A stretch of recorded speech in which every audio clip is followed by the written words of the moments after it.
Welcome to Night Tale Audiobooks. Tonight, we leave the safety of the paved roads behind and head for the treacherous, wind-swept cliffs of the Atlantic coast, where secrets are buried deep beneath the earth. This is The Secret of the Caves by Franklin W. Dixon, published in 1929. When a prominent scientist disappears without a trace, young detectives Frank and Joe Hardy take on a case that leads them from a quiet boarding house straight into a perilous network of coastal caverns. With danger hiding in every shadow, the brothers must rely on their sharp wits to uncover a truth someone is desperate to keep hidden. Settle in, listen closely to the crashing of the waves, and get ready for a classic mystery. The adventure begins now. The Hardy Boys, The Secret of the Caves. Chapter 1. Overboard. Well, the stealing of autos in this neighborhood has come to an end, Frank. Wonder if anybody will ever take to stealing motorboats. Perhaps, Joe, but there isn't the chance to steal a boat that there was to steal cars. Gee, now that the excitement is over, I wonder what will come up next. Don't know, but something is bound to happen sooner or later. It always does. Hope it comes soon. I don't want to get rusty. It was a Saturday afternoon in June, one of those warm, drowsy days when even the leaves of the trees seemed too indolent to stir. There was scarcely a ripple on the surface of the water. No movement but the flow of the incoming tide. 3 motorboats circled lazily about in Barmet Bay, within sight of the city of Bayport. The lazy spirit of the afternoon seemed to have spread to the occupants of the boats, for they lounged about in comfortable attitudes. Biff Hooper, in his craft, the Envoy, had devised a way of steering with his foot while sprawled on the side cushions. In a motorboat close by, the Napoli, sat Tony Preto, whose dark hair, olive skin, and sparkling eyes indicated his Italian parentage even more emphatically than his name. In the third craft were 2 lads who need no introduction to readers of previous volumes in this series. The boy at the wheel, a tall, dark, handsome lad of about 16, was Frank Hardy, and the other, a fair, curly-headed fellow about a year his junior, was his brother Joe. These boys were the sons of Fenton Hardy, an internationally famous private detective who lived in Bayport. "I didn't expect to see you fellas out on the bay this afternoon," shouted Biff Hooper, raising his head over the side of his boat. "Where did you think we'd be?" called back Frank. "Up in the attic, studying?" "Thought you'd be out in your car," and Biff grinned widely. There was a laugh from Tony Preto, and the Hardy Boys also laughed with great good humor. Their car was a standing joke among their chums, and as Chet Morton put it, standing joke described it exactly, for it seldom moved. "Never mind," returned Joe. "That old car served its purpose anyway. We used it only as bait." "It was mighty good bait," said Tony. "You caught some big fish with that old crate." "It has earned its keep," Frank called back. "We're going to put it on a pension and let it stay in our garage for the rest of its life, without charge." The boys were referring to a roadster that the Hardy lads had purchased out of their savings sometime previous. It was a car that proved the old axiom that beauty is only skin deep, for although it glittered with nickel and paint, and although its lines were trim and smooth, its inner workings were utterly beyond the comprehension of Bayport mechanics. For a few weeks after its purchase, the car ran, eccentrically enough, but still it ran. Then, one day, for no apparent reason, it gave up the ghost, and no amount of tinkering would prompt it even to move out of the garage. However, as Joe had said, the car had served its purpose. The boys had picked it up cheaply, with a definite object in view. As told in the preceding volume of this series, The Hardy Boys, The Shore Road Mystery, there had been a series of mysterious automobile thefts on the Shore Road, leading out of Bayport. Numerous pleasure cars and trucks having been stolen, and no amount of investigation on the part of the police had succeeded in revealing their whereabouts or the identity of the thieves. Frank and Joe Hardy, who had earned considerable local fame by their activities as amateur detectives in emulation of their famous father, had decided to lay a trap for the automobile thieves, and, buying the gorgeous rattle trap, parked it on the shore road for several nights, concealing themselves in the rear. After many adventures, the Hardy boys captured the thieves and recovered the stolen cars. They collected several handsome rewards for their work, so their investment in the roadster proved exceedingly profitable after all.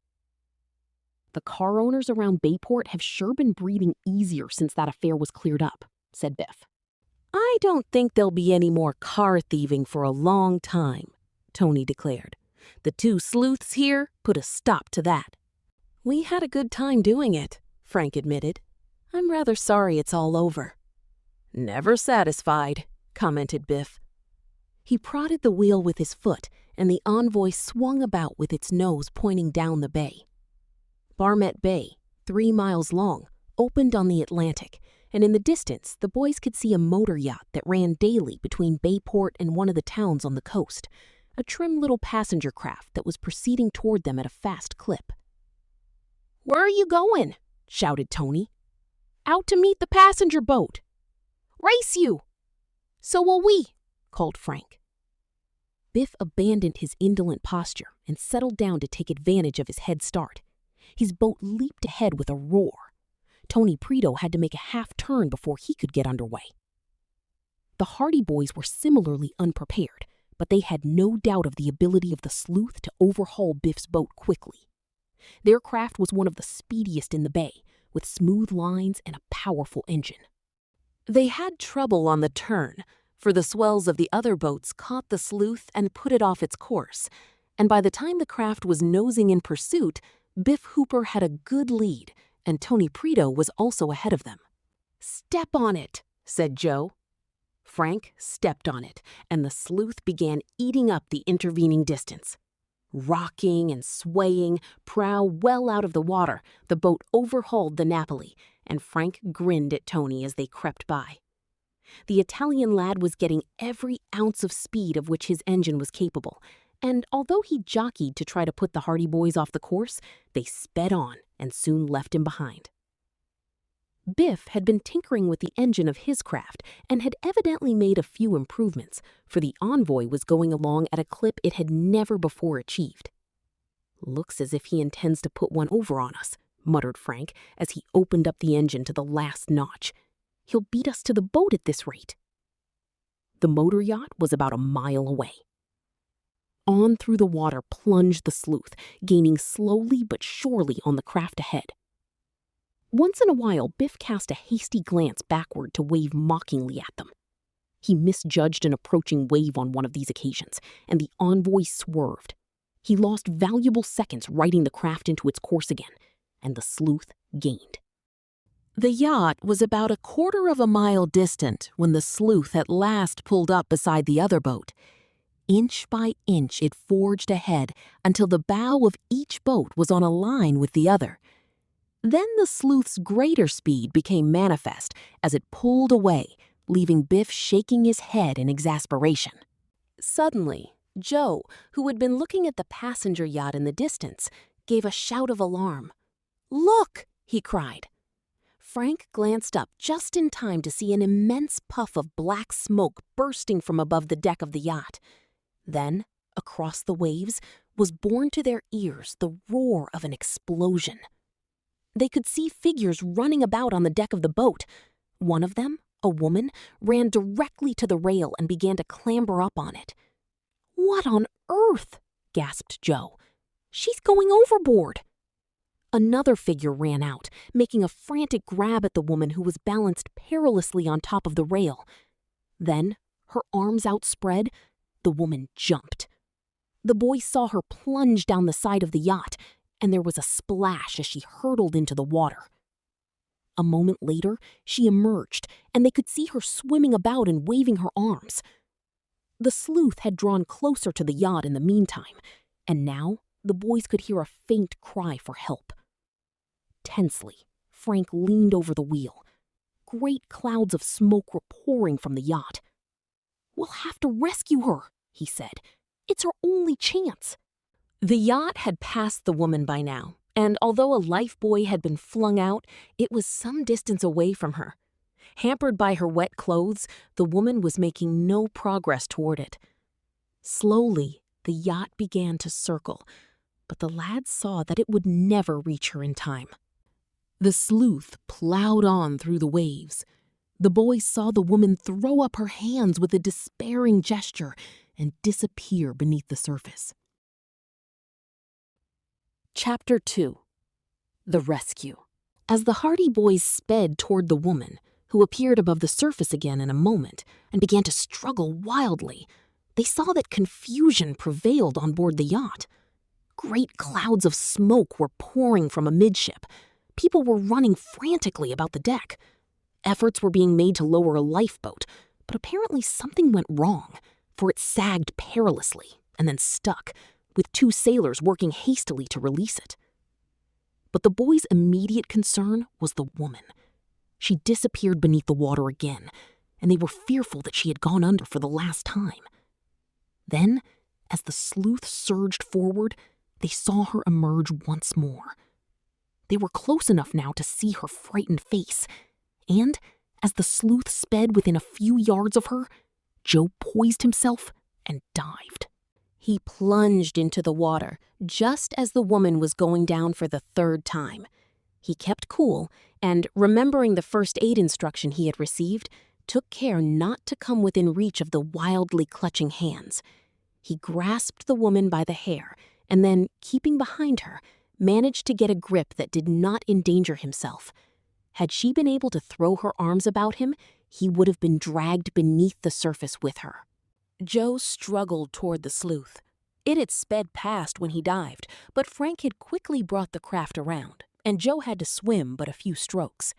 Frank throttled down the engine, and he was able to give a hand in assisting the woman on board. She was dragged into the boat, dripping and almost unconscious, and Joe clung to the gunwale until Frank grasped his shoulders and hauled him over the side. In the meantime, the Hardy boys' chums were speeding toward the yacht. The race was forgotten. Frank and Joe did their best to revive the half-conscious woman. Her immersion in the water and the shock of being face to face with death had left her weakened, and she was moaning and murmuring as she lay on the cushions. Joe gave what first aid he could, moving her arms back and forth to restore circulation, while Frank set the course of the sleuth in the direction of the yacht. Biff Hooper had already reached the passenger boat. He drew up alongside, with Tony Preto in the envoy, not far behind.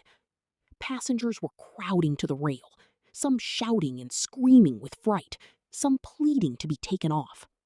Biff and Tony were ready to offer their boats for this purpose, but they noticed that the cloud of smoke had diminished in volume. A uniformed man was bellowing through a megaphone. "No danger!" he roared. "The fire is under control!" But it was plain that many in the crowd were afraid there would be another explosion. "Take us off!" screeched a wild-eyed woman. "Take us off before the boat blows up!" She scrambled up on the rail, but the uniformed man seized her and prevented her from trying to leap overboard. "Need any help?" shouted Biff. "Stand by for a while," returned the officer. "We're getting this fire under control, but we don't know how bad it is." Biff and Tony in their motorboats cruised in the neighborhood of the yacht, as the ship's officer asked. The passengers were milling about on deck, badly frightened, but gradually they became calmer as a steward assured them that there was no danger. The heavy cloud of smoke decreased in volume. The boat's crew was small and the firefighting equipment was limited, but in a little while it became evident that the blaze was not as bad as it had seemed, and that it had indeed been checked in time. Soon, the smoke cloud ceased rolling up from below. The uniformed man came on deck again with a megaphone. He raised it to his lips and bellowed. "Thanks, boys, but we won't need you." "That's fine," shouted Tony in reply. fire all out?" Tin of gasoline exploded. It didn't spread much. We'll be able to make Bayport under our own power. "Righto," called Biff. "We're going in now anyway. If you need us, give us a hail." "We'll do that." The motorboats circled away. In the distance, Biff and Tony could see the Hardy Boys in the sleuth, with the woman they had rescued. "Your passenger is all right," shouted Biff to the captain. "Our chums will bring her back with them." He turned the nose of his craft toward the sleuth. The Hardy Boys were doing their best to revive the woman they had rescued from the waves. She was not unconscious, but she seemed very weak and scarcely appeared to realize where she was. She was an elderly woman, dressed in black, and although her immersion in the water had undoubtedly been a tremendous shock, the boys could see that she was of an exceedingly nervous temperament and evidently not in the best of health, for she was worn and pale. "Where am I?" she moaned. "Where am I now?" "You're quite safe," Frank assured her. "You're in a motorboat." "You saved me?" "We got you out of the water just in time." "I want to go to Bayport," said the woman weakly. "We'll take you there," promised Joe. "It isn't very far away. We will take you there at once." "I want to go to Bayport," she repeated. "It's important. I have to see someone there." "Head the boat around, Frank," said Joe quietly. He had seen their chums returning from the neighborhood of the yacht, so he realized that there was no further danger from the fire. "I must be in Bayport tonight," gasped the woman. "I must go there to see Fenton Hardy, the detective." Then she collapsed weakly, her eyes closed, and she was a dead weight in Joe's arms. She had fainted. The Hardy Boys looked at one another in astonishment. "She wants to see Dad!" exclaimed Frank incredulously. It was a strange coincidence that they, of all people, should have rescued her when she was on her way to see their father. Fenton Hardy had many clients, some of whom came long distances to consult him. He was one of the greatest private detectives in the country, and his fame was widespread. He had been for many years on the New York force and had finally achieved his ambition of setting up an agency of his own. He had moved to Bayport on the Atlantic coast with his family, and his success had been immediate. He had successfully handled many difficult cases, and his services were much in demand. Frank and Joe Hardy, his sons, were anxious to follow in their father's footsteps, in spite of his objections, and in spite of their mother's desire that they prepare themselves for medicine and law, respectively.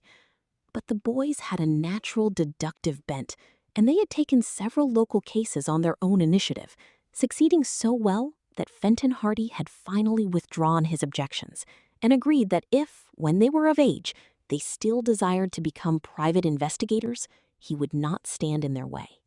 The Hardy Boys were introduced in the first volume of this series, entitled The Hardy Boys, The Tower Treasure, wherein they handled their first case of any consequence.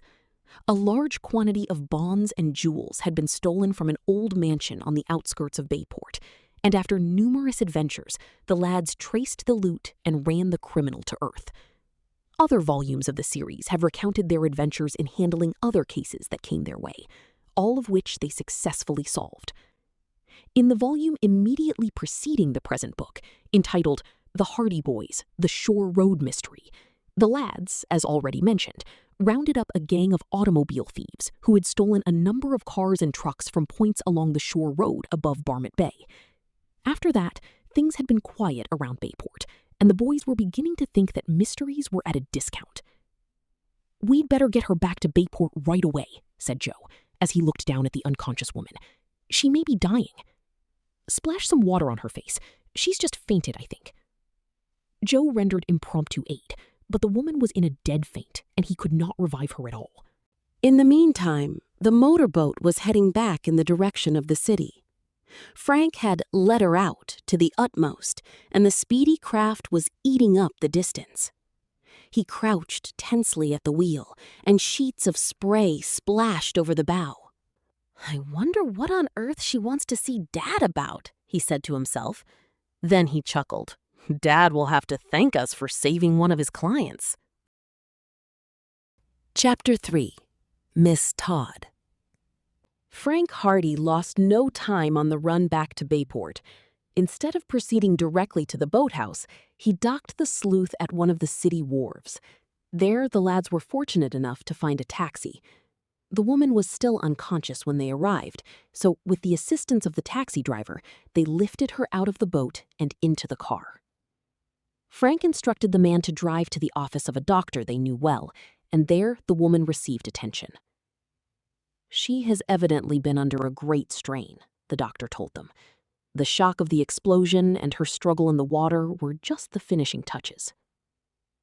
Under his expert administrations, the woman was soon revived sufficiently to sit up. She looked about her. "What happened?" she asked weakly. "You are in good hands, madam," the doctor assured her. "Just be quiet for a while and you will be all right." In a few minutes, the woman had recovered. First of all, she insisted on thanking the boys for rescuing her. "If it hadn't been for these brave lads, I would have been drowned.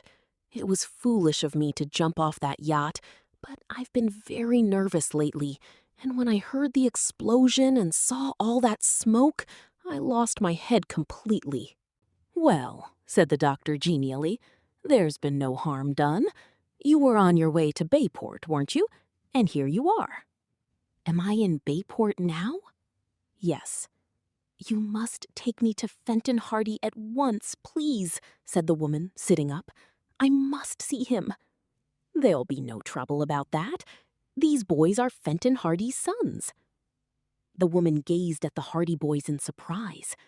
"His sons?" she exclaimed. "Fenton Hardy is our father," stated Frank. The woman was evidently astonished. "Isn't that strange? To think that your father should be the very man I was coming to see." "He's at home now," said Joe. "As soon as you're feeling well enough, we'll take you there." "That will be good of you. I came to Bayport for the sole purpose of seeing your father." "Are you coming to visit us?" asked Joe. The woman shook her head. "No, I want to see your father on business. Important business. It is private, so I'm afraid I can't tell you any more about it." The boys forbore to question her. "I suppose I should tell you my name. I am Miss Evangeline Todd." They bowed in acknowledgement. "Will you take me to your father now? I feel much better. I'm very anxious to see him at once. There is no time to lose." Miss Todd seemed quite agitated, and although the lads felt that a few minutes more or less would make no particular difference, they decided that it would be best to humor her. Miss Todd got to her feet, and although she was still physically weak, she evidently had a mind of her own, for she was determined to remain no longer in the doctor's office when she was so near her goal. Accordingly, the Hardy boys helped her out of the office to the waiting taxi. During the brief drive, she repeatedly expressed her astonishment at having been rescued by the Hardy boys, of all people. "I've often heard of you boys," she said. "You often help your father, don't you?" "Whenever we can," laughed Frank. "Well, I hope you can help him now. I want to learn the truth about poor TODHAM." The lads waited expectantly, but the elderly lady said no more about the object of her call. She seemed somewhat eccentric and muttered to herself a great deal. "Poor TODHAM," she repeated over and over again. "I do hope Mr. Hardy can help me. It's all very strange." The car drew up at the door of the Hardy home, and the boys helped Miss Todd alight. They brought her into the house, and their father met them at the door, evidently surprised. "A client for you, Dad," explained Frank. "We picked her up just a little while ago." He did not tell his father just how they had picked up the elderly woman. "And is this Fenton Hardy?"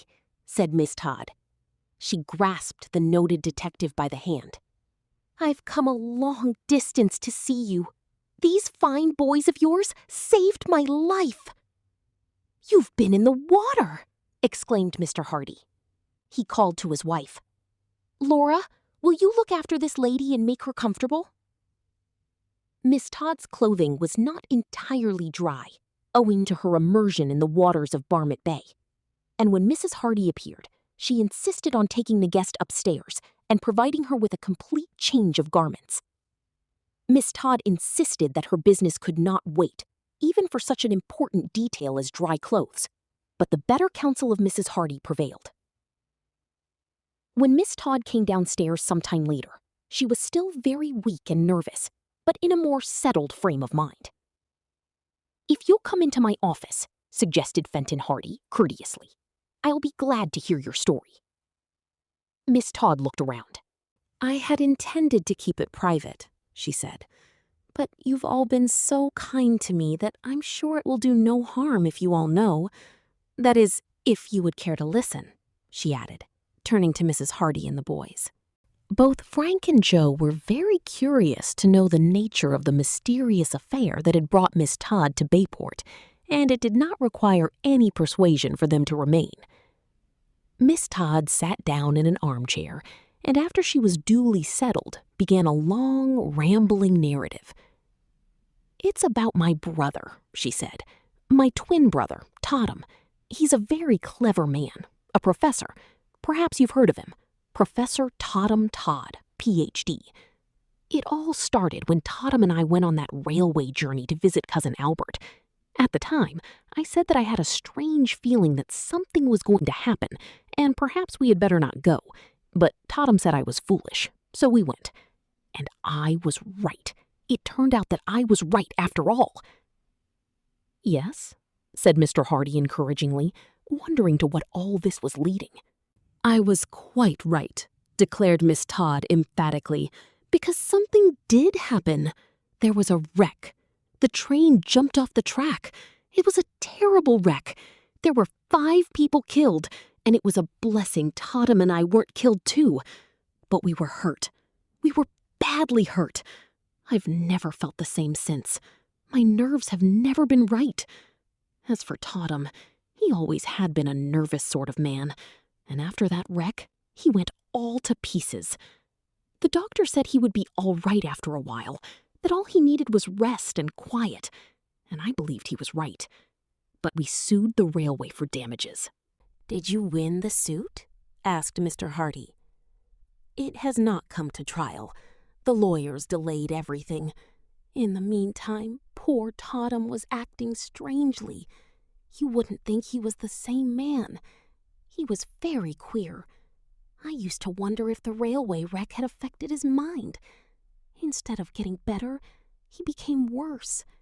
Then one night, just before the trial was to come off, he disappeared." "Disappeared?" "He walked out of the house one night, and from that minute to this, we haven't seen hide nor hair of him," declared Evangeline Todd. "We have heard of him, but he's like a will-o'-the-wisp. We have heard of him in different places, but when we come to look for him, he's gone. He has never written to us. There hasn't been any real trace of him. The shock was too much for me, and I collapsed, and I haven't been well since. Not a bit well. My nerves have been completely shattered." "When did your brother disappear?" asked the detective. "Months ago. This happened 4 months back." Fenton Hardy frowned. 4 months ago? That makes it more difficult. If you had come to me earlier, I would have had a better chance of helping you." "Don't say you won't help me, Mr. Hardy," entreated the woman. "Please don't say you won't take the case." "I didn't mean it that way," said the detective kindly. "I meant that the chances of tracing your brother are not as good now as they would have been 4 months ago. I'll do what I can, of course, but I'm afraid it will be a hard task." "We searched for him everywhere, Mr. Hardy. I'm sure he is still alive, for we've had reports of him from different places, but I have no idea what can have happened to him." "It's just possible that he has had a mental breakdown," said the detective. "You say he was acting strangely after the wreck. He may be in a hospital somewhere and unable to communicate with you." "I'm quite sure he didn't deliberately run away. TODHAM has always been so quiet and studious, and so anxious to give no trouble to anyone. Something dreadful must have happened to him. If it weren't for hearing that he has been seen in these different places, I would believe that he is dead. As it is, I'm sure he is still alive." "Perhaps we can find some trace of him," said Mr. Hardy. "I'll take the case, Miss Todd, and although I can't promise to find your brother, you may be sure that I'll do the best I can." Thank you, Mr. Hardy. I knew you wouldn't refuse. I wish now I had come to you in the first place, instead of wasting so much precious time." "Perhaps we can recover the lost ground. With a bit of luck, we may be able to pick up his trail." Miss Todd sank back in her chair. "Oh, I hope so. I hope so. I have been so worried." She clasped her hands nervously. "Find him for me, Mr. Hardy, and I'll pay you well. I must know what has become of TODHAM." Her face suddenly became pale. The strain of the narrative had been too much for her. She relaxed limply. Mrs. Hardy hurried forward. "Get me a glass of water, Frank," she said quickly. "She has fainted." Chapter 4. Concerning TODHAM Todd. It was quite evident that Miss Todd was in no condition to go to any of the city hotels. She needed rest and quiet more than anything else, and when she had been revived a few minutes later, Mrs. Hardy insisted that she remain in the Hardy home for a few days as a guest. Her sympathy had gone out to the distracted woman, and although at first Evangeline Todd would not consider the proposal, being afraid of imposing on their hospitality, Mr. Hardy insisted that she remain. "Your story interests me very much," he said. "I'll be very glad to take the case, on one condition." "What condition is that?" "On condition that you accept our invitation to stay here for a while until you are feeling better." So Evangeline Todd was prevailed upon to stay, and Fenton Hardy at once prepared to take up the trail of the missing professor. He had no important cases in hand at the time, so he was able to spare a few days for preliminary investigation work, and he decided that his best plan was to go directly to the college town where the Todds had their home. "Sometimes a professional and a stranger can pick up clues that wouldn't fall in the way of a police detective who is known in the town," he said. "I'll run up there and see what I can discover." Mr. Hardy was accustomed to being called out of town suddenly, and the family were used to his abrupt departures. The detective was a man who acted quickly once he had made a decision, and Miss Todd was surprised to see him leaving immediately. "No use wasting any time," he explained cheerfully, having paused only long enough to pack a bag with a few essentials. "I'll get busy at once." Although Frank and Joe Hardy were curious to learn further details of the latest mystery on which their father was working, and in which they had taken a small part, Miss Todd had evidently suffered more from her adventure in Barnet Bay than they had at first thought. She was obliged to keep to her room over Sunday, and the lads had no chance to talk to her, as Mrs. Hardy decided that their guest should not be disturbed. Wisely, Mrs. Hardy wanted to keep the woman's mind off the matter of her brother's disappearance, and she knew that if the boys besieged her with questions, her state of anxiety would be only rendered worse. On Monday, when the boys returned to school, they were met at the gate by Chet Morton, heading a group of grinning chums. Chet, a plump, jovial youth, equally fond of food and fun, held up a restraining hand. "We would fain talk with thee, noble youths," he said. "Humble varlets though we are, we would crave your indulgence for a time." "You sound like Shakespeare or somebody," said Joe. "Probably somebody," Chet agreed. "Young masters, we have gathered here today to do honor to two brave and bright young men whom we are proud to call our chums. Perhaps," he went on, in the manner of an orator, "in the years to come, when we are poor and unnoticed people, we may be able to say to our grandchildren that once upon a time we went to school with the Hardy boys, that we went swimming with them, and that they often gave us rides in their motorboat. However, that is not getting to the point." "What's it all about?" asked Frank. "What's all this speech for?" "Patience, patience. Our little committee has waited patiently for your arrival, and now we wish to show you our esteem and regard. It has come to our notice that on Saturday, the 14th instant, you did bravely, heroically, and nobly perform the humane act of hauling an old lady out of the water when she had swallowed several gallons of Barmet Bay and was in grave danger of drowning. As a slight token of our appreciation, we wish you to accept these little tokens." Here Chet gestured to Biff Hooper, who grinned and stepped forward with 2 shiny objects on an old cushion. "Not so much for their intrinsic value, which is considerable, but for the spirit in which they are meant." Chet took a deep breath. "I don't know whether that's all quite correct," he said, "but I learned some of it from a book." Then, very gravely, he picked up the shiny objects, which proved to be impromptu medals carved from the tops of tin biscuit boxes, dangling from red ribbons, and pinned one on the chest of each of the Hardy boys. There were loud cheers and shrieks of laughter from the boys at this mock ceremony, and the Hardy boys joined in the laugh as well. However, behind all the nonsense, the lads realized that their chums were proud of them. The tin medals were embarrassing, and the boys watched for their first opportunity to take them off. "Seriously?" said Chet, sometime later when he was alone with the brothers. "The fellows think you did some mighty smart work fishing that lady out of the water.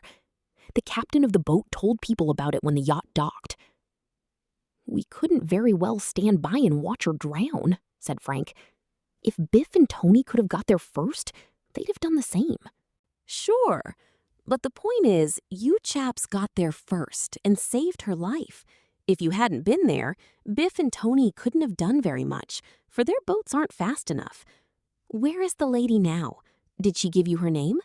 Frank and Joe then told Chet about Miss Evangeline Todd and about the coincidence that her visit to Bayport had been with the object of seeing Fenton Hardy. Chet was greatly interested when they told him about her search for the missing professor. "A professor missing, eh? That's something new. If one of the professor's students had disappeared, there wouldn't be much mystery about it.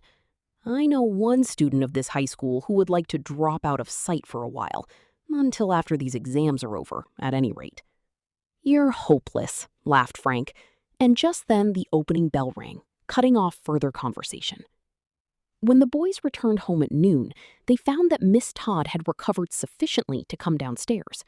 She seemed in much better spirits, and the rest had evidently done her a great deal of good, because she was not in the highly nervous state of the previous Saturday. "It's such a relief to know that the case is in good hands," she said. "If Fenton Hardy can't find poor TODHAM, I'm sure no one can. Though he may turn up of his own accord," she added. "We'll hope for the best," said Mrs. Hardy quietly. "Dad didn't like to question you too much on Saturday," Frank remarked. "He didn't want to bother you more than he could help." "I'm afraid I wasn't in any condition to tell him many details." "Perhaps if you would tell us anything you overlooked, we might be able to help out a little too." Miss Todd was thoughtful for a moment. "There were a few things about TODHAM that would identify him almost anywhere," she said. "For instance, he was very careless about his shoes." "His shoes?" echoed the boys. "He would not keep them laced. It was simply impossible to keep an eye on that man, and if I didn't watch him, he was just as likely as not to go out to classes in the morning with his shoelaces dragging on the ground, and he wouldn't notice them unless he tripped over them. He was very absent-minded." "That's a pretty good clue to go on. What did your brother look like, Miss Todd?" "He was tall and rather thin. His hair was white, and he was clean-shaven. His eyes and his teeth were very good. Even in spite of his age and all the reading and studying, he never had to wear glasses. Oh yes, there's something else. He had an expression he often used, about as near swearing as he ever went. By jing, it was. Whenever he was excited about anything or wanted to emphasize something he had said, he would always exclaim, 'By jing.' I remember that he forgot himself in a lecture one day and said that. The dean spoke to him about it." "By jing," remarked Frank thoughtfully. It isn't an expression one hears every day. It was the only expression I can remember that was quite characteristic of TODHAM. Miss Todd had little of further value to tell them, and when the Hardy boys were by themselves later on, they discussed the peculiarities of the missing professor. "He forgets to tie his shoelaces, and he says, 'By Jing,'" observed Joe. "It should be easy enough to pick him out with a description like that. It's strange he hasn't turned up long ago." Unless he met somebody who knew he was missing and who had heard of those little habits, he wouldn't be noticed, and it's just about 1,000 chances to 1 that we would ever run across him.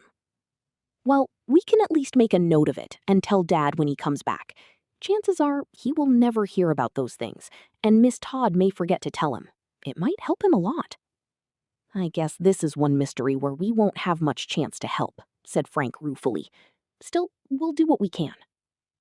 But the Hardy boys were destined to take an even more active part in the mystery of Todd'em Todd than Fenton Hardy himself. Chapter 5. Plans for a Trip. Vacation time came, as it always does, although the days dragged, and when the last examination was written and the Hardy boys and their chums faced the long summer holidays, the boys had more exciting concerns than the affair of Todd'em Todd. Miss Todd had left the Hardy home after profuse thanks for the hospitality the family had shown her, and had returned to the college town. Mr. Hardy, after spending a day or so there, had gone on to parts unknown, and it was assumed that he was following clues that he hoped would lead to the discovery of the missing professor. "What are you going to do now?"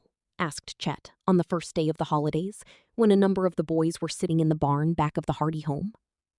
"Joe and I were figuring on a motorboat trip," said Frank. "Good idea," Tony Preto remarked. "Where are you going?"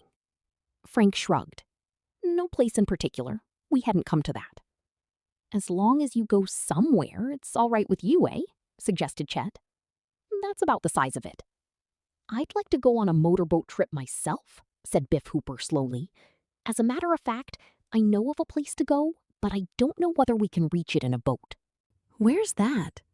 "I was talking to an old sailor the other day in one of the villages down the shore, and he was telling me a story about some caves that are said to be down on the Maine shore. We were talking about buried treasure, and that's how we brought the matter up. He said that there were old rumors of treasure in these caves." "Treasure?" exclaimed Chet, brightening up. "That's our meat." "Of course, I'm not saying there is treasure in these caves, but the old chap said he had heard the story, and he thought there might be something in it." "In the caves, you mean?" said the irrepressible Chet. "Sure. These caves are out on the coast, south from the mouth of Barmet Bay." "It wouldn't take us very long to go down and look the place over," Frank remarked. "They're not easy to reach. I'm not sure that we can get to them by motorboat, but I believe there's a road that runs down the coast in that neighborhood, and we might be able to get there by land." "We have the motorbikes," said Joe promptly. "I'll find out more about it from the old chap and let you know," Biff promised. "Find out more about the treasure," advised Chet. "Find out if it is in gold or silver, and if we have to dig for it, and if there's enough to divide up among the crowd of us." "So far as treasure is concerned, I don't hold much stock in these stories usually," said Biff. "But this old chap said that a gang of wreckers at one time lived in these caves. They had a pleasant little habit of changing the lights on the buoys along the reefs and wrecking ships. Then they would rob the vessels and store the loot in the caves." "Good night," exclaimed Tony. "Regular pirates." "I'll say they were. Of course, all this was years ago. The gang was wiped out eventually, and some of the leaders were hanged. But this old chap I was talking to said that very little of the loot was recovered. Of course, it may have been sold or shipped away, but he believes a lot of it is still hidden in the caves." "Hasn't anyone ever hunted for it?" "Oh, yes, but they've never found anything." "Why should we?" asked Chet. "Why shouldn't we? And what does it matter if we don't? We might have some fun making the trip." "I think it's a good idea," approved Frank Hardy. "We can take the motorcycles, run down there and poke around, and then come back. Of course, I don't think we'll find any treasure, but it'll give us some sort of an objective anyway." "Suits me," declared Chet. My motorbike is hereby enlisted. I can take Biff along in the sidecar. And we have our machines, Joe said. Tony can ride with one of us. We ought to have a mighty good trip, said Frank. How long do you think we should be away, Biff? It will take about a day and a half to reach that part of the coast, for the roads aren't very good. And then it will take another day or so finding these caves. If we want to do any exploring, I guess we could stick around for the rest of the summer and still have lots left to do. Well, we won't stay for the rest of the summer, but about a week or 10 days should give us a good outing. That suits me, said Chet. I have other things to do in the holidays besides crawling around in caves. It was decided that the lads should inform their parents of the projected trip and make ready immediately. They planned to leave Bayport in 2 days, as they wanted a day in which to overhaul their motorcycles and get everything in readiness. Tony Preto was dubious about getting permission, as his father had been talking of putting him to work in the wholesale fruit depot for a few weeks during the summer season. When the Hardy boys went into the house to tell their mother about the trip to the caves, they found that their father had just returned. He was unpacking his bag as they entered the hall. "Hello, Dad," they greeted him. "What luck?" Fenton Hardy shook hands with his sons and returned to the bag. "What kind of luck do you mean?" he asked. "In the Todd case? Did you find the professor?" "No," said the detective. "I didn't find the professor." "Didn't you get any trace of him at all?" "I found traces of him all right. He's still alive, which is the main thing I learned." "And yet you couldn't find him?" asked Joe. "I followed him through half a dozen towns and cities, but I must say he is mighty elusive. He was always about 3 jumps ahead of me." "He knew you were looking for him?" "I don't think so. He wasn't running away from me, but he keeps on the move, and he jumps around from one place to another without any rhyme or reason, so he was hard to follow. I finally lost track of him." "That's tough," said Frank. "Where did you lose the trail?" "At a little place called Claymore, about 50 miles south of here. He had been seen there last week, but he went away, and no one knew where I could find him. So I gave up the search and came home." "Have you dropped the case?" Fenton Hardy laughed. "Did you ever hear of me dropping a case before it was cleared up in one way or another?" "No," admitted Frank, "but I thought you may have considered it a waste of time." "It was a waste of time to keep following him about and never catching up with him. I decided to try another angle. Oh, we'll pick up TODD yet. Joe and I have some information for you, but perhaps you know it already. Miss Todd gave us a few facts about her brother's appearance." "I have all that. I have a pretty good description of him, and I managed to get hold of a photograph at the college." "Did you hear about his shoelaces?" asked Joe excitedly. "His shoelaces?" "Miss Todd said her brother was mighty absent-minded, and that quite often he forgot to tie up his shoelaces." Mr. Hardy was interested. "I didn't hear that one," he said. "It might be valuable. I'll make a note of it. A clue like that might mean a great deal in a case like this." "And about Bai Jing?" asked Frank. "Bai Jing?"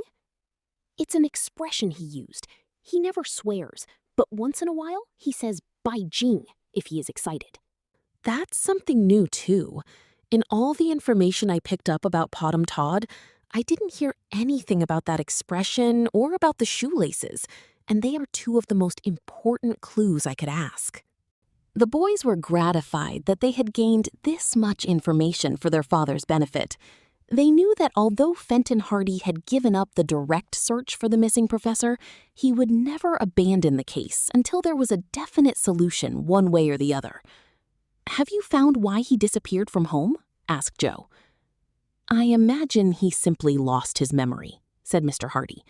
"At the present time, from what information I could pick up, he has no idea that his real name is Todd. His memory is completely gone, and he isn't able to remember anything of his past life. Probably if he met his sister again or some old acquaintance, it might all come back to him. He is wandering around, trying to find out who he is and where he comes from." "Poor old chap," said the boy sympathetically. He evidently had some money on his person when he disappeared, because he hasn't been in want, and the reason it was so hard to follow him was because he didn't stay in any one town more than a day or so, just long enough to know that it wasn't his own town and that he could learn nothing about himself there. Then he would go on to the next place. But he'll turn up, I'm sure. I have a number of places being watched where he's likely to put in an appearance sometime, and I'll be notified at once. In the meantime, promised Frank, we'll keep our eyes peeled for him, but we'll not be able to help much for a couple of weeks yet. Why? We're going on a motorbike jaunt down the coast to look over some caves. Hidden treasure? Asked their father, his eyes twinkling. Perhaps. I hope you make $1 million, laughed Mr. Hardy. I'll try to find Todd before you come back. Chapter 6. The Missing Motorcycle. Somewhere in the main gate, they could hear a boy's voice. Someone's David sounded cackling. In you go, Uncle Corn, he motioned to the small Watique. That man must have gone through the gate too. Uncle Corn opened the door. This is it, he whispered. At last, the general felt he could go on. In and to the light, he said. What? Asked Uncle Corn. Into your fortune. In and to the light, broke the boy's voice. In. Outside the gate, and about a pace away, Tanky had tried to guide his folk. Uncle Corn, are you there? Called Tanky from the hall. Uncle Corn was already in the hall. Outside the gate, and about near the gate, he said. Uncle Corn broke his voice. In. Outside the gate, and about near the gate, he said. Uncle Corn broke his voice. In. I wish I were a boy, sighed Callie Shaw. Iola Morton looked up from her ice cream soda. Me too. It's tough luck that you're not, said Joe Hardy. We'd like to have you along on the trip with us. Boys have all the luck. Girls have to stay at home. The Hardy boys, Chet Morton and Biff Hooper, were celebrating their departure by treating Callie Shaw and Iola Morton, and incidentally themselves, to ice cream at the Bon Ton confectionery shop. Iola, a plump, dark girl, was Chet's sister, and fully as fun-loving as her brother. Of all the girls at Bayport High, she was the special favorite of Joe, as Callie Shaw, brown-haired and brown-eyed, was above all other girls in Frank's opinion. This one is my treat, Joe announced. Another soda won't hurt anyone. It was a warm afternoon, and the others promptly accepted. 6 tall, frosted glasses of soda, pink and white and orange in color, were placed before them and imbibed with many gurgles of satisfaction. Well, sis, remarked Chet, I don't know but that I'd trade places with you. Yes, you would, said Iola ironically. You wouldn't give up that trip for $1 million. I've just been thinking that you're lucky to be staying in town. You'll be able to have ice cream sodas, and we shan't. That's true, too, said Joe reflectively. He was very fond of sodas, and he had not considered the matter in this light before. Yes, but think of all the fun you'll have. And if you find any treasure in those caves, you'll be able to eat ice cream sodas for the rest of your lives. Our lives wouldn't last very long if we did nothing but eat sodas after we came back, laughed Frank. How about another? The girls shook their heads. Chet groaned. This is my 5th today, he said. I could take another, but I wouldn't have any room left for supper. Guess we'd better quit. We'd better, agreed Biff. If you're sick tomorrow morning, we'll start without you. The thought of this possibility drove all desire for another ice cream soda from Chet Morton's mind, and the boys and girls left the Bon Ton. As they would not be seeing one another again before the start of the trip, Callie and Iola said goodbye to Biff and the Hardy boys. We'll miss you, Callie assured them. The town won't seem the same without you. It won't be either, grinned Chet. It'll be a lot quieter when we clear out. Our house will be quieter, at any rate, Iola agreed. It'll be a relief when you're gone, Chet. That's a sister for you. Frank, you and Joe are lucky. You have no sisters. I don't know about that, replied Frank. If we had sisters like Callie and Iola, we wouldn't have any kick. Chet and his sister, in spite of all their good-natured banter, got along very well together.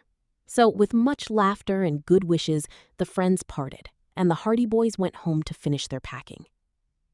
Next morning found the four boys bowling along a country road leading out of Bayport, on the first stage of their journey to the caves on the coast. Greatly to their disappointment, Tony Preto had been unable to come with them, as his father needed him. Biff Hooper and Chet rode together.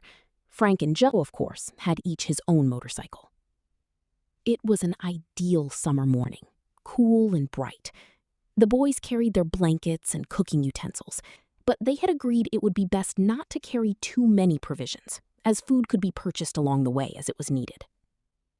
"This won't be our first experience searching through caves," called out Frank, who was in the lead of the little procession. "It will be old stuff to you chaps," answered Biff. "I sure wish I'd been with you when you were going through the caves below the shore road." He referred to the experience of the Hardy boys when they were in search of the automobiles that thieves had hidden in secret caves beneath the cliffs along the shore road above Barmet Bay. "By the way," said Chet, "did you know that one of that gang of rascals escaped from jail the other day?" This was news to the others. When the Hardy boys discovered the stolen cars, they also aided in the roundup of the gang of automobile thieves, some of whom had been sentenced to long terms of imprisonment.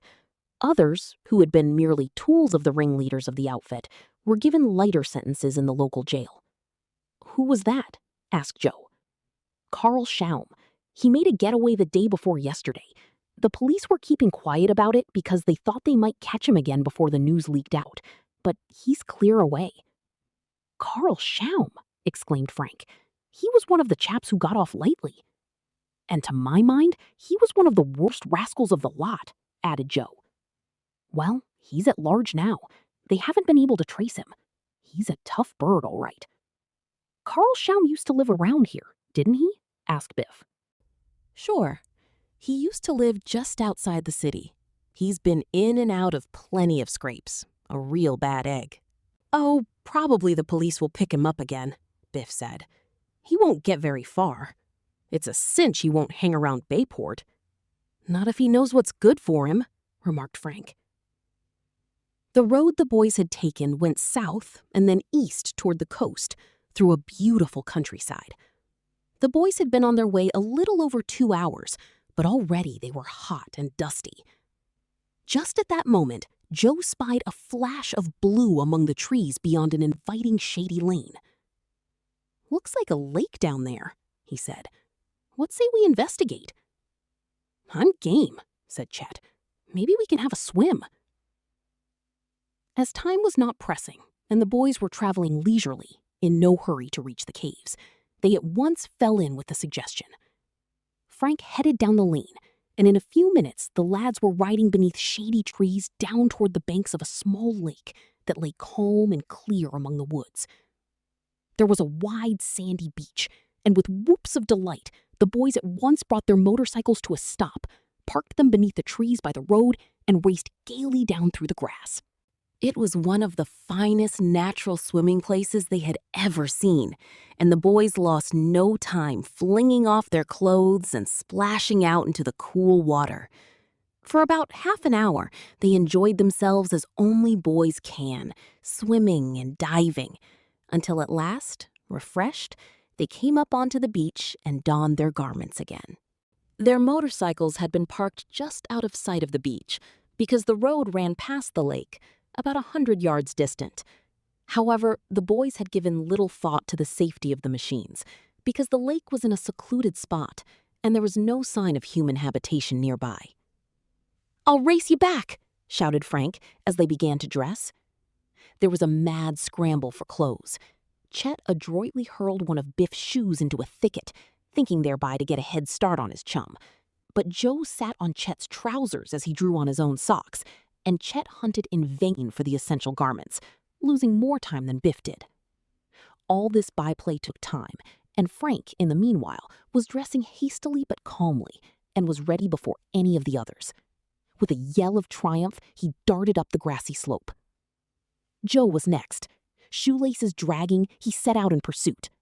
Chet did not even bother to put on his shoes, but hastened after, his shirt open and hanging onto his trousers with one hand while he fastened his belt. Biff, plunging about in the bush in search of the missing shoe, was last. "First up!" shouted Frank. Then the others heard him give a sudden exclamation of surprise. "What's the matter?" called Joe. He ran up in time to see Frank standing in the roadway, an expression of consternation on his face. "The bikes!" he exclaimed. "There are only 2 here." "What?" yelled Joe. "One of our bikes is missing. What do you know about that?" As Chet and Joe hastened up, they saw that he was right. Where 3 motorcycles had been parked beside the road, there were only 2 left. Frank's motorcycle was gone.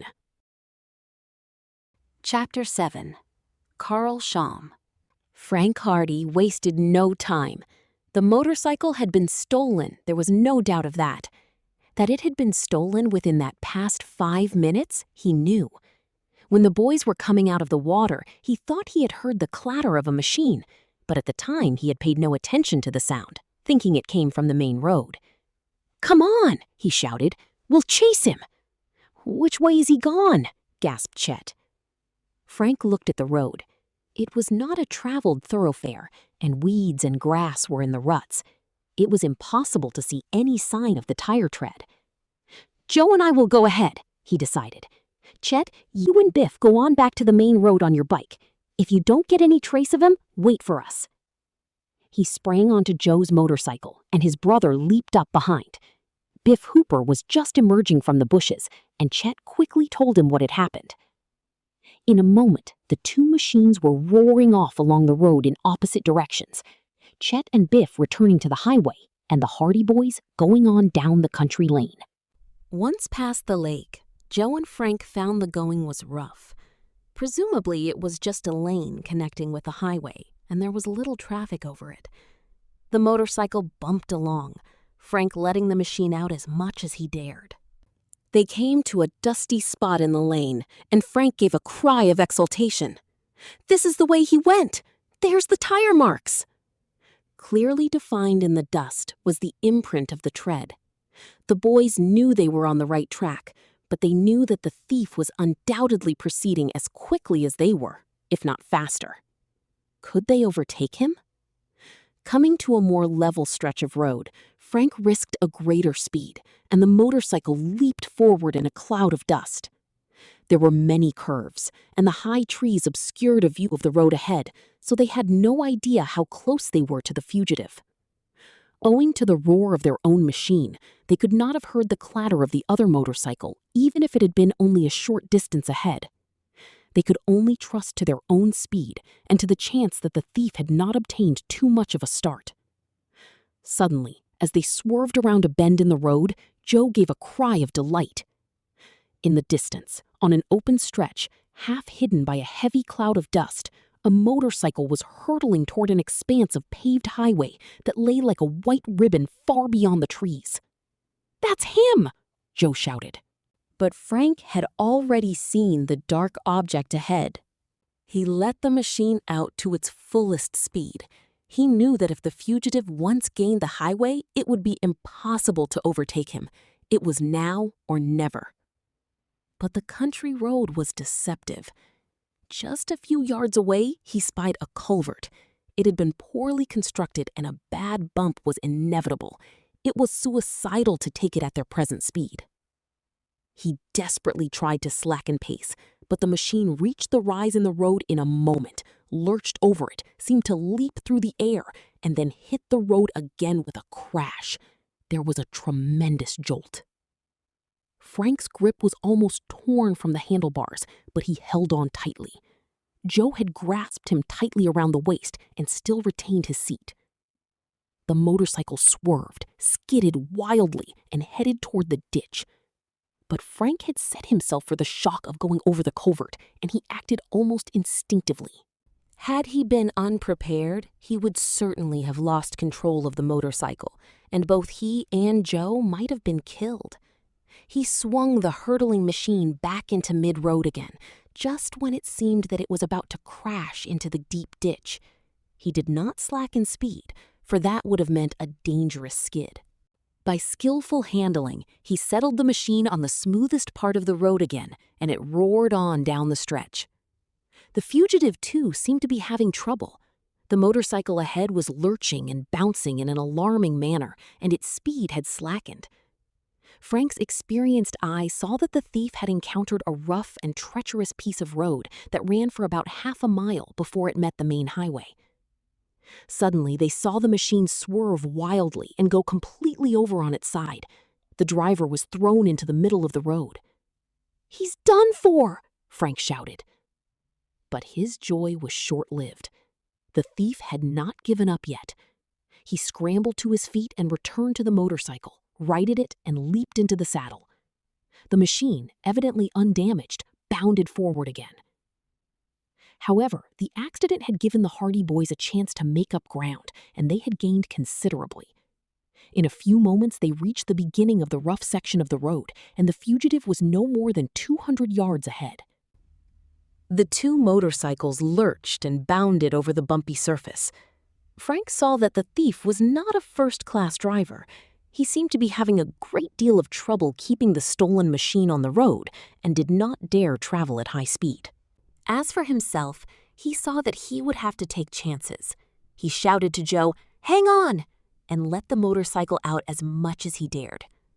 It was a rough ride.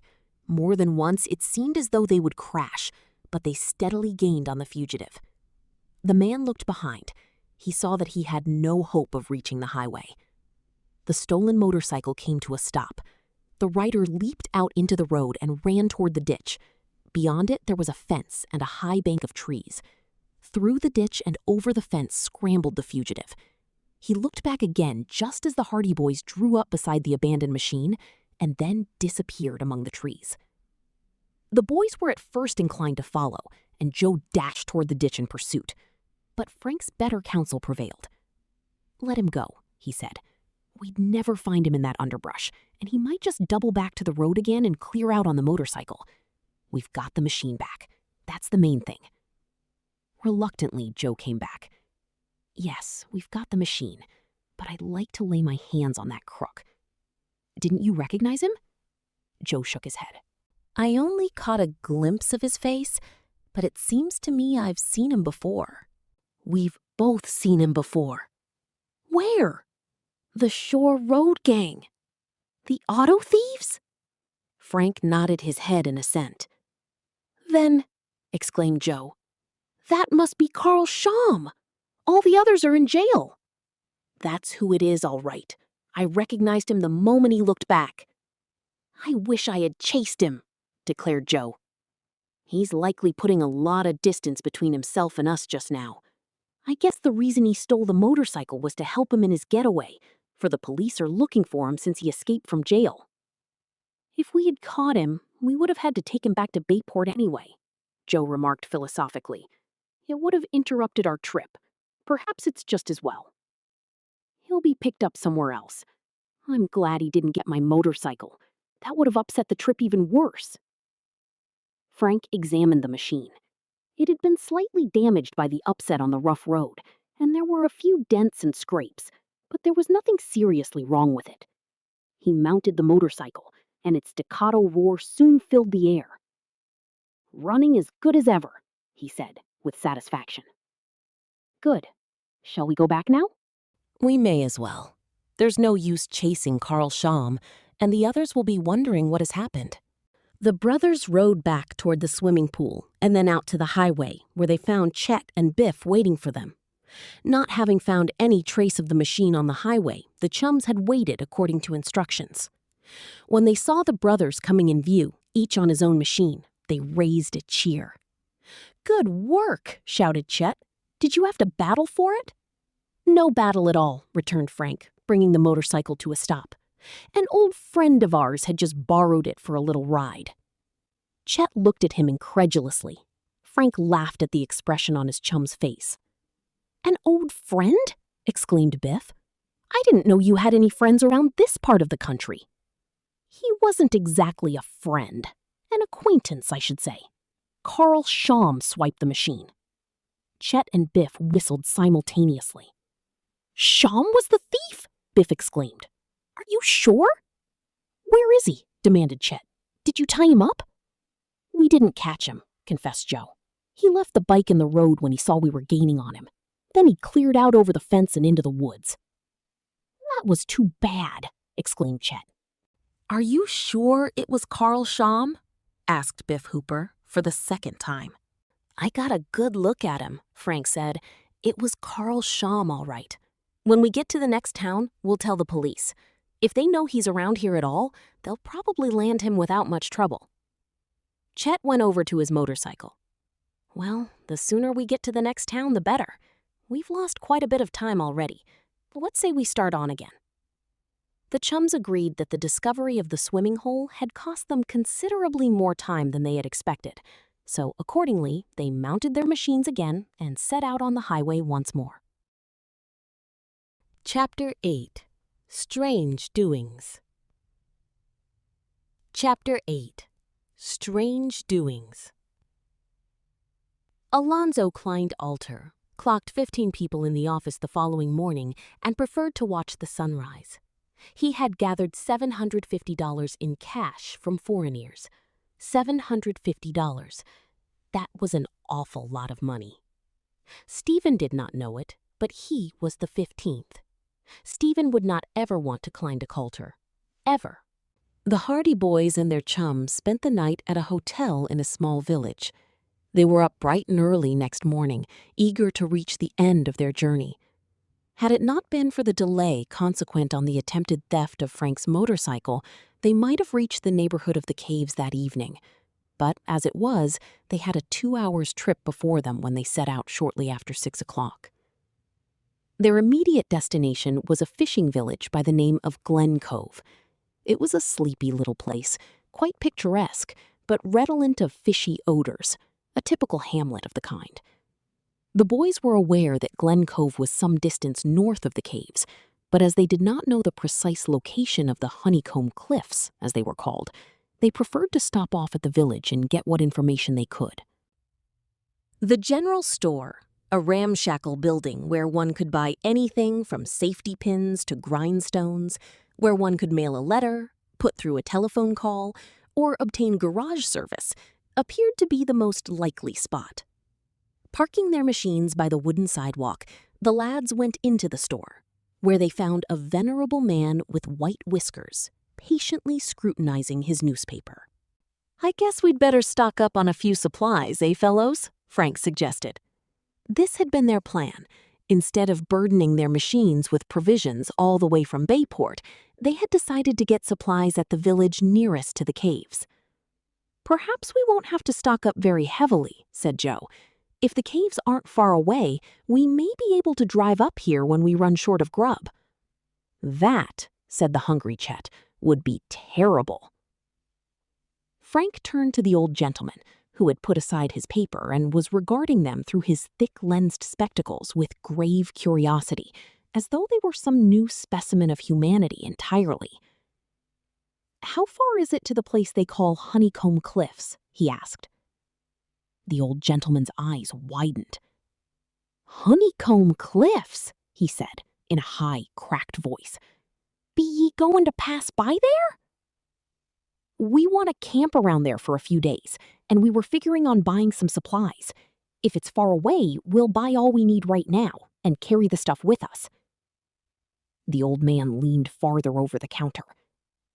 "You're a-going to camp at Honeycomb Cliffs?" he exclaimed incredulously.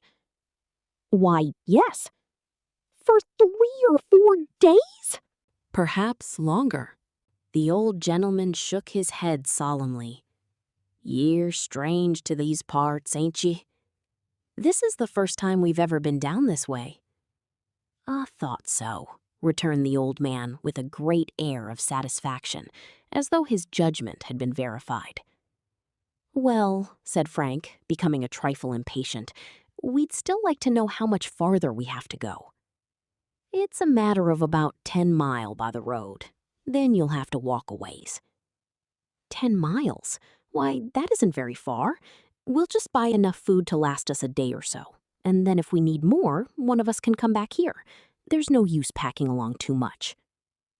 And ye say you're going to camp there? Persisted the old man, as though he could not quite grasp the fact. Yes. What's wrong about that?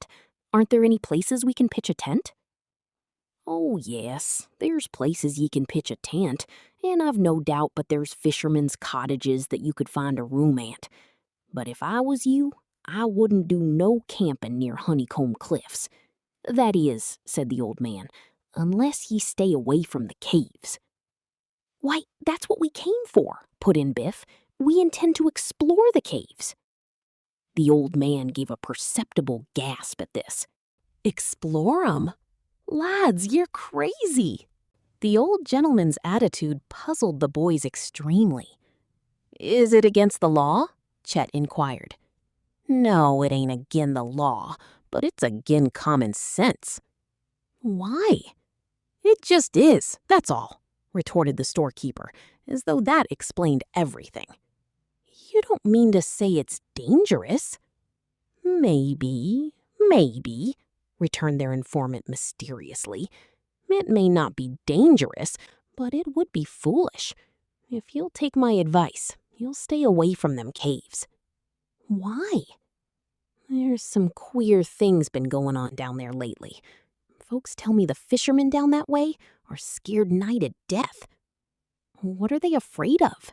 Asked Biff. The old man shrugged eloquently. That's just it. Nobody knows. But there's been queer lights seen down around them caves. And shooting. Shooting? Guns going off, explained the storekeeper, as though they had failed to understand the word. Mighty queer doin's, they say. 2 men already that tried to find out what was going on, they got shot at. Chet whistled softly. This sounds good, he observed.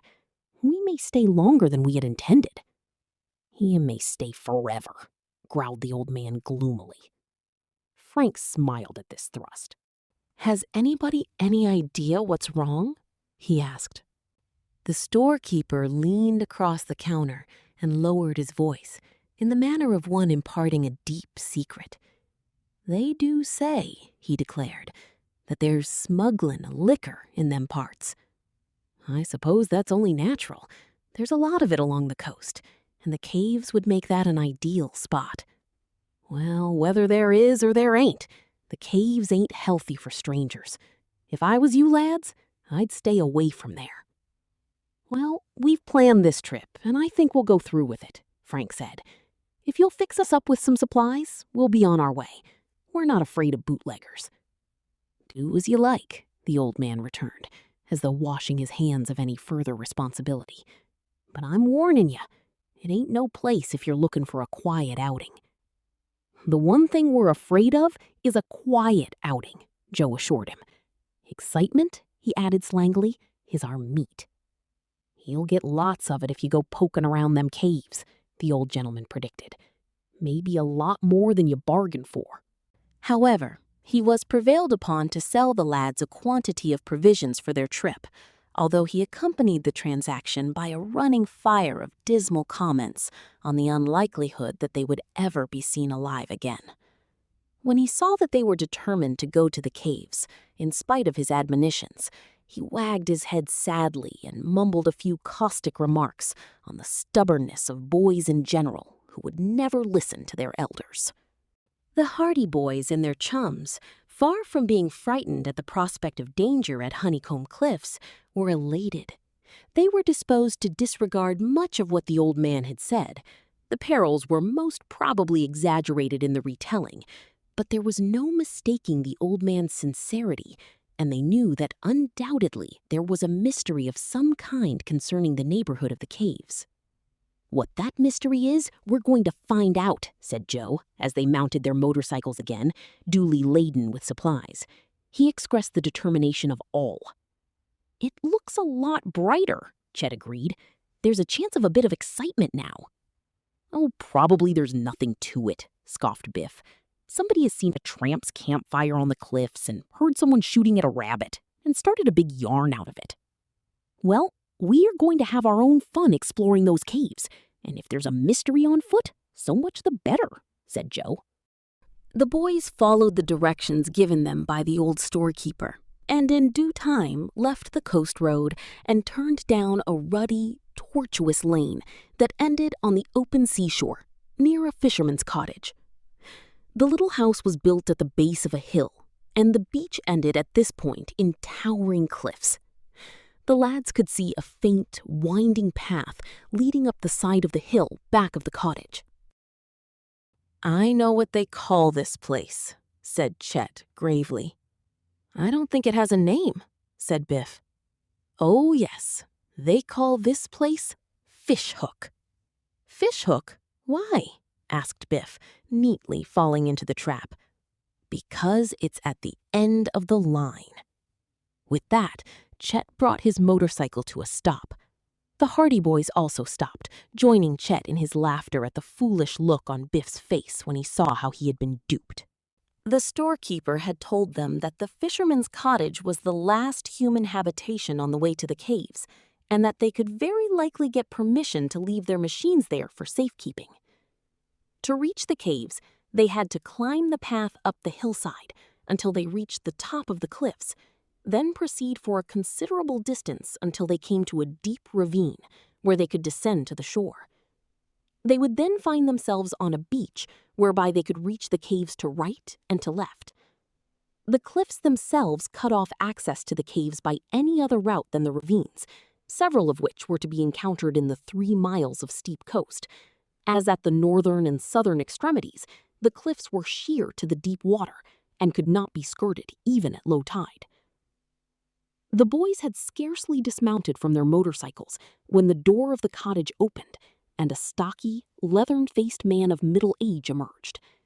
He was plainly a fisherman, and he came over to them, a look of surprise on his broad, good-natured countenance. "What can I do for you, my lads?" he inquired. "It ain't often I see strangers here." "We want to know if we could leave our motorcycles here for safekeeping," asked Frank. "Certainly. Most certainly you can. There's a shed back of the house where you can put 'em. Is it just for an hour or so, going up on the cliffs?" "Perhaps for a few days. We were planning to go exploring among the caves." The fisherman's expression changed instantly. "Exploring the caves?" he exclaimed. "You'd best go back home. There's strange doings in the caves these days. It's no place for boys." Chapter 9. The Storm. Chet Morton laughed. "We heard there were some queer things happening around here, but that doesn't frighten us." "There's nothing to laugh at, young man," returned the fisherman tartly. "I've lived here for 20 years, and I'm no fool. The caves ain't healthy just now." "Rum runners, I suppose," said Frank. But the fisherman scorned this suggestion. "If it's rum runners, they'd be bringing their cargoes out to the road, wouldn't they? Not much sense in 'em hiding the liquor in the caves and leaving it there, is there?" "I wouldn't think so, but perhaps they bring it out to the road quietly."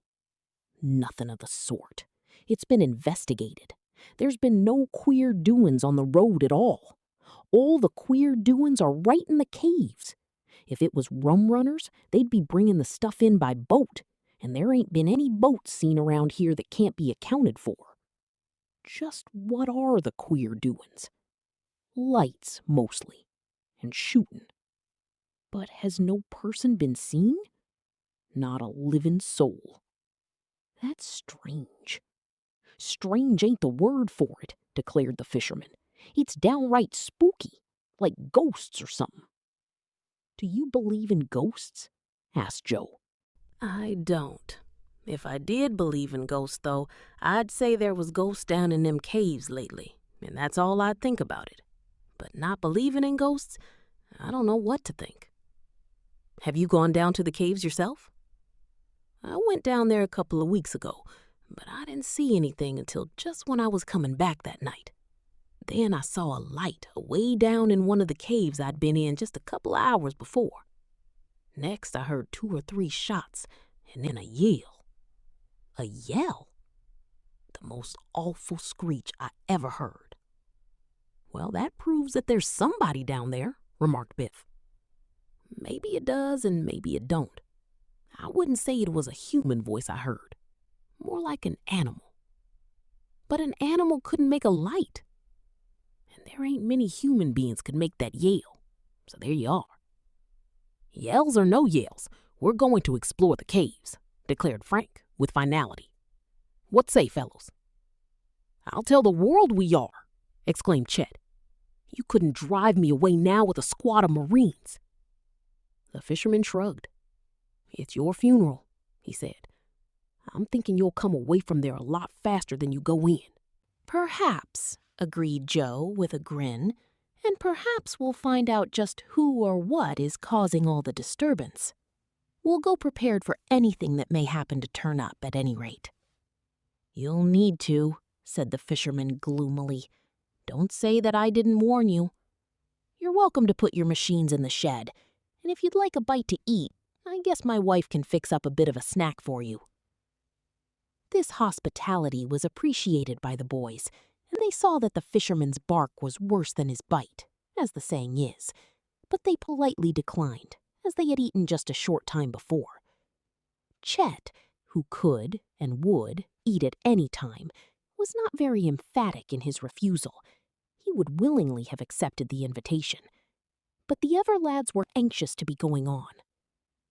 It's very good of you, said Frank, and I hope you don't think we're rude in going ahead to the caves after your warning.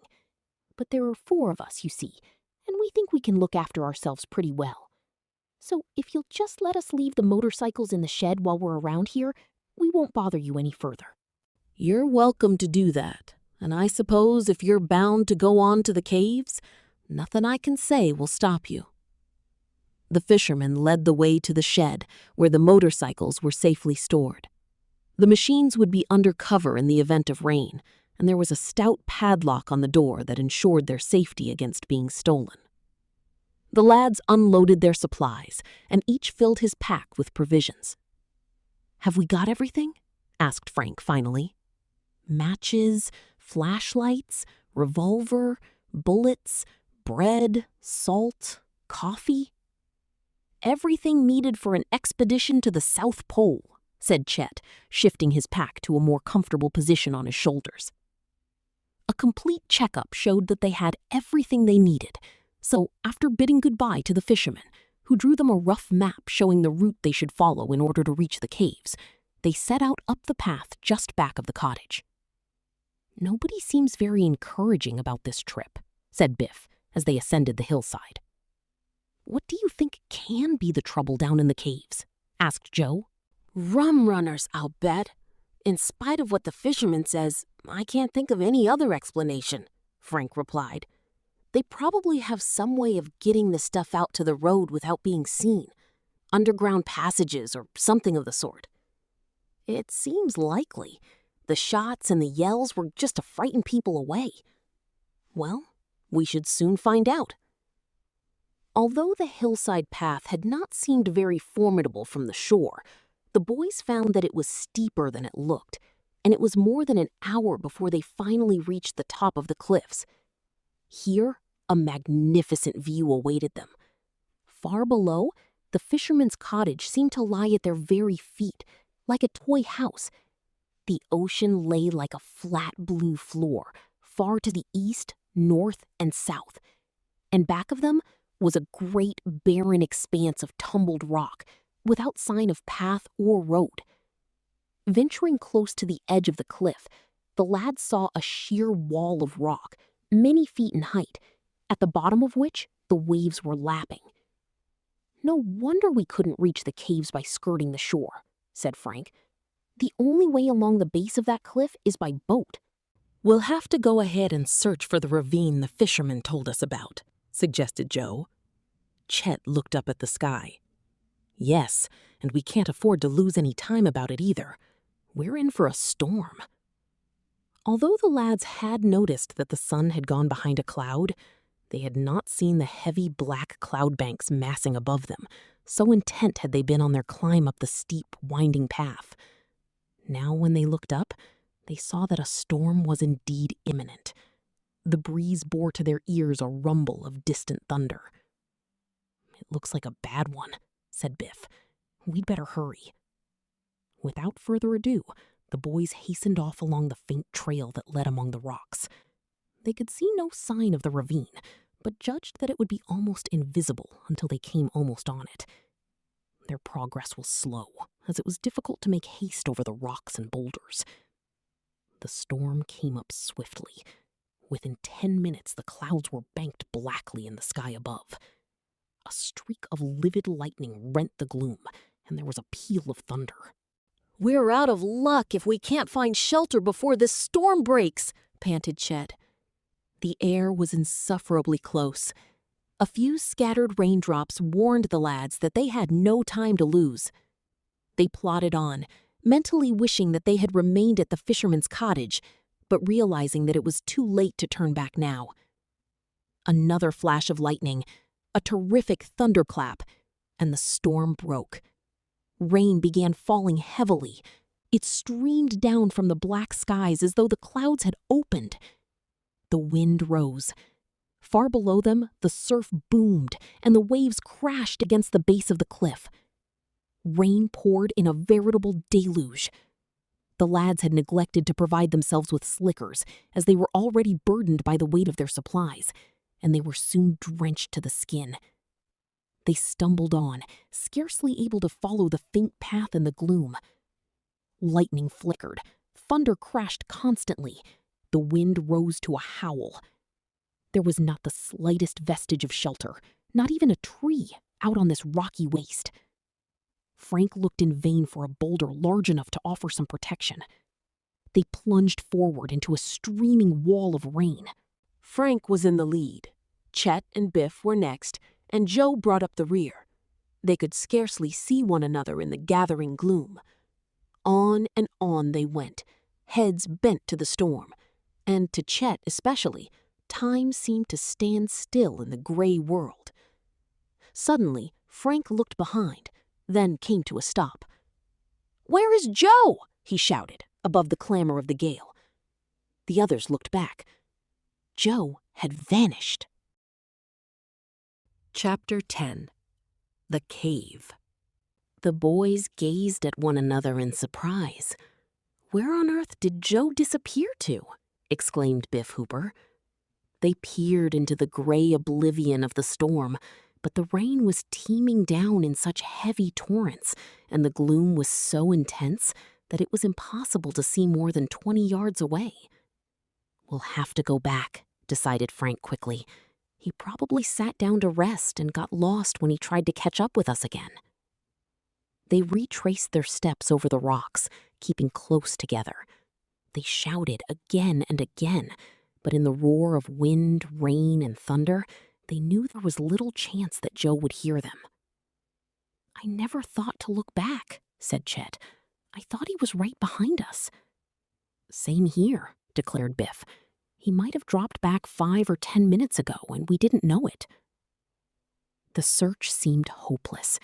It was late in the afternoon and already getting dark. Once in a while, they stopped and listened, hoping to hear some faint cry from Joe. But there was nothing. "Perhaps he fell down and hurt himself," suggested Frank. "He may be lying behind some of these big rocks, and we can't see him." The boys searched patiently. Joe Hardy was nowhere to be found. They did not dare scatter for fear of losing one another, but they hunted among the rocks, realizing the hopeless nature of their quest. At last they halted, standing in a little group with rain pouring down on them. Frank expressed the fear they had all held for the past few minutes. "I wonder if he could have fallen over the cliff." They had been going along within a few yards of the uneven edge of the cliff, and they realized that in the rain and the dim light, it would have been easy for Joe to have stumbled into the abyss. They turned sick at the thought of the frightful plunge, ending in certain death had he tumbled over the verge. Suddenly, Above the roar of the storm, they heard a faint cry. "Listen!" cried Frank. Breathlessly, they waited. Again came the cry. "Help! Help!" It was from almost at their feet. Frank ran quickly forward. At the very edge of the cliff, he stopped and peered down. Over to one side, a few feet below the top of the sheer wall of rock, he spied a dark figure. It was Joe. He seemed to be clinging directly to the side of the cliff. Hastily shouting to the others, Frank ran across the rocks until he came to a place immediately above where he had seen his brother.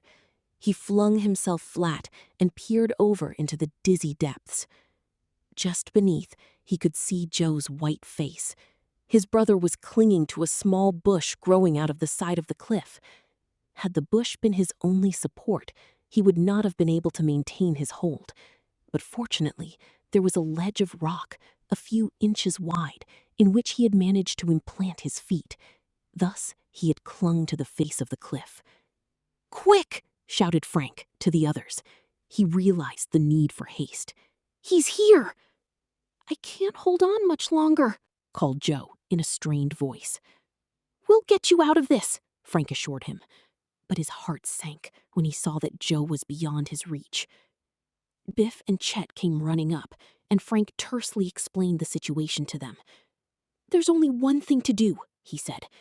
"Both of you hang on to me while I lower myself over." Biff peeped over the edge of the cliff. "You'll never make it," he said. "You'll both be killed." "We're not going to stand idle until he gets exhausted and lets go his hold," declared Frank. "It's the only chance, and I'm going to take it." He flung himself down and began to edge forward until he was leaning far over the verge. Biff and Chet seized his ankles and set themselves by digging their heels against the rocks. Bit by bit, Frank lowered himself head first over the side. His outstretched hands were but a few inches away from Joe's wrists. Joe still clung to the bush that had saved his life. Frank dared not look down, for he was hanging at a dizzy height. He closed his eyes. "A little more," he called out. He swung lower and gripped Joe's wrists. He secured a tight hold. There was no time to lose, as he knew it would take every ounce of strength he possessed to drag his brother back to safety, and he was growing weaker all the time. "Ready, Joe?" "All right," gasped Joe. "Haul away!" Chet and Biff began dragging Frank back. There was a double weight now, for Joe relaxed his grip on the root to which he had been clinging and was now dangling in space, supported only by Frank's firm grip on his wrists. Frank had no idea that his brother weighed so much. The strain was terrific. Gradually, however, he was drawn back to safety. For one horrible moment, he thought he was losing his hold on Joe's wrists as their locked hands reached the edge of the precipice. But Chet, leaning forward, seized the back of Joe's shirt, clung to him while Biff scrambled over, and together they hauled him up onto the rocks. For a moment, neither of the Hardy Boys could say a word. They were so exhausted by the ordeal. Above them, the storm still raged. The rain still poured from the black skies. The lightning still flickered, and the thunder still boomed and rumbled. "Boy, that was a narrow squeak," said Chet solemnly at last. "Don't talk about it," said Joe, closing his eyes as though to shut out the memory of the sight. "I can still see the waves way down beneath me. I was never so near death in my life. We'll stick closer together after this." "How did it happen?" Frank asked. "I stopped to tie my shoelace. When I looked up again, I couldn't see you chaps at all, so I began to run to catch up. I didn't realize I was so near the edge of the cliff. Then some of the rock must have broken off under my feet, because everything gave way, and I felt myself falling." "You're mighty lucky you're here to tell us about it," said Biff. "I'll say I am. I just managed to grab that root growing out of the side of the cliff, and I hung there until I thought my arms would be pulled out of their sockets. I thought I'd never be able to hold on until you found me. It was quite a while before we missed you." At any rate, I couldn't have held on, but I managed to find that ledge and got my feet on it. That rested me. I was certainly glad when I heard you fellows shouting for me. Recovering somewhat from their grueling experience, Frank and Joe Hardy got to their feet.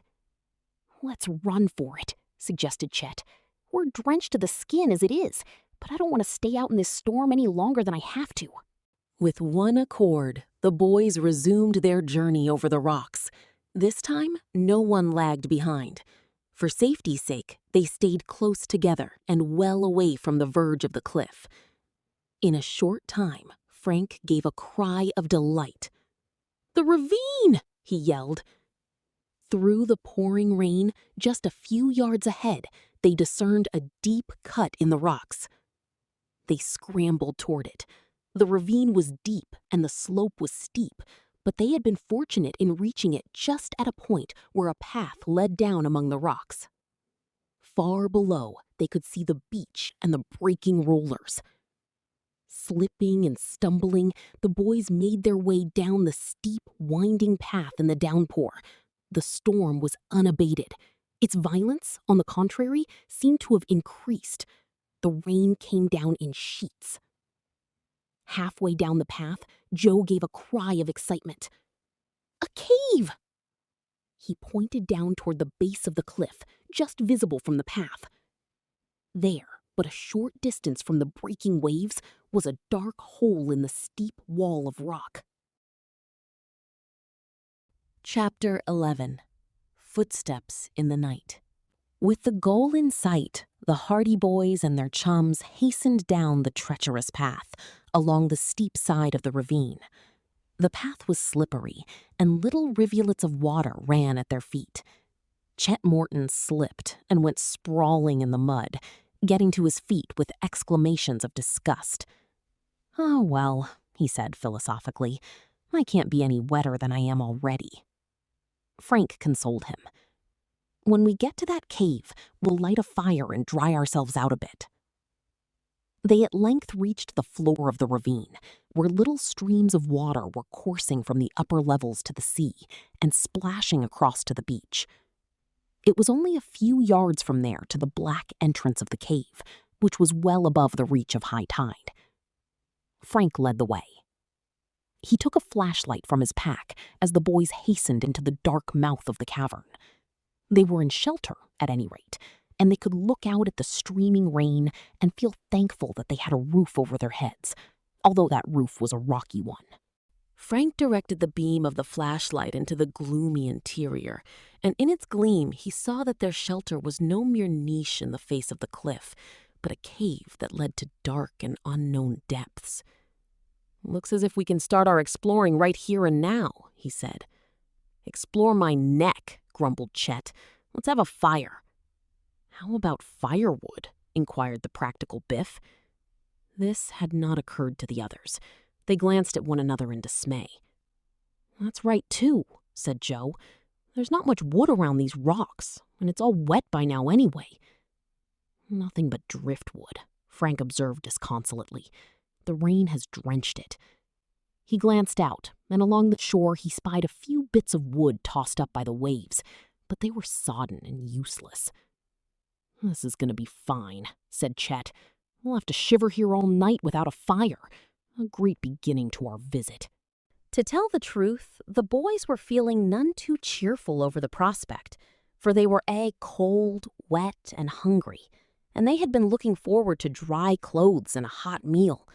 Now it seemed that they were doomed to spend the night in the cheerless shelter of a damp, cold cave, without the vestige of a blaze. "Thank goodness our blankets are dry at any rate," Joe said philosophically. Frank moved farther back into the cave, with the flashlight illuminating the way. Suddenly, he gave an exclamation of mingled astonishment and delight. "Well, can you beat this, fellows? What have you found?" "Firewood!"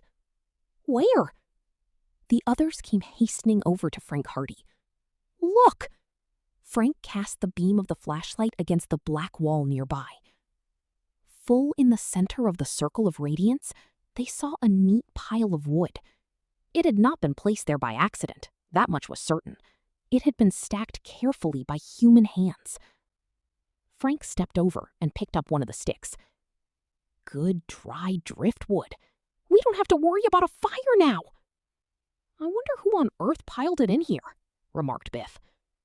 Chet shrugged. Why worry about that?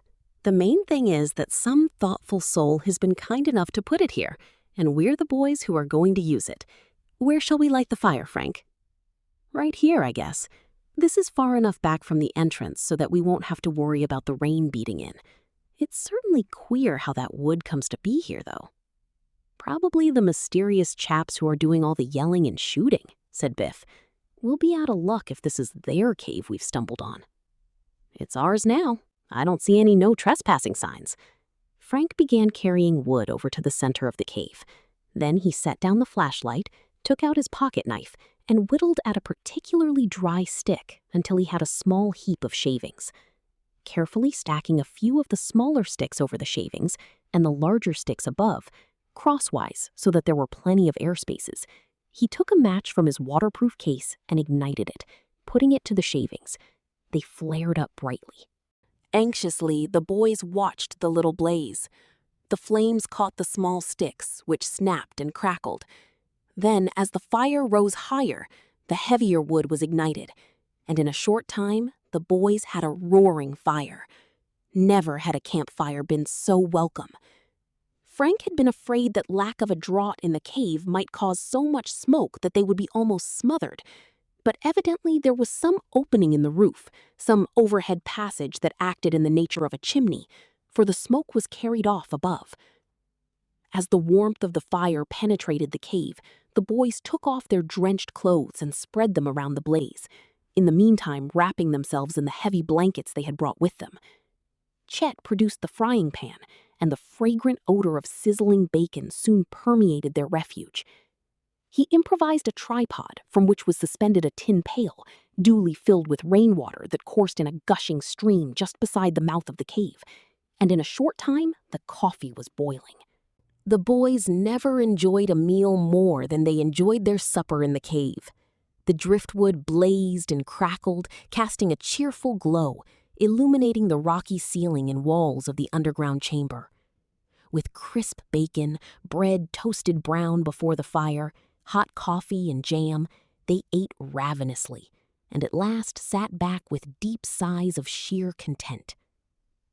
"This old cave isn't so bad after all," said Chet, wrapping his blanket around him like a cocoon and wriggling his toes toward the flames. The others glanced toward the entrance of the cavern. It was pitch dark outside and still raining. They could hear the constant beat of the downpour, the incessant roar of the surf, the splash of the waves, the moaning of the cold wind out in the blackness of the night, and the cave seemed the most comfortable place in the world. "We owe a vote of thanks to the chap who stacked this driftwood in here," said Biff. "I'll tell the world," declared Joe. "We'd have been shivering and hungry yet if it hadn't been for him." "I wonder who he could have been," mused Frank. "Perhaps somebody who was down here searching for the smugglers or bootleggers or whoever has been raising all the fuss around here," his brother suggested. "He hasn't shown up yet," Chet remarked cheerfully. He looked out into the storm and shivered. "Somehow, I have an idea he won't be along tonight, either," he added, edging nearer the fire. "I guess we'd better have a good night's sleep and then start our exploring tomorrow," Frank said. "We can start right on this cave, for that matter. It seems to lead back for quite a distance." "Sleep sounds good to me," Biff yawned. Although part of the floor of the cave was rocky, much of it was sand, which provided a fairly comfortable resting place.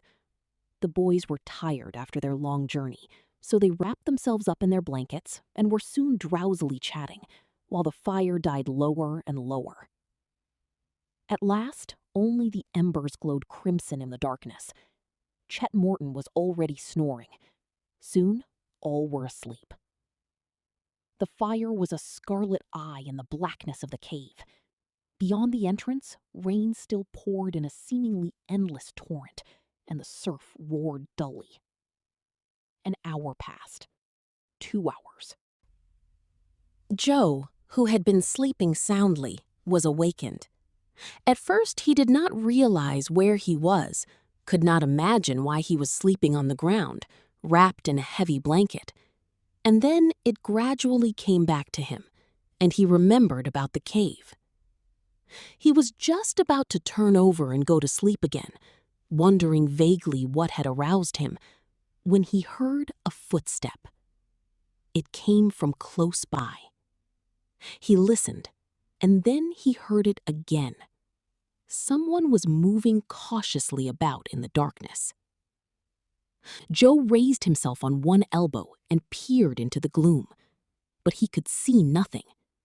However, he reasoned that it was probably only one of his chums. When he heard a rustle, he spoke. "Is that you, Frank?" The words rang out clearly in the silence of the cave. But the consequence was surprising.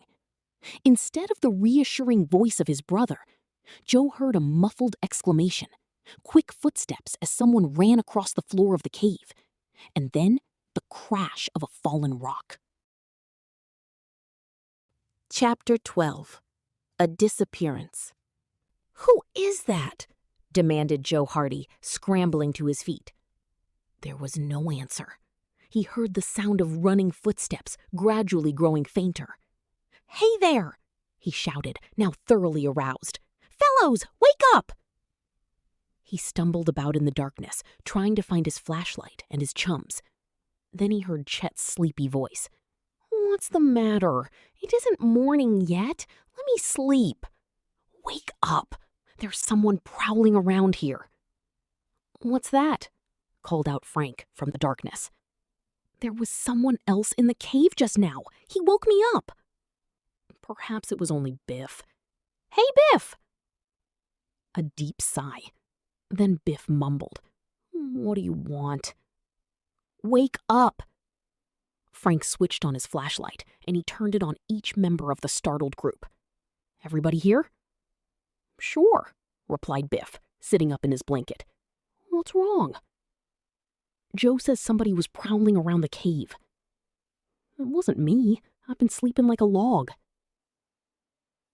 "It wasn't me either," spoke up Chet. "I guess I was right then," declared Joe. "There really was somebody. I thought for a minute it might be one of you playing a trick on the rest of us." "We're all accounted for," said Frank. He got up and tossed a stick of wood on the embers of the fire. In a few minutes, it began flaming up brightly, casting a circle of illumination through the cave. "Tell us about it, Joe."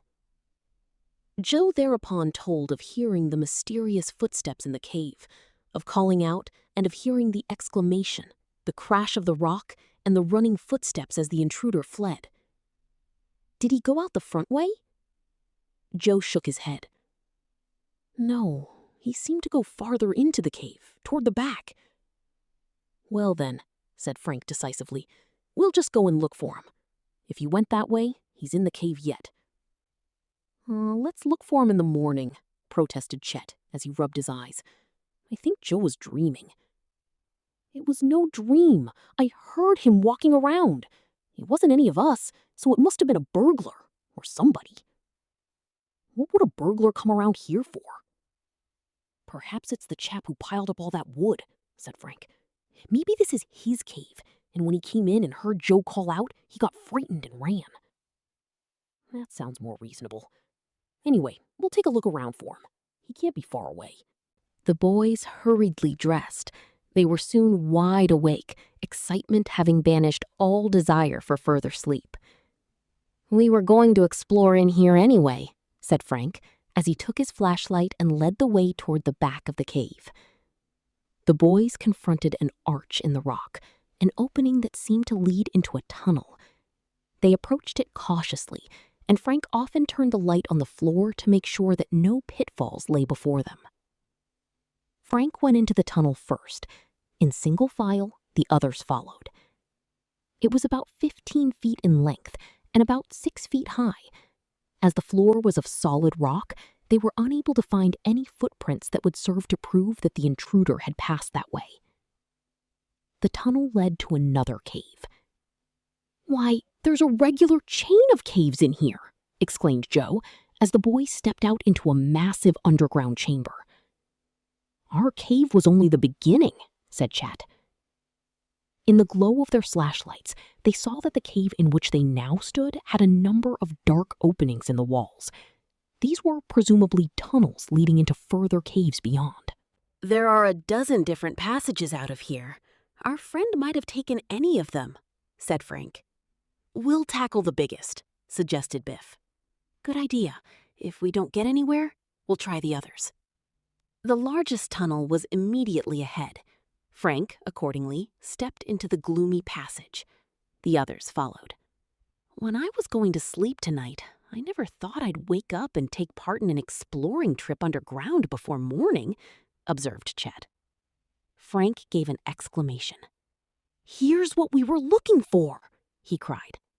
"What?" "A footprint." The others crowded around him.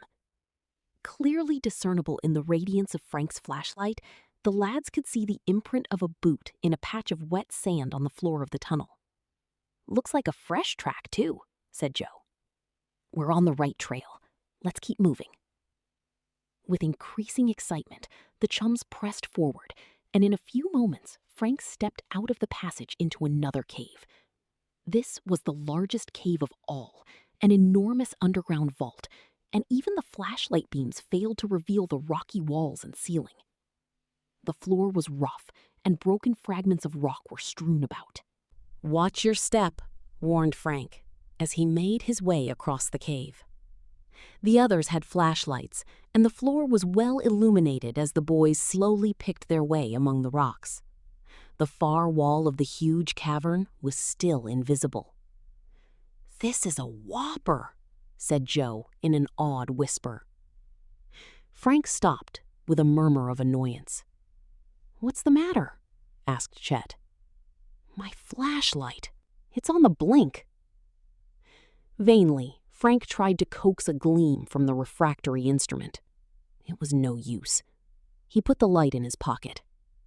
"I'll have to fix it tomorrow," he said. "It won't work anymore tonight by the looks of things." "Here's mine," offered Biff. But Frank declined. "No thanks. One of you chaps take the lead for a while. I can follow easily enough." Joe took the lead, as Frank suggested, and the little party moved on again. It was rough going. The floor of the cave became piled high with rocks, evidently from cave-ins that had occurred in times past. In other parts, it was pitted with little gullies and holes. In trying to avoid these, the chums gradually became separated. Frank stumbled along behind. He felt the loss of his flashlight, but said nothing, relying on finding his way by the radiance provided by the lights carried by the others. Soon, however, the three lights became scattered. Joe had gone to one side to avoid a huge boulder. Chet had gone to the other side and encountered a pit that prevented him from returning to Joe's trail. Biff had tried to follow Chet and had blundered into a labyrinth of rocks. Frank stood uncertainly for a moment, then called out, "We're getting separated! Wait for me!" The walls of the great cave flung back the echoes time and again. He heard Joe shout, "Where are you?" Had it not been for the glow of Joe's light, he would never have known where the voice came from, because the echoes confused him, and the tones seemed to come from all parts of the cave. Frank realized that his own shouts would cause the same confusion to the others. "Don't move around," he called. "I'll head toward one of the lights." But evidently his order was misunderstood, for one of the lights began to move erratically through the darkness. Frank went forward. He blundered against a rock and fell, bruising his knees. He got to his feet and went on, still in the direction of the nearest glow. He was confused by the moving lights.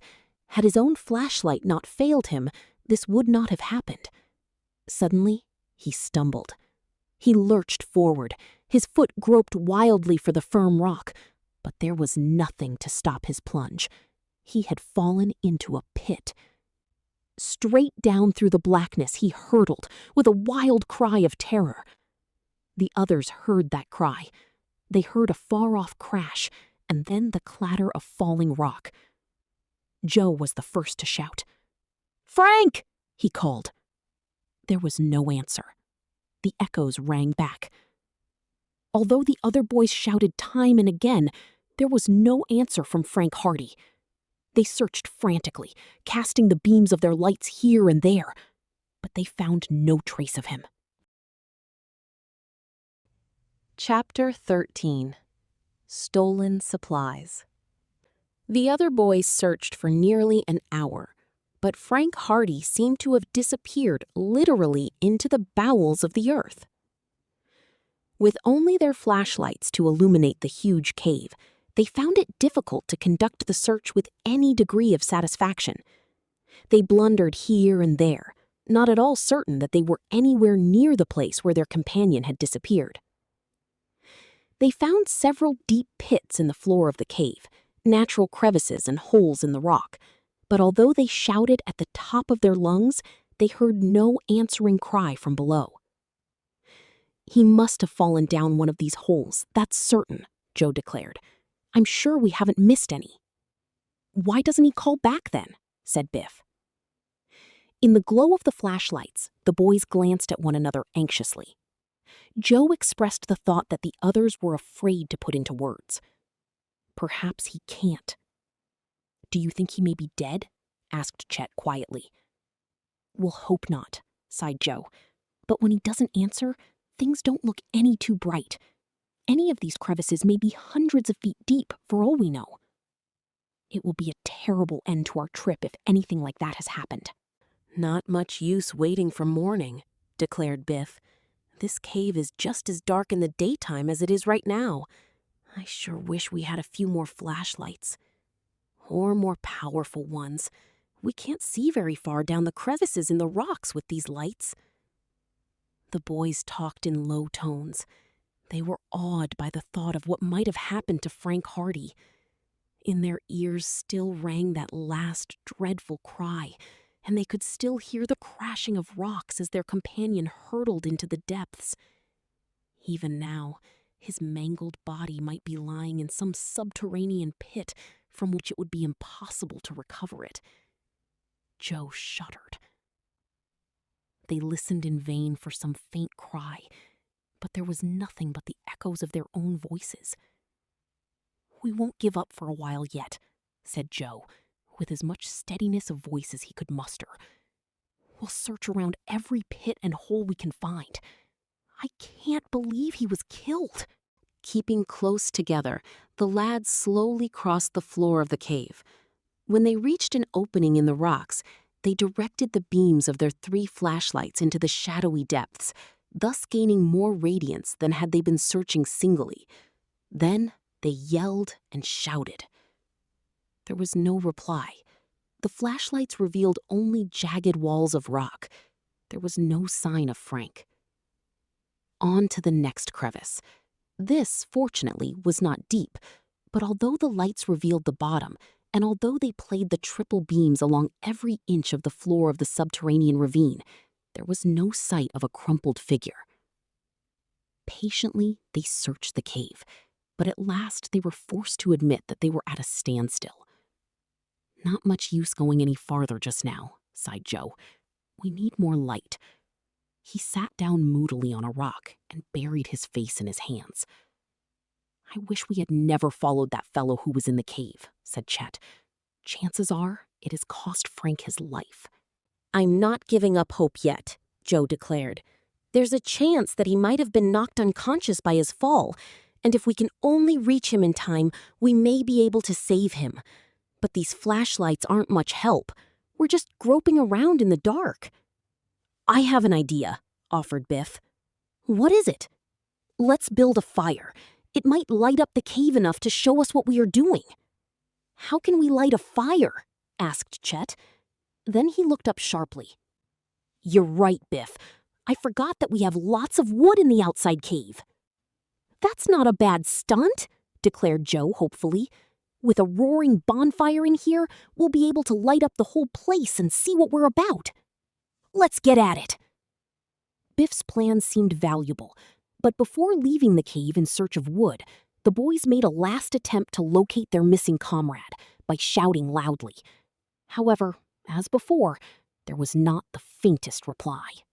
They made their way out into the next cave, and from there into the outer cavern where they had originally taken refuge from the storm. They were harassed by the thought that death might have overtaken their missing companion, and they said scarcely a word as they went about the business of gathering driftwood for the proposed bonfire. Each of them took an armful of the wood, and they were just about to return through the caves again when Joe noticed something that caused him to drop his wood on the floor with a clatter. "What's wrong now?" asked Chet in surprise. "That's funny," Joe returned. "I was sure we left our supplies right near this wood pile." "So we did," Biff assured him. "They're not here now." "They must be. I piled them there myself, all except a few that I put over by the other wall." "Come and see for yourself." Joe turned the beam of his flashlight on the place where Biff had stacked the greater part of their supplies. A loaf of bread and a tin of sardines lay on the rock, but that was all. Biff's astonishment was so great that he could scarcely speak for a moment. Then he gasped. "They've been stolen!" "All of them?" demanded Chet in alarm. The loss of their provisions would be a serious matter to him. "Where did you put the rest of the stuff, Biff?" asked Joe. Biff turned his flashlight on the opposite wall. There the light revealed a few bundles and tins, the rest of the supplies. "Well, they're safe at any rate. But where are the others? They can't be stolen. They were here when we went to sleep." "Must have been stolen while we were in the other caves," declared Chet. "But who could have taken them?" exclaimed Joe. "The chap who woke us up. I'll bet he didn't go into the other caves at all. Or if he did, he just hid himself until we passed. Then he came out and stole our food." "Perhaps that's what he came for in the first place," suggested Biff. Solemnly, the lads looked from the loaf of bread and the tin of sardines on the floor of the cave to the few things on the other side. "He sure didn't leave much. This means we'll have to go back to the village," said Chet, a bit impatiently. "We can't take time to worry about that now," Joe reminded him. "We have to keep up our search for Frank." "That's right," agreed Biff. "It's tough to lose our food, but we have enough to last us another day anyway, and it's more important to get Frank back than our supplies." "Of course it is," agreed Chet soberly. The boys picked up their firewood again, and with Joe in the lead, went into the second cave, then on into the cavern where their chum had vanished. As they trudged on through the darkness, following the gleam of the flashlights, Chet and Biff wondered vainly about the thief who had disturbed them and robbed them. Joe's agonized thoughts circled about his vanished brother. Chapter 14. Captain Royal. When the three boys reached the cave where they had last seen Frank Hardy, they piled the driftwood in a heap close by one of the pits in the floor. They were surprised at the number of holes and crevices they had discovered. "It's a wonder we weren't all killed," said Chet. "We were all prowling around this cave without any idea of the danger." "It's a good place to stay out of," Joe remarked. "But first of all, we'll try to get Frank out of it too." He was trying to be hopeful, but it was difficult. The ominous silence since his brother's disappearance had been none too encouraging. They lit the fire. In a short time, the flames flared high, and a flickering radiance illuminated the cave, revealing the damp ceiling high above, the clammy walls in the distance, and the rough floor, seamed and pitted with cracks and holes in the rock abroad. Methodically, they resumed their search, investigating each of these gigantic crevices. But in spite of all their shouts, in spite of the fact that they were enabled to make a more thorough search now that the cave was not as dark as it had been, in spite of the fact that Joe even descended one of the shallower pits on the chance that Frank might be lying unconscious at the bottom, their search was in vain. "I'm afraid it's no use," said Biff finally. "I hate to give up," declared Joe, "and yet we've done all we can." "Better have some sleep and try again tomorrow," Chet suggested. "Frank is either unconscious or were dead. Some of these pits seemed terribly deep. Joe realized that the advice was reasonable. They were all very tired and in no condition to continue the search. As Chet said, if Frank were alive or conscious, he would have shouted to them. "All right," agreed Joe. "We'll go back to the other cave. But I'm afraid I'll never be able to sleep." "We'll have a rest anyway. Then we'll come back. If we still can't find him, we'll go back to the village and get some men to help us with ropes and big searchlights. We'll never go back to Bayport until we find out what has happened to him." Disconsolately, the boys turned away. They were almost at the entrance of the second cave when they heard a faint sound. Joe wheeled about. What was that? They listened. The sound was repeated.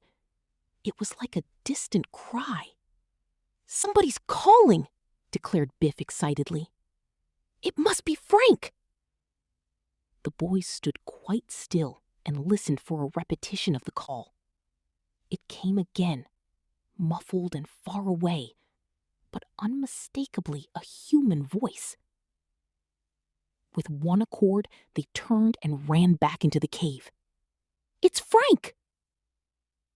They hurried across the treacherous floor in the direction of the sound. It was clearer now. "Joe! Joe!" They recognized Frank's voice.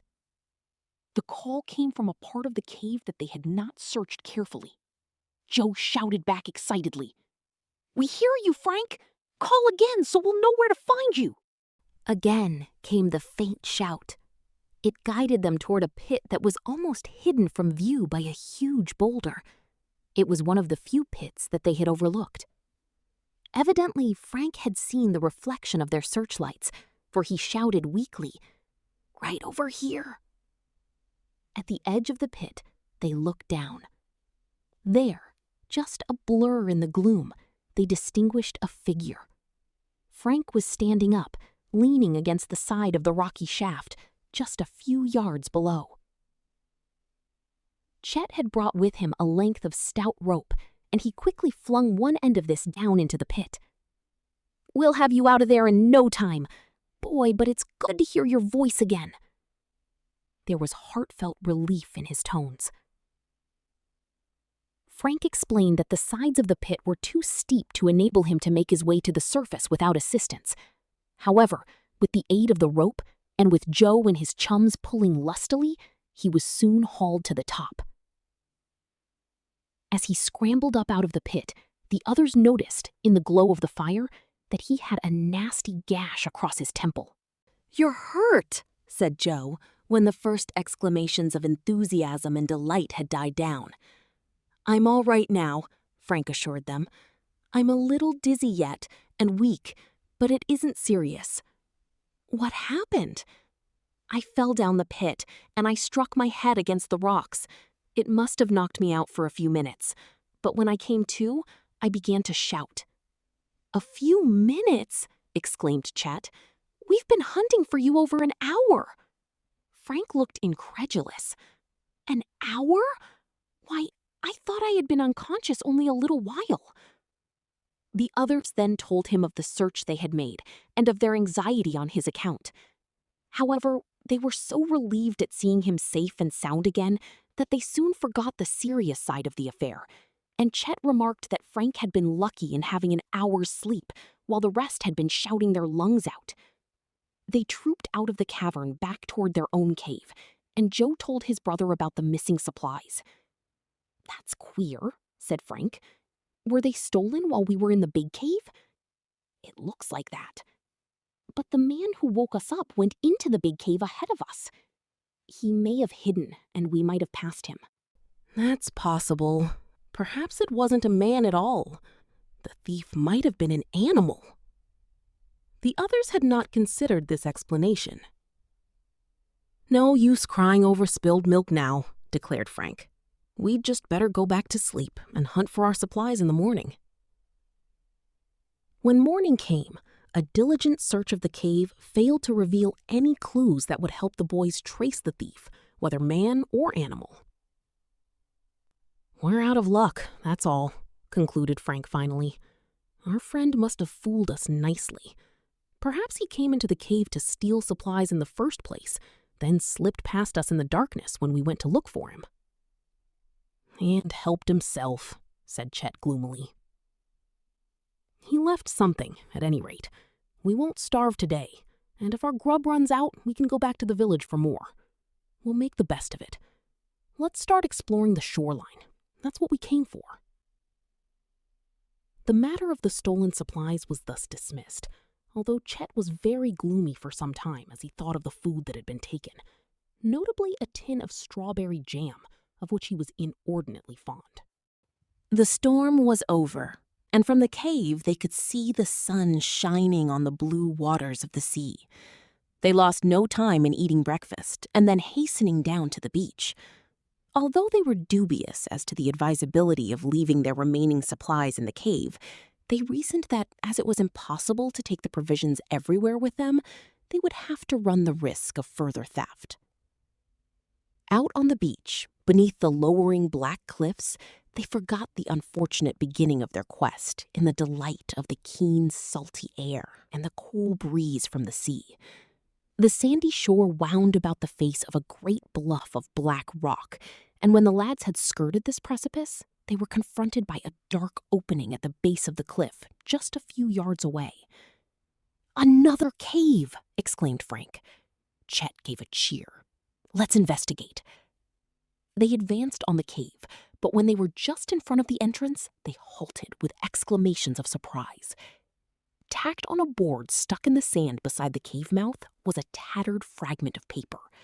On it, in black letters scrawled with a heavy pencil, they read. Chapter 15. No Trespassing. The boys looked at this sign in astonishment. "By order of the Chief of Police," murmured Chet, with a grin. "Looks as if somebody has been here before," Biff observed. "Perhaps somebody just put up the sign for a joke. Let's take a peep inside." Frank advanced toward the cave. But at the entrance, he paused. He peered into the gloomy beyond, and then turned back to his companions. "The sign isn't a joke," he said quietly. "Somebody lives here." "Lives there?" ejaculated Chet incredulously. "Come and see for yourself." Curiously, the lads crowded into the entrance of the cave. They saw at a glance that Frank was right. In the gloomy interior of the cave, they could see a crude table, a mattress with blankets, and on a ledge of rock was an improvised cupboard consisting of an old soapbox. That the cave had only been recently tenanted, they saw by the fact that the box held some canned goods and some other provisions that had certainly not been there long. "Well, I'll be switched," declared Joe. "We have a neighbor." "We certainly have, and if I'm not mistaken, here he comes now." Frank was looking down the beach. The others turned. "What a queer duck he is," exclaimed Biff. "I'll say he is," ejaculated Chet Morton. "Where do they get 'em like that?" Coming around a jutting promontory of rock was a queer old man, clad in fisherman's garb, with a huge straw hat on his head. He had not seen them as yet. He was singing in a high-pitched voice, and even at that distance they could make out the words. "I'm Captain Royal of the King's Navy, and I want 2 lumps of sugar in my tea." Chapter 15. The Old Sailor. At having concluded this verse, the strange old man elevated one arm above his head and danced a couple of steps of a sailor's hornpipe. In the middle of this, he caught sight of the boys and came to an abrupt stop. "Ahoy!" he shouted. "Ahoy!" cried Chet promptly. The man in the straw hat advanced. "When did you come ashore?" "Just this morning." The old man drew closer. He was an odd figure, in the flopping straw hat, with oilskins much too big for him, and as he came up to the mouth of the cave, he looked closely at the lads, then smiled and extended his hand. "I'm Captain Royal," he announced. "You should have saluted, but I guess you didn't know." To make up for this breach of etiquette, the boys saluted, and this appeared to gratify the old gentleman immensely. "You're landlubbers, eh?" "I suppose so," admitted Frank with a smile. "Well, we can't all be sailors. It isn't often people come to see me." "Do you live here?" asked Joe, indicating the cave. "This is where I live when I'm ashore. I'm resting up between cruises just now." The old man sat down on the sand and fanned himself with the straw hat, for it was a warm morning and the sun was strong. The boys looked at him curiously. In spite of his garb, he did not look like a seafaring man. His skin was tanned, it is true, but it was not the deep mahogany tan of one who has lived for years in many climes. His voice was high-pitched, and his expression was mild. But the boys were old enough to know that one cannot always judge by appearances. "What are your names?" asked the old man. The lads introduced themselves. "Glad to meet you," returned Captain Royal. "It ain't often I have visitors. I get used to being alone." "It's lonely enough here," agreed Frank. "It isn't bad. Not half as lonely as the time I got marooned in the South Seas." The boys looked at him with new interest. "You were marooned?" "Aye. It was when I was in charge of a destroyer cruising the South Seas a good many years ago. We landed for water on a little island that you won't find on any of the maps. It was a hot day. Very hot. Must have been over 100 degrees in the shade. So while my men were loading the water on my boat, I sat down in the shade of a cactus tree. Before I knew it, I was asleep." "And they went away and left you?" "They did." "But you were the captain." "I guess they thought I was in my cabin, and of course none of them dared disturb me. When I woke up, the ship was gone." "Gosh!" exclaimed Biff. "Well, sir, I didn't know what to do. I was like this here fellow Robinson Crusoe that you read about. But I had to make the best of it, so I fixed myself up a little house, and I lived there for nearly 6 months, all by myself." "Didn't the boat come back for you?" "They couldn't find the island again. It wasn't marked on the maps. The engineer couldn't set a course back to the island. Anyway, the quartermaster, who took charge of the schooner after they found I was gone, didn't want to find me, I guess. He wanted my job." "How did you find anything to eat when you were on the island?" "Oh, there was lots to eat. Coconuts and prunes and bananas and grapefruit and figs and all sorts of fruit. There was plenty of mud turtles on the island, so I had mock turtle soup whenever I wanted it. I tell you, I lived high. Once in a while, I had my little troubles, of course, and 2 or 3 times I had some mighty narrow escapes. There was a rhinoceros came after me once." "A rhinoceros?" "Aye, he swam up to the island one day. I was just in for my morning swim when I saw his big ears flapping and heard him give a roar. I tell you, I was scared. He came surging through the waves and up on the beach, and he chased me clean up a pineapple tree. I had to stay there for 3 days until he went away, and I had nothing but pineapples to eat. I was never so sick of pineapples in my life. I've never been able to eat one since." Frank glanced at his brother. He was beginning to suspect that Captain Royal was having some fun at their expense. The old man rattled on. "The rhinoceros finally swam out to sea again, and I was able to come down. I lived on that island for half a year, hoping that my warship would come back, but it never did.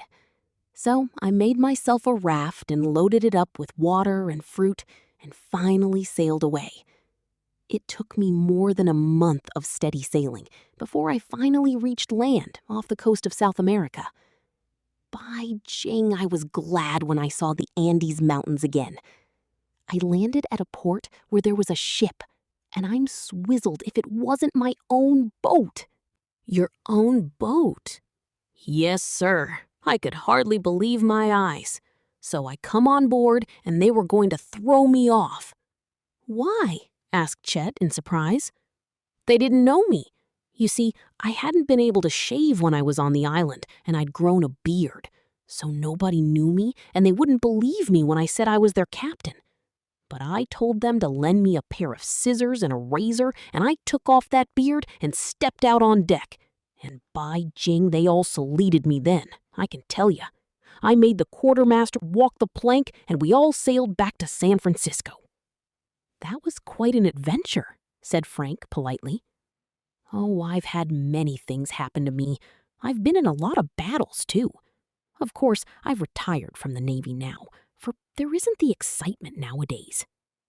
"Were you in the Spanish-American War?" asked Chet. "I was all through it, from start to finish. I had a narrow escape during that war. I took my ship out one night off the Philippines to see if I could catch a Spanish warship that I'd heard was in the neighborhood, and we sighted her just about midnight, not half a mile away. So we pumped a couple of shots over her keel, and she turned and went steaming away to the north. Well, I gave chase, but the Spaniard was fast, and it was 3 hours before we came alongside. We were just going to board the ship when the steward came up to me and said some other boats were coming up. There was 5 of them, all Spanish." "What did you do?" "What could I do? I couldn't run away. I told my men to get on board the Spaniard, and I took all the sailors from that boat and made 'em surrender and put 'em on my ship. So the other boats didn't dare fire at my ship for fear of killing their own men, and they didn't dare fire at the boat I was on for fear of sinking their own ship. So we opened fire on them, and they didn't dare fire a shot back." "That was mighty clever." "Wasn't it? I sunk 2 of the Spaniards, and the others surrendered, and I brought 'em back to Manila Bay. I was given a medal for that." Captain Royal looked very pleased with himself, and he dug into a capacious pocket and produced a plug of tobacco, taking a huge bite. "Oh, I've had experiences," he said, wagging his head. "Are you going to be around here long?" "Just a few days. I'd invite you to come and live in my cave, only there ain't much room." "We have a cave of our own, farther down the shore." "That's fine. I'll call and see you sometime." "We'll be glad to have you do that," said Joe cordially. The old man got up and walked toward the entrance of his own cave. "Come on inside," he urged. "You'd better stay and have some dinner with me. I was out fishing this morning, and I caught quite a few fish. As soon as they're ready, we'll sit down and eat." The boys accepted the invitation eagerly and trooped into the cave of Captain Royal. Chet looked around hungrily for the fish, but there was none in sight. The old man invited them to sit down, and they squatted in the sand, there being no chairs or boxes. "Are you the only person living around here, Captain Royal?" asked Frank. "The only one. I thought I was the only person who knew about these caves until I saw you lads here." "There was someone visited us last night," began Frank. Then he hesitated in surprise, for Captain Royal leaped to his feet, a look of fear on his face. "What's that?" he exclaimed. "Someone visited you? Don't tell me there's someone else around here." Chapter 16. "Go away!" "Someone came into our cave last night and stole most of our supplies," said Frank. "A man?" "We didn't see him, but it could scarcely have been an animal of any kind, for he carried off a whole box of food." "You don't say!" exclaimed Captain Royal. "And we found a footprint, too," added Joe. Captain Royal shook his head in amazement. "This is very strange. I had no idea there was anyone else around this part of the coast. You can see for yourself that it is hard to get here, and if there were anyone else around, I would be sure to see him." "And you've seen no one?" "Not a living soul, besides yourselves. And he stole your supplies? Nearly all of them. He left us some canned beans, a loaf of bread, some butter, and some coffee. But that's about all. Canned beans? It's a long time since I've had any canned beans. Perhaps we could trade. That's not a bad idea, said Chet. There are other things we need. I have some dried fish here, said the captain. I have fish and a case of eggs and some other things. Go get those beans and we'll trade. Chet hastened back to the other cave and returned in due time with the cans of beans, which the captain accepted with considerable delight. In exchange, the boys received some fish and 24 eggs. I got the eggs off a boat yesterday, explained Captain Royal, and I've been thinking ever since that it was foolish of me to buy a whole case because they mightn't keep. I'd rather have canned beans any day. When the exchange was effected, their host suddenly became silent and sat for a long time looking gloomily at the sand. The boys were wondering when the promised fish dinner was to put in its appearance. Apparently, Captain Royal had forgotten all about his invitation. Suddenly, he looked up. "Well," he demanded curtly, "what are you hanging around for, boys?" They gazed at the man in surprise. "Why, you asked us to stay," stammered Frank. "Yes," returned the old man tartly, "but I didn't ask you to stay all day." The boys were so astonished at this sudden change of front that for a moment they thought the captain was joking. But they soon learned that he was in earnest, for he got to his feet with a mutter. "Must I order you out?" "Why, what's the matter?" inquired Joe. "Have we offended you in any way?" "Be off with you! Go away! Get out of here!" The boys got to their feet, vastly surprised. "Go away!" repeated Captain Royal, advancing on them with a threatening gesture. "Clear out! I prefer to be alone." "Why, certainly," said Frank. "We had no idea we were disturbing you, Captain." "Don't argue. Get out! By jing, I've had enough people bothering me lately, and I'm not going to stand for it any longer. I thought when I found this cave that people would leave me alone, and now I am annoyed by a pack of meddlesome boys. Go away!" Without further ado, the lads retreated from the cave. Captain Royal stood in the entrance, shaking his fist at them angrily. "Clear out of here!" he stormed. "Don't let me catch you around this cave again, or it will be the worse for you." Then he wheeled about abruptly and disappeared into the darkness of the cave. The boys looked at one another in amazement. "Can you beat that?" exclaimed Chet. "What's wrong with the old coot, anyway?" demanded Biff. "Has he gone crazy?" "I can't understand it," said Frank. "One minute he invites us to stay for dinner, and in the next breath he orders us away." Joe tapped his head significantly. "I think he's a little bit off his head." "Perhaps it's the heat," volunteered Chet. "He is certainly a queer old codger," Biff declared. "I don't know what to make of him." The boys went back down the beach toward their own cave. Fortunately, before he started, Chet had had enough presence of mind to pick up the provisions they had obtained from the old man, so the boys went back down the beach toward their own cave. "He's crazy," insisted Joe. "Those stories he told us were the wildest yarns I ever heard in my life. I wonder if he thought we were simple enough to believe them." "As if anybody didn't know that a rhinoceros couldn't swim the ocean," scoffed Chet. "And pineapples that grow on a tree." "I don't think he's ever been a sailor at all," Frank declared. "His naval terms were certainly mixed. He called his ship a destroyer and a warship and a schooner and didn't seem to notice the difference. And he said the quartermaster was in charge after he left the ship. And everybody knows they don't make people walk the plank nowadays. His stories were as full of holes as a sieve, but I don't know whether he told them just for the fun of stuffing us or just because he is clean crazy and doesn't know any better." The boys discussed Captain Royal and his eccentric behavior all the way back to their cave, and agreed that if the old gentleman was not a lunatic, he was at least slightly unbalanced. The very fact that he lives away off here all by himself proves it, insisted Joe. No man in his right mind would live in a cave down in this lonely spot. I wonder if he was the man who came and stole our supplies last night. Frank shook his head. I thought of that, and I took a look around his cave, but there was no sign of any of our stuff. Besides, he seemed much surprised when we told him there was someone else hanging around.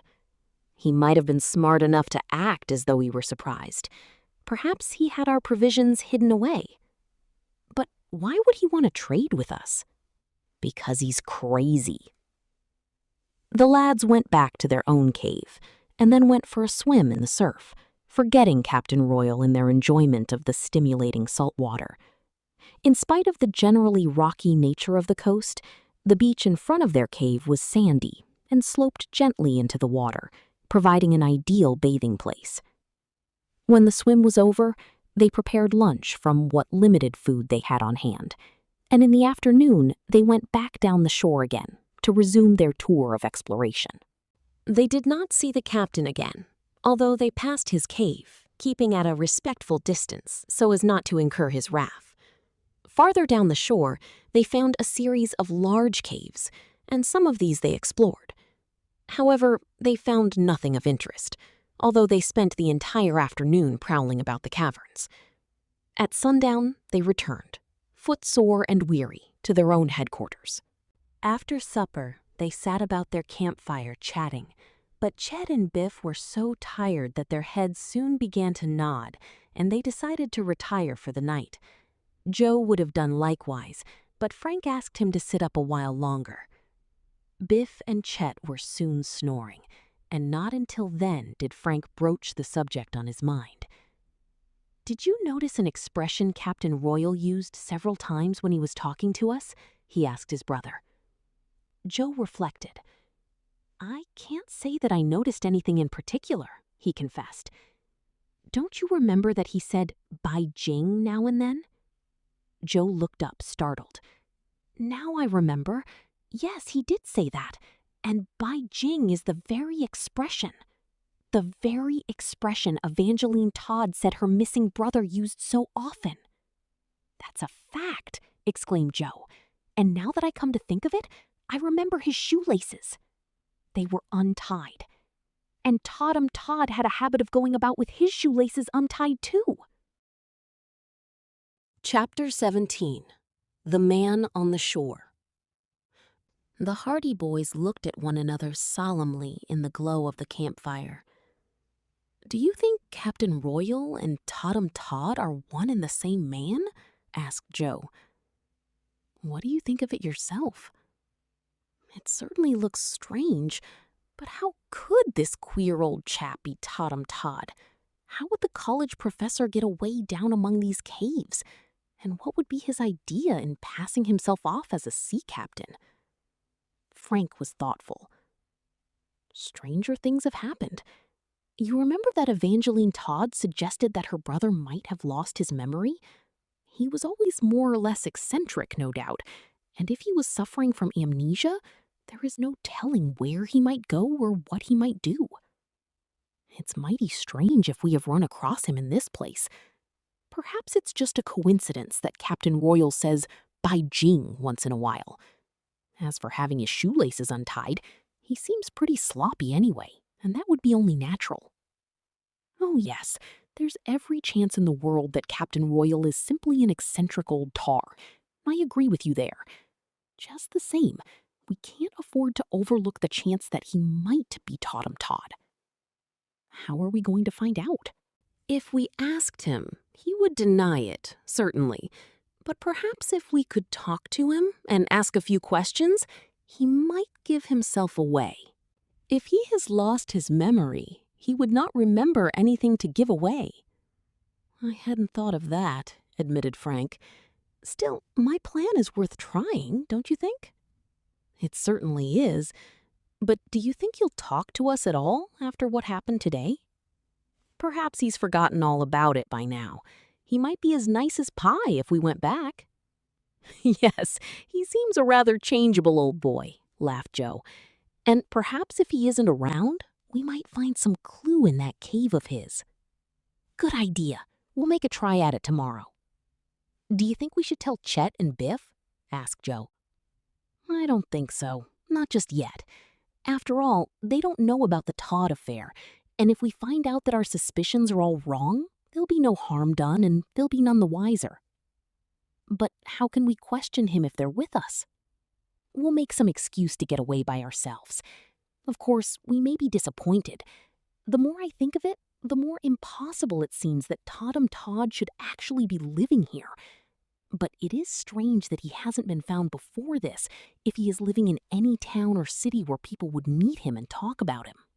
"Dad said he was traced as far as Claymore, and there the trail vanished. Claymore isn't very far from this coast." "That's right. He may have wandered down to these caves. How about the shooting and the mysterious lights we were warned about?" Frank laughed.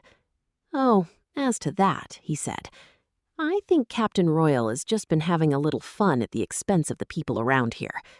Perhaps he is trying to keep people from finding out too much about him. Well, we'll find out all we can anyway. He can't scare us."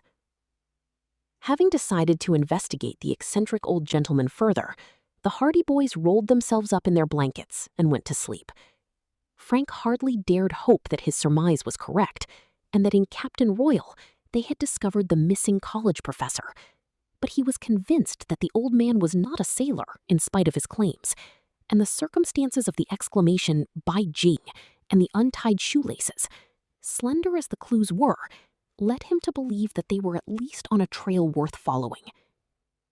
When the boys awakened next morning, they found the sea hidden by a dense fog. It was damp and cold, and the weather put all idea of further exploration of the coast out of their heads. "I'm not going to wander among the rocks in this fog," declared Chet emphatically. "If it got worse, we'd have a fine time finding our way back here." "Looks to me like a good morning for fishing," said Biff.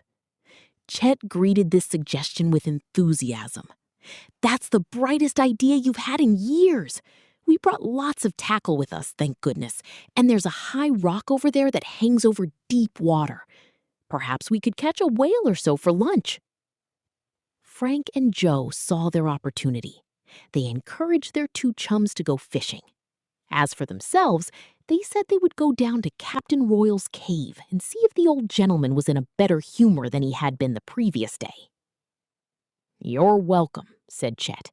"I've had enough of that old lad's society to last me the rest of my life. He'll probably set his dog on you, if he has one." "I didn't see any dog there yesterday," grinned Joe. "Well, he'll likely have a dogfish then. You want to be careful. Better come fishing with us." But the Hardy boys persisted in their determination to beard the lion in his den again, as Frank put it.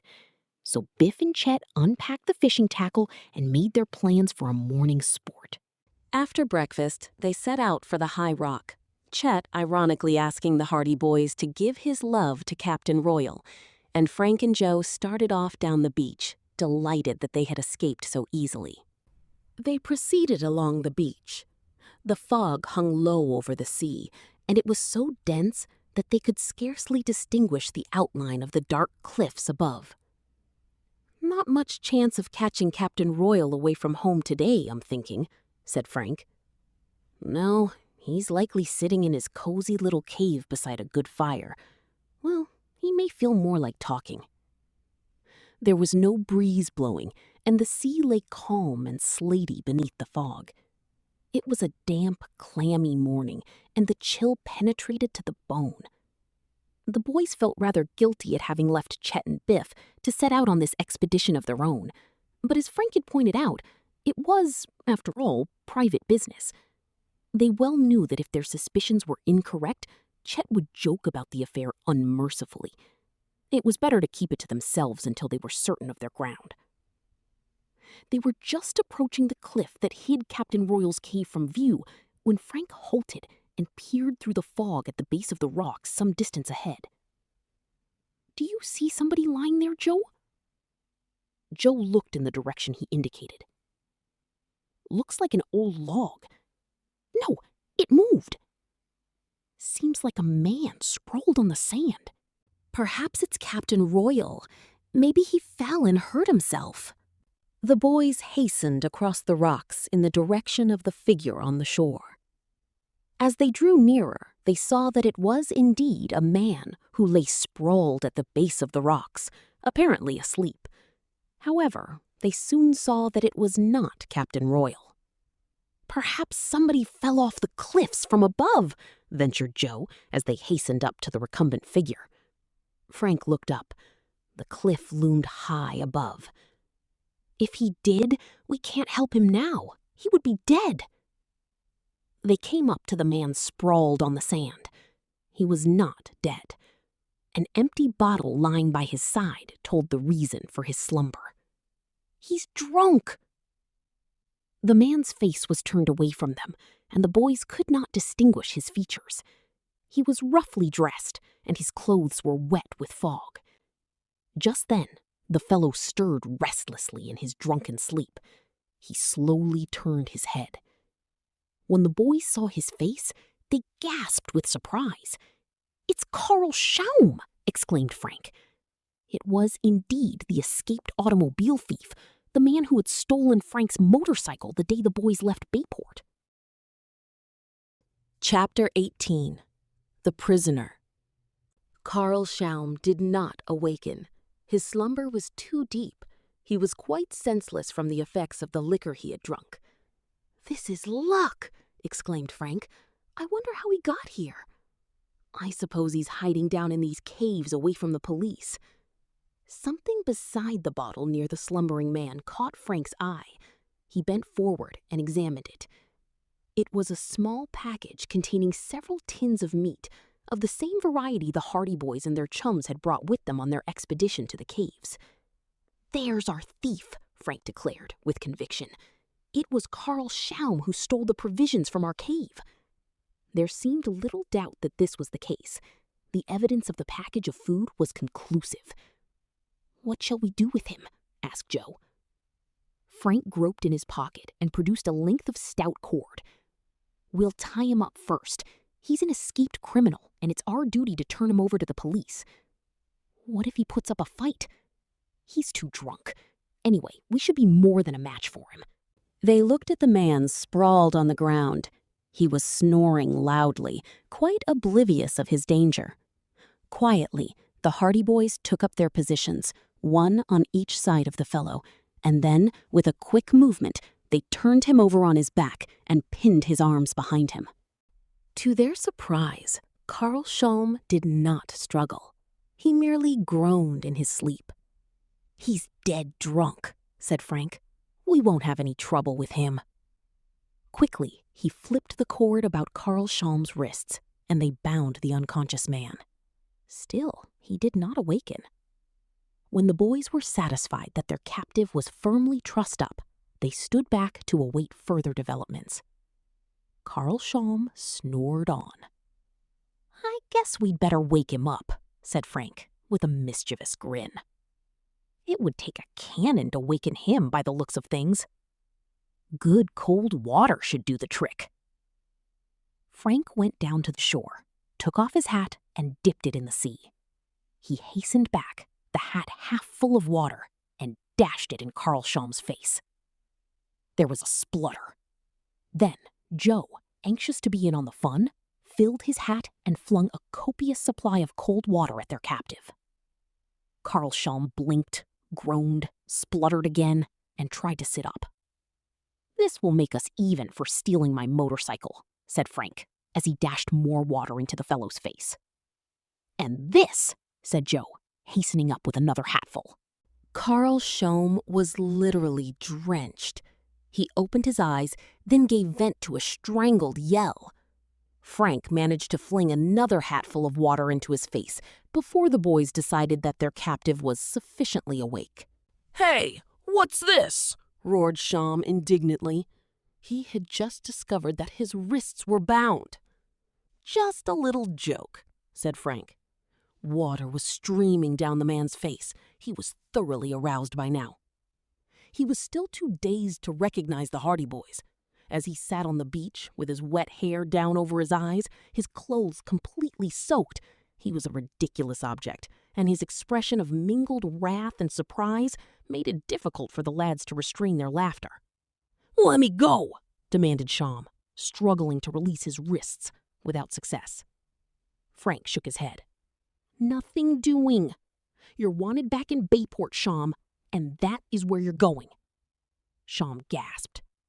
"Bayport," he said after a moment. "Where's that? I never heard of the place." "Oh, yes, you have. You escaped from the Bayport jail, SCHAUM, and they'll be glad to see you back again." "You're crazy," the rascal stormed. "I was never in any jail." "How about the stolen automobiles on the shore road? And Gus Montrose and the others in the gang?" Carl SCHAUM saw that his bluff had failed. Then he looked more closely at the brothers. He turned pale. "The Hardy Boys!" he exclaimed. "At your service," returned Joe with a bow. "You see, we know what we're talking about. Get up, SCHAUM." "What are you going to do with me?" "Get up," repeated Frank. "We're going to take you out to the road and see that you're turned over to the authorities." "Don't do that," whined SCHAUM. "Honest, I never had anything to do with stealing them cars. Let me go." "You were in the gang, and if they've been punished, it isn't fair that you should get off," insisted Frank. "You escaped from the jail, and if you are innocent, you had nothing to fear. You'd better get up and come with us." He prodded the prisoner firmly with the toe of his heavy tramping shoe, and SCHAUM struggled to his feet. He made many whining pleas for mercy, but the Hardy Boys were determined that he should be sent back to Bayport to answer for his participation in the shore road automobile thefts. "I've reformed," sniveled SCHAUM. "I've gone straight ever since I got out of jail." "Yes, you have," laughed Frank. "How about stealing my motorcycle while we were in swimming?" SCHAUM looked confused. "I didn't know it was your motorcycle." "It doesn't matter whose motorcycle it was. You meant to steal it. That doesn't look as if you've reformed very much. No, you must come along with us." Unwillingly, Carl SCHAUM stumbled along the beach with his two captors. Frank and Joe did not have a very clear idea of what they were to do with SCHAUM now that they had captured him. At first, they thought of keeping him in the cave, but Joe pointed out that he might get away again, and that it would mean too much trouble keeping guard over him. "And he'd eat too much," added Frank. "That's another little score we have to settle with you, SCHAUM. You were in the cave the other night and stole most of our provisions." "I was hungry," whined the prisoner. "I only meant to borrow a little bit of food." "Borrowers don't come sneaking around when everyone is asleep. Where are our provisions now?" "They're in my own cave," said SCHAUM sullenly. "Where is that?" "Try to find it." "All right," returned Frank. "When you go back to Bayport, you will find yourself facing an extra charge of robbery. We'll lay a complaint against you for stealing our provisions. You already admitted that you took them, so it will go hard with you." SCHAUM wilted at this threat. "Oh, don't tell on me," he begged. "Your grub is all right. It's in the cave that you'll find, not 10 feet from where I was lying on the beach. I got to drinking last night and I wandered out of the cave and fell down." "I'm glad you've decided to be sensible," observed Frank. "We'll go to the cave and get our food when we come back. We didn't know you had a cave. I came here just a little while before you boys came." "Did you bring your trunk?" asked Frank with a grin. "Anything in your cave you'd like to take back to jail with you?" SCHAUM shook his head. "No," he answered shortly. "Just a pair of blankets. You can have them." "They'll give you blankets in jail." The boys soon reached their own cave. There was no sign of Chet and Biff, and they realized that the fishermen might be far off down the shore by now, so they decided to take Carl SCHAUM out to the road themselves. They clambered up the trail through the ravine until they reached the top of the cliff, and then they made their way over the rocks and down the hillside, back to the fisherman's cottage. The fisherman was at home, and when he saw the little procession coming down the path, He rushed out, anxious to learn what had happened. He was greatly excited when he saw that the villainous-looking Carl SCHAUM was bound. "Have you cotched the man who was firing off all the guns?" he asked. Frank shook his head. "I don't think this is he," he said, remembering that SCHAUM had reached the caves only a short time in advance of their own arrival. "But he's almost as bad. What's he been doing?" The Hardy Boys explained why they had captured Carl SCHAUM, and when the fishermen learned that they were going to take their captive out to the main road, he promptly volunteered the use of his car, an ancient and decrepit flivver. The boys had been wondering how they would get SCHAUM out to the road by motorcycle, and the fisherman's offer solved this difficulty. Accordingly, they all wedged themselves into the ramshackle car and set out for the main road, which they reached in due time. Frank and Joe did not want to waste too much time with SCHAUM, and they decided to wait in hope that some passing motorist would take the fellow in to the nearest police station. In a short time, a car came into sight, and when it came near, Frank stepped out into the road and signaled the driver to stop. The automobile slowed down. The man at the wheel looked at them curiously. Then Frank gave an exclamation of delight. "Why, he's from Bayport!" he shouted to Joe. "It's Mr. Sims." At the same moment, the driver recognized Frank. "Hello there, Hardy," he exclaimed. "What are you doing so far away from home?"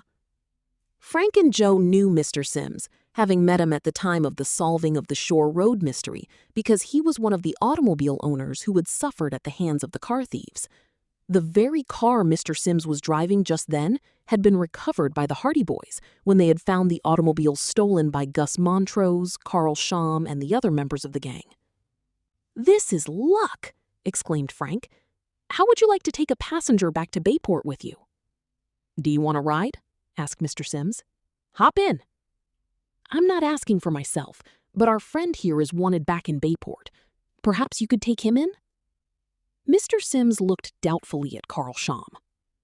"Well," he said slowly, "if he's a friend of yours, I suppose it's all right." He had noticed that SCHAUM's wrists were tied. Frank laughed.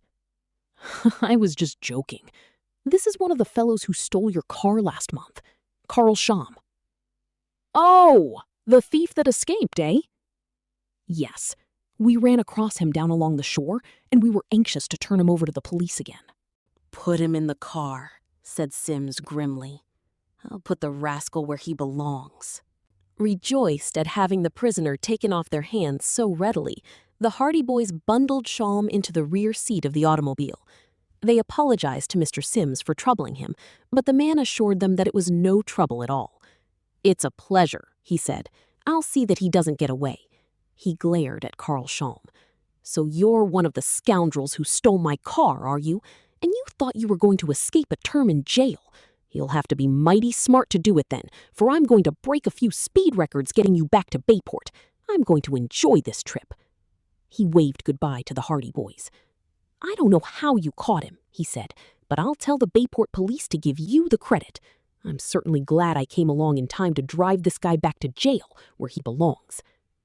With that, he drove off, and in a few minutes he was carrying out his promise to break speed records on the way back to Bayport, while the helpless prisoner in the back seat was jounced and bounced until his teeth rattled. Frank and Joe grinned. "I guess Carl SCHAUM won't forget that ride for a while." "Serves the rogue right," declared the fisherman. "Well, let's be getting back," said Frank. "The morning is almost gone, and we haven't called on Captain Royal yet." Chapter 19. Clippings. Their friend, the fisherman, was greatly interested in the Hardy Boys' adventure with Carl SCHAUM and wanted to know all the details of the affair. Frank and Joe told him why they had captured SCHAUM, and also told him of the Shore Road automobile thefts, although they modestly omitted any mention of their own part in bringing the car thieves to justice. When they arrived back at the cottage, the fisherman was anxious that they go in and continue the chat, but the Hardy Boys wanted to return to the caves. "Some other time," they promised. "Well," said the fisherman reluctantly, "if you won't come in, I suppose you won't. But you must come back and see me before you leave these parts. You're smart lads, catching that jailbird. And I'm sure he's the fellow that's been performing all the monkey shines down around Honeycomb Caves. Frank and Joe said nothing. It occurred to them that possibly the fisher folk did not know of Captain Royal's presence in the vicinity, and they preferred to keep the secret to themselves. "Yes," said the man, wagging his head. "I guess he was the chap all right, even if you don't seem to think so." "He was a thief at any rate," said Joe. He stole your grub, you was saying. If you need more, you're welcome to anything I've got here. It ain't much, but you're more than welcome," said their hospitable friend. The boys thanked him, but assured him that Carl SCHAUM had been forced to divulge the hiding place of the provisions. With great glee, they told how they had frightened him into telling. "We're all set for a few days' stay now," said Frank. "I guess we won't be bothered anymore." The boys parted from the fishermen and ascended the path up the hillside again, up over the rocks, along the cliff edge, until they came to the ravine, down the steep slope, and after an arduous hour, they were again at their cave. Chet and Biff were nowhere to be seen, so the Hardy boys assumed that they were still fishing. "When we tell them all the adventures we've had, they'll be as mad as hops," laughed Frank. "We've sure covered a lot of territory since they last saw us. And the day isn't over yet. We still have Captain Royal to attend to." It was still damp and foggy as they went on down the beach, and although it was midday, the mist hung so heavily over the sea that they could see only a short distance ahead. It was almost as dark as at dusk. "I believe the fog is growing worse," remarked Frank. "It certainly seems worse since we've got down on the shore again." "I hope Chet and Biff don't get lost." "Not much danger of getting lost around here. It's pretty hard to get far from the ocean, and once you're on the beach, you just have to keep walking until you find the caves." The boys came to the place where they had spied Carl SCHAUM in his drunken slumber. "Let's see if he was telling us the truth about that cave of his," Joe suggested. "We might as well make sure that our provisions are safe." "There's a cave here, all right. Look, I can see it over by those big boulders." "So there is. Queer that we didn't notice it before. The rocks hide it from view unless you stand right in front of it. Trust Carl to pick a good hiding place. If he hadn't made the mistake of getting drunk and wandering beyond his own front door, he might be a free man yet. It isn't the first time that liquor has landed a man in jail." The boys approached the entrance of the cave. It was, as Joe had pointed out, almost invisible from the beach, unless one happened to look up when standing directly in front of the opening, because a number of huge boulders obscured it. Inside, they found unmistakable evidence of human habitation. "There are our provisions!" exclaimed Frank. He pointed to a box that stood beside a few blankets in a corner of the little cave. It was filled with the food that SCHAUM had stolen from them. Very little of it had been touched. The robber had been given no time to dispose of his loot. "Well, I never expected to see that again," said Joe. "I guess it's safe enough where it is. We can pick it up on our way back from Captain Royal's." "How about these blankets? SCHAUM said we could have them." Frank picked up one of the blankets. It was heavy and of excellent quality. "I'll say he was mighty generous, letting us have good blankets like these," he declared. "They seem brand new, too." "If they are, there must be a catch in it somewhere." "There is. Look." Frank held out the blanket. Stamped into the fabric was the name Hotel BAYPORT. The reason for SCHAUM's sudden burst of generosity was now clear. No wonder he didn't want to take them with him. He knew that if the police laid eyes on those blankets, he'd have another charge laid against him. He must have stolen them from the hotel after he escaped from jail. "I think he would take anything that wasn't nailed down," said Joe. "Well, we can take the blankets back with us and return them to the hotel at any rate." "Sure, we'll leave them here with the grub until we're ready to go back to our own cave." The boys found nothing else worthy of attention in Carl SCHAUM's crude abode, except a revolver hidden beneath a rock near the blankets. They appropriated this to turn over to the police when they should return to Bayport. They departed, well satisfied with their visit. "Chet will give 3 cheers when he sees the grub again," I don't think he was very cheerful about the thought of going on short rations until we got new supplies, said Frank. I wasn't very cheerful about it myself, Joe admitted. It makes me sore when I think of SCHAUM stealing all that stuff. Why, one man couldn't eat it all in a month. Perhaps he intended to stay a month, or even longer if he could get away with it. Well, he might have left us more than he did. I'm glad I was able to douse some water in his face. The Hardy boys were soon in sight of Captain Royal's cave. The gloomy opening was barely visible through the lowering mist. I wonder if the old gentleman could be at home, Joe. No sign of life around anyway. Perhaps he's asleep. They made their way to the cave mouth, cautiously. Still, there was no sign of the captain. Better call him, suggested Frank. They halted. Captain Royal, shouted Joe. There was no answer. I guess he's not at home.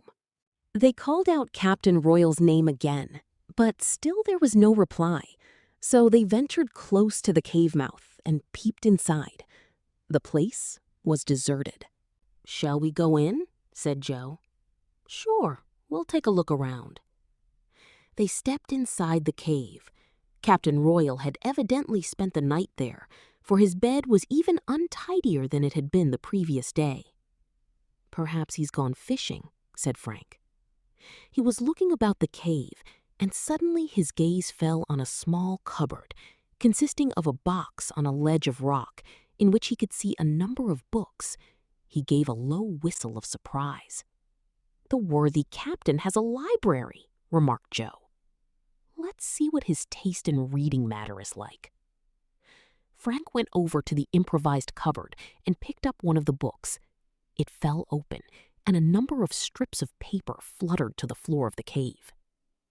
Frank bent to pick up the papers. He looked at them curiously. Newspaper clippings.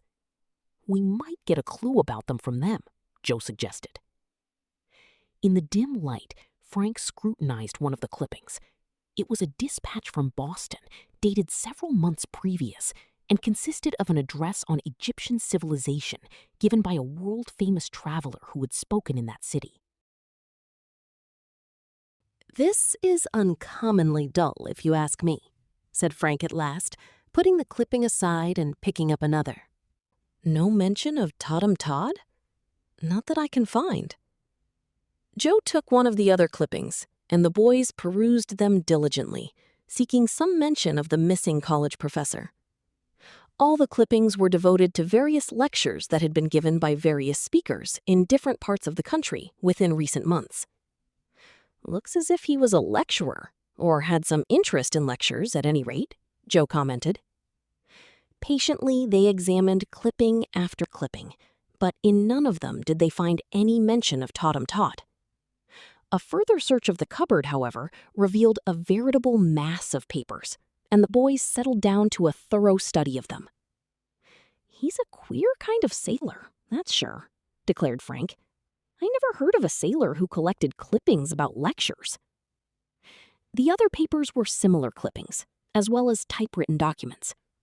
When the boys examined these documents in the hope of finding some clue to the former activities of Captain Royal, they found that they were manuscripts of lectures on philosophy and other topics. But still, they found no mention of the name of TODD. Well, whether he's mentioned in these papers or not, I'm sure that Captain Royal and TODD are the same man, observed Joe. No sailor would ever carry all this stuff around with him. It certainly looks peculiar, his brother agreed. But there are some more papers yet. We'll look through them all. If he is TODD, it's hardly likely that he would carry clippings about other men's lectures and none of his own. Sheet after sheet they perused. There were lectures by visiting authors, lectures by big game hunters, lectures by Arctic explorers, lectures by college professors, photographs of lecturers. He is certainly interested in lecturing. Perhaps it's just a coincidence.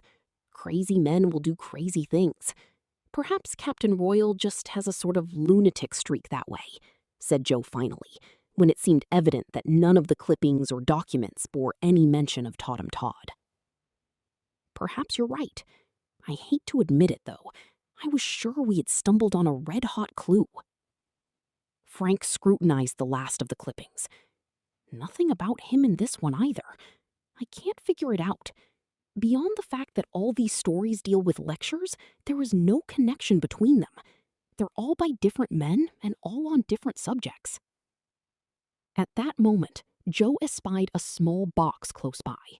He opened it, and out tumbled a second mass of clippings. "Gee, look at this," he exclaimed. "More lectures?" questioned his brother with a sigh. "Lectures? No," shouted the younger Hardy boy. "It's a murder case. Look, Frank." "You're fooling." But even as he spoke, Frank Hardy scanned the sheet of newspaper his brother held towards him. There, in glaring headlines, were the words, "Barton Bixby shot down. Former naval officer kills old friend with a shotgun. Police follow clues in vain." There followed a long account of a killing that had taken place in Richmond 3 weeks before. A certain Lieutenant Patwick had murdered a former friend who had spoken ill of him at a club. Patwick had then fled to parts unknown. The lieutenant was said to be of a nervous, high-strung temperament. "Gosh, he may not be TODD at all," remarked Frank. "He may be this Lieutenant Patwick, simply trying to conceal his true identity. Or else gone crazy because of his crime," added Joe. There were several other clippings concerning the crime. Evidently, the perpetrator had outwitted both police and detectives. "We'll have to look into this," said Frank soberly. "You bet. For all we know..."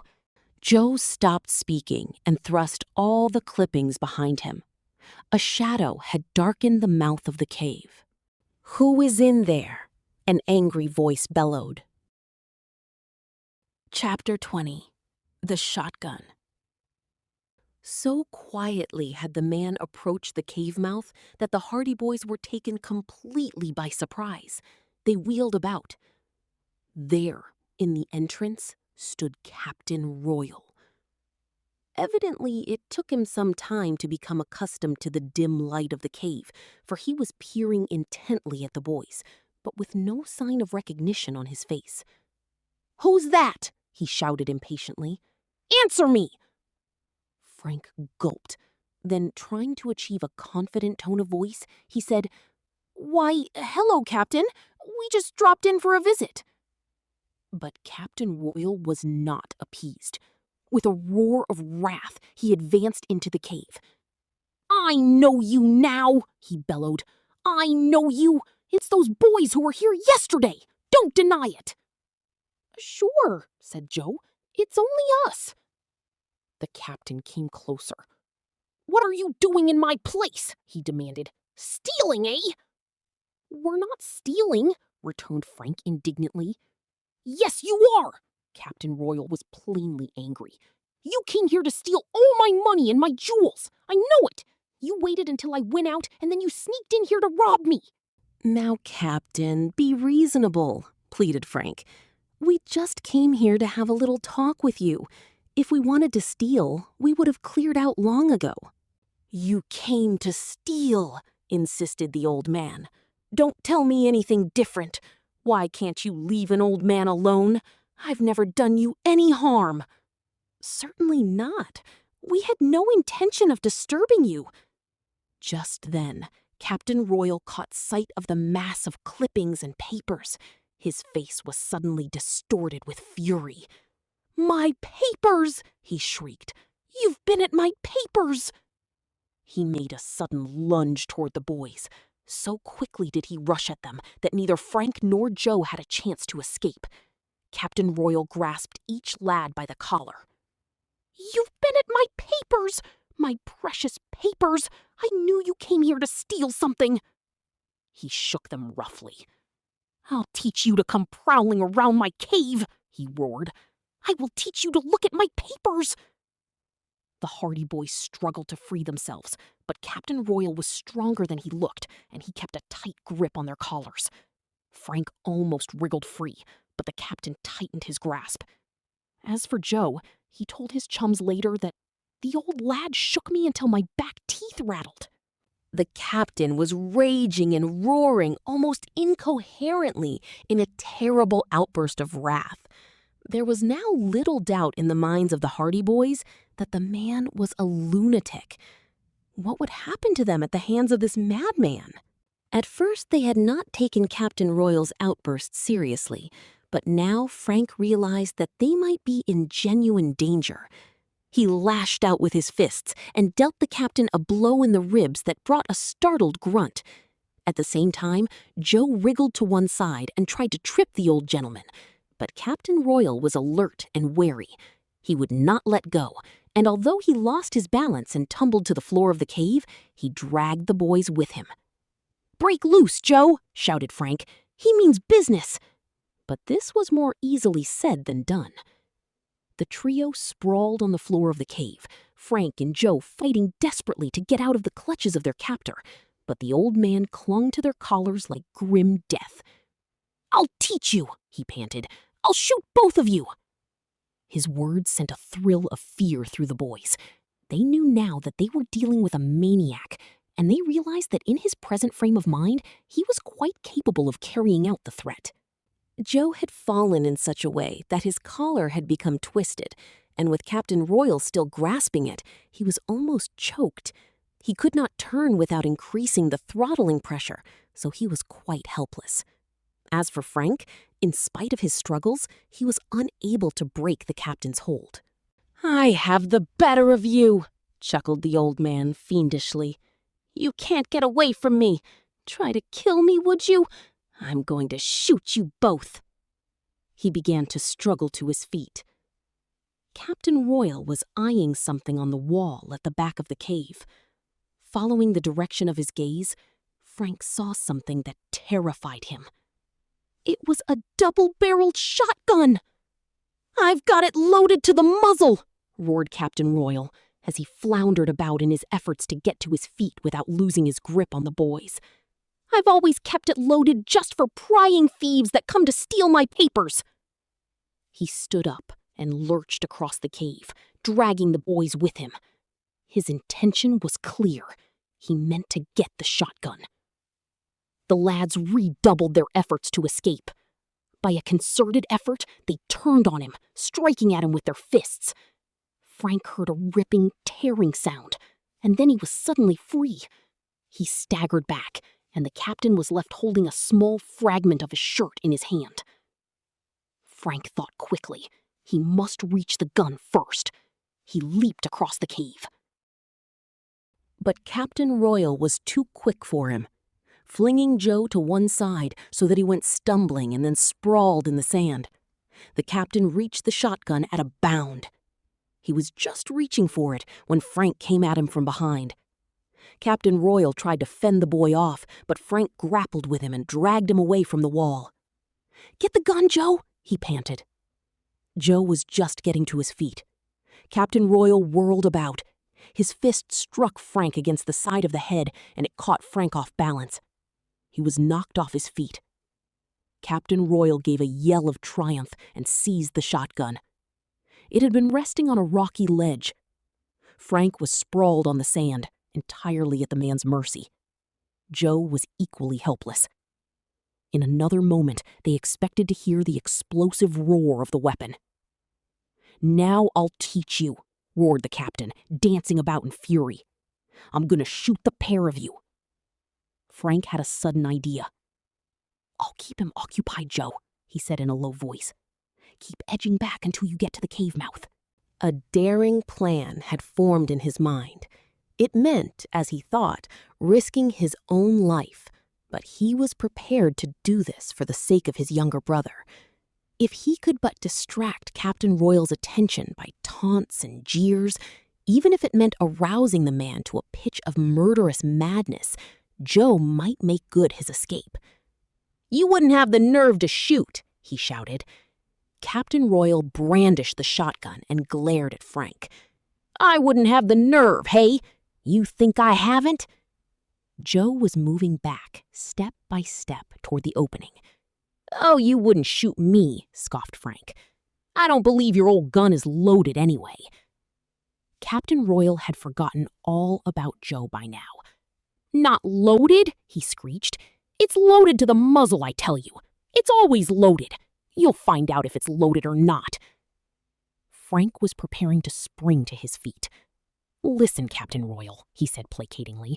"Let me go this time, and I promise I won't bother you again." But the captain shook his head. "You're a spy," he screeched. "You're a spy! You were sent here to look through all my papers. I'm an old sailor, I am, and in the Navy we have only one cure for spies." "And what's that?" "We shoot 'em." Captain Royal brandished the shotgun viciously. "We shoot 'em when we can't make 'em walk the plank." "You haven't the nerve to shoot me. You wouldn't dare. You know you'd be hanged." Frank glanced toward the mouth of the cave. Joe was almost safe by now. "I'm not afraid," bragged Captain Royal. "They'd never catch me to hang me. Death for the spies! I'll shoot both of you." Only then did he become aware that Joe had disappeared. With a growl of alarm, he swung about, just in time to see Joe vanishing beyond the cave mouth. "He's gone!" roared the captain. "Come back here, you young scoundrel! Come back!" He ran across the cave. Frank seized the opportunity to leap to his feet again. Captain Royal heard him and turned, raising the shotgun to his shoulder. "You won't escape me!" he yelled. The shotgun was leveled directly at the boy. Frank thought that the next moment would be his last. He could see Captain Royal's finger tightening about the trigger. But there came an interruption from the mouth of the cave. Joe had heard the uproar and had realized his brother's danger. He had not fled. He had returned to the entrance, and there he gave vent to a shrill, blood-curdling shriek. Captain Royal gave a shout of surprise. "Who's that?" he exclaimed. He whirled hastily about, but Joe had disappeared. "Who's there?" he roared. Joe, hidden beyond the rocks, shrieked again. "Just wait!" yelled the captain. "I'll come out there and fix you! I'll fix you!" Frank, in the meantime, had been circling about the side of the cave, trying to gain the entrance unobserved. His heart sank as Captain Royal turned around just when he was about to make a dash for liberty. "So," yelled Captain Royal, "you thought you could get away from me, eh?" The shotgun was aimed directly at Frank. Captain Royal fired. There was a loud explosion. Chapter 21. Over the Cliff. To Frank Hardy's unbounded astonishment, the explosion was followed by a white cloud that rose from the barrel of the shotgun. It was not smoke, and although Captain Royal had aimed the gun directly at him, he found that he was uninjured. The white cloud was flour. "A hit!" roared Captain Royal. "A hit! I've wounded him!" Frank wasted no further time. He raced toward the mouth of the cave and scrambled out onto the beach. Behind him, he could hear Captain Royal screeching wildly. Frank almost collided with Joe. His brother's face was white. He had heard the shot and was sure Frank had been a victim of the maniac's wrath. "Are you all right, Frank?" "Sure. Come on, let's beat it out of here." They stumbled across the rocks toward a great heap of boulders that offered shelter. Frank glanced back in time to see Captain Royal emerge from the cave, still carrying the shotgun. "Did he miss you?" panted Joe. Frank chuckled. "If that gun had been loaded, my goose would have been cooked by now." "But I heard the shot." "It was loaded to the muzzle with flour. That's all. Just plain, ordinary flour." They dropped down behind the boulders. When they peeped out again, they could see Captain Royal at the mouth of the cave, dancing with rage. Evidently, he saw them, for he yelled, "You can't hide from me! I can see you!" He raised the shotgun to his shoulder again and pressed the trigger. Once more, there was a shower of flour distributed in every direction. "Whether he's TODHAM Todd or Captain Royal, he's a lunatic," declared Joe. "There's no question of that." The boys crouched behind the boulder, and watched the antics of the captain. He was yelling and shrieking like a wild Indian, waving the shotgun on high. Both barrels had been discharged. "My ammunition is gone," he roared. "My ammunition is gone." He hurled the gun away from him. It fell with a clatter among the rocks. Hatless and coatless, he was a weird figure in the fog. He made no move toward the Hardy Boys, however, but contented himself with dancing about at the mouth of the cave. "The battle is lost," shrieked Captain Royal finally. "On to the execution!" "What on earth does he mean?" said Joe. "Oh, he's crazy, that's all. He doesn't mean anything." "All is lost! My enemies are upon me! On to the execution! On to the execution!" Captain Royal whirled about and ran down the beach through the lowering mist. Where is he going? "Let's wait and watch him," advised Frank. They saw the queer old man running and stumbling among the rocks along the shore. Then he turned to his right and began to clamber up among the boulders until he came to a scarcely visible path that led up toward the top of the cliff. From the boulders among which the Hardy Boys were standing, they could scarcely see the man now, so they emerged and went down toward the cave. Captain Royal, yelling at the top of his lungs, was climbing on up the path. What's his idea, anyway? Frank shook his head. He's certainly running amok. I hope he doesn't fall and hurt himself. The path the captain had taken wound about in precarious fashion, and at one point crossed a ledge of rock that overhung the beach, immediately over the rocks that sloped down into the deep water. Captain Royal stumbled and fell, but he got to his feet again and went on. "If he ever slips when he comes to that ledge, he'll go over the cliff," Joe declared. "I wonder if we should follow him." At that moment, the Hardy Boys saw two figures come into view from beyond the rocks. At that distance and through the mist, it was impossible to distinguish their features, but as they drew closer, the Hardy Boys saw that they were none other than Chet and Biff. "What's going on here?" shouted Chet as they hastened up. "Lots of excitement," Frank replied. "Captain Royal has just had a brainstorm." "What happened?" When their chums came near, the Hardy Boys told them of their adventures of the morning, how they had captured Carl SCHAUM, and how Captain Royal had come upon them while they were in the cave. "And he shot at you?" cried Biff. "With his gun loaded with flour." "Flour?" "Yes." "He must be crazy." "Absolutely." "Where is he going now?" Joe pointed to the captain, scrambling on up the path toward the cliff. "There he is, and if he doesn't watch out, he's going to tumble off into the sea." "I'll say he is," declared Chet. "We ought to go after him." In the distance, they could hear the wild shrieks of Captain Royal as he went stumbling among the rocks.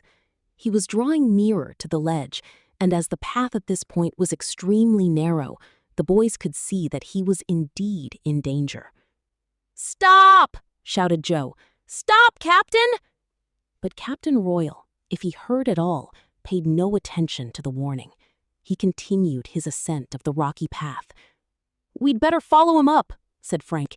"He can't hurt us, we know that, and he's sure to hurt himself if we don't get him down off those rocks." With one accord, the boys hurried across the beach until they came to the trail leading up the steep incline toward the top of the cliff. Then, with Frank Hardy in the lead, they began the climb. Captain Royal turned and saw them. He stopped and shook his fist at them. "Go back!" he shouted wildly. "Go back, I tell you!" "Come down!" called Frank. "Come down, Captain Royal, or you'll be killed!" "The battle is lost!" howled the madman. "My enemies are upon me, but they'll never capture me alive." He bent down and lifted a heavy stone, which he hurled down the path. It came rolling and bouncing down the slope, gathering momentum every second. It was headed directly for the Hardy Boys and their chums. "Scatter!" shouted Joe. The boys had little protection. The path was so narrow that they could go neither to right nor left for more than a few inches. On came the heavy stone. The boys crouched, listening to the crash and clatter of the great missile as it bounded toward them. There was no use attempting to escape. If they ran back down the path, they could never hope to reach the shore in time.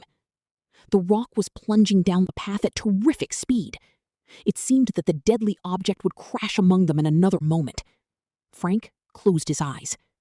Just then, the rock bounded high in the air, shot forward in a wide arc, lit in the path just a few yards above the boys, and struck a projecting stone. It flew off at a tangent, the impact diverting it from its course so that it plunged wide of the boys who were crouched in the path. A moment later, there was a tremendous crash as the heavy rock struck the beach. Captain Royal, on the cliff above, was yelling with glee. "You won't chase me now," he shrieked. "That will teach you a lesson. That will teach you something." Frank scrambled to his feet. He was white with anger. The maniac's action had endangered their lives. "We'll teach you," he shouted. "Don't do a trick like that again. Come down off those rocks before you fall and break your neck." "I won't come down." Captain Royal shook his fist at them again, wheeled about, and then continued his perilous climb. The boys hastened in pursuit. They knew that the old man might turn and cast another rock down the path, but they were determined to save him from the consequences of his own folly if they could. The fog had left the rocks and the path slippery and treacherous. At almost every step the boys stumbled. It was almost impossible to maintain one's footing as the path grew steeper. As for Captain Royal, he was no better off, and more than once he went sprawling on all fours, only to pick himself up again and resume his hazardous progress. At last he reached the top of the cliff. The boys were still many yards from the summit. Captain Royal made no attempt at caution as he ran along the narrow path. The rocks were slippery underfoot. "He'll go over as sure as fate!" exclaimed Frank. Scarcely were the words out of his mouth when the boys saw Captain Royal stumble. He lurched sideways, his arms thrashed the air as he vainly grabbed for support. He gave a desperate yell. The boys gave a simultaneous cry of terror as they saw the man plunge through the air, over the side of the cliff, down toward the water far below. Chapter 22. In Swirling Waters. The boys looked at one another in awe. Their ears still rang with Captain Royal's last dreadful cry as he went hurtling over the cliff toward the watery depths. "He's gone!" gasped Chet. "I knew something like that would happen. He slipped on the rocks." Frank, however, was already slipping and stumbling back down the path toward the beach. "There's still a chance," he shouted to the others. "He may be alive yet. If we hurry, we may be able to get him out of the water before he drowns. The tide's coming in, so he may be washed ashore." It was a slim chance, he knew. Captain Royal had fallen from a great height, and perhaps the impact of his collision with the water had rendered him unconscious. From the path, the boys could not see where the old man had struck the water, so they could not know if he had come to the surface as yet. The boys scrambled down the path, almost risking their necks in the pell-mell descent. Rocks and pebbles went skittering before them as they plunged toward the beach. All their resentment against Captain Royal, because he had hurled the rock at them and because he had threatened them, had vanished in their concern for his safety. They realized that he was not responsible for his actions and that his eccentricities were the fruits of a disordered mind. They had done their best to save him from going over the cliff. This was some consolation, but the very thought of such a horrible death made them shudder. "He'll be battered to pieces on the rocks," panted Joe. "If we get there in time, we may be able to save him," returned Frank. "Of course, it's 10 chances to 1 that he was killed by the fall." They reached the rocks of the shore at last, Frank and Joe in front, Chet and Biff stumbling breathlessly along behind. The boys raced down the beach toward the base of the cliff from which Captain Royal had fallen. It was invisible to them from where they were, but as they skirted a ledge of rock, they saw the steep wall of the precipice. It descended to a raging foam of angry waters, where the surf beat among the black pinnacles of rock projecting from the sea at the base of the cliff.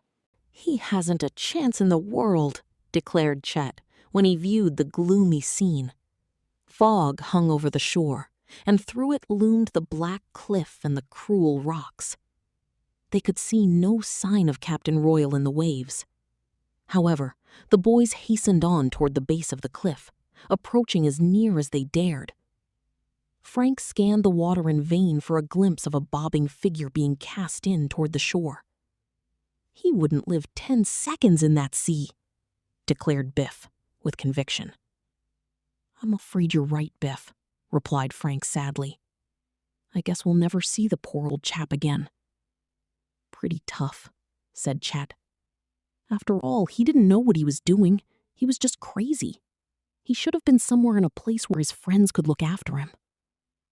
"And now," put in Joe, "we'll probably never know if he was TODHAM Todd or not." Chet looked up, interested. "What's that?" he asked. But before Joe could explain further, Frank gave a shout of excitement. "I see him! Look!" He pointed toward the black rocks at the base of the cliff.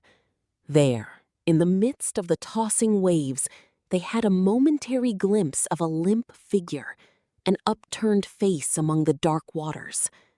There was no doubt that this was Captain Royal, but whether he was alive or dead, they could not tell.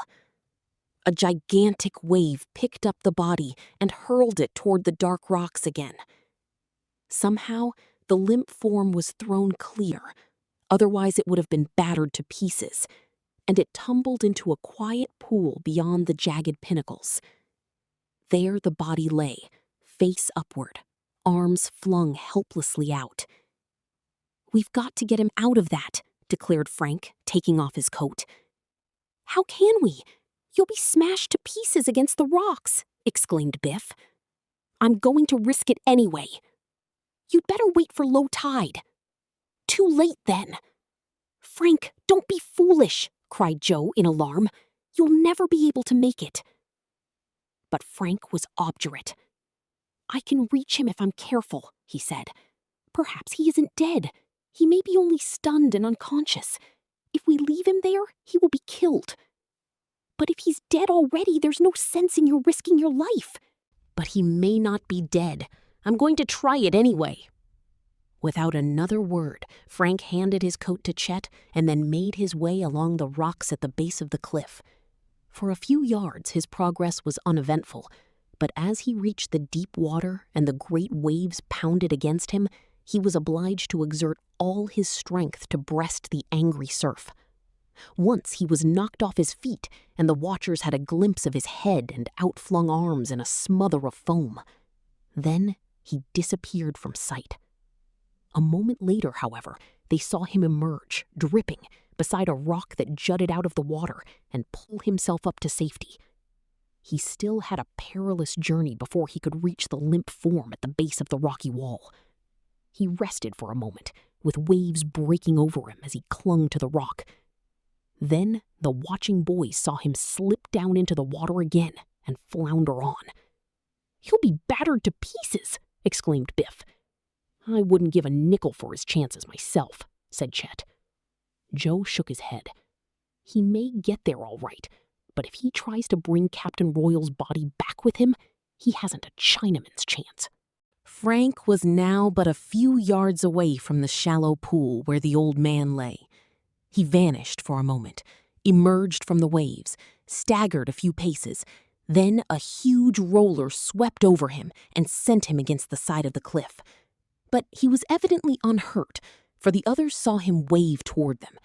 Then he plunged along the base of the wall, flattened himself against the cliff as another wave rolled down upon him, and then splashed into the little pool.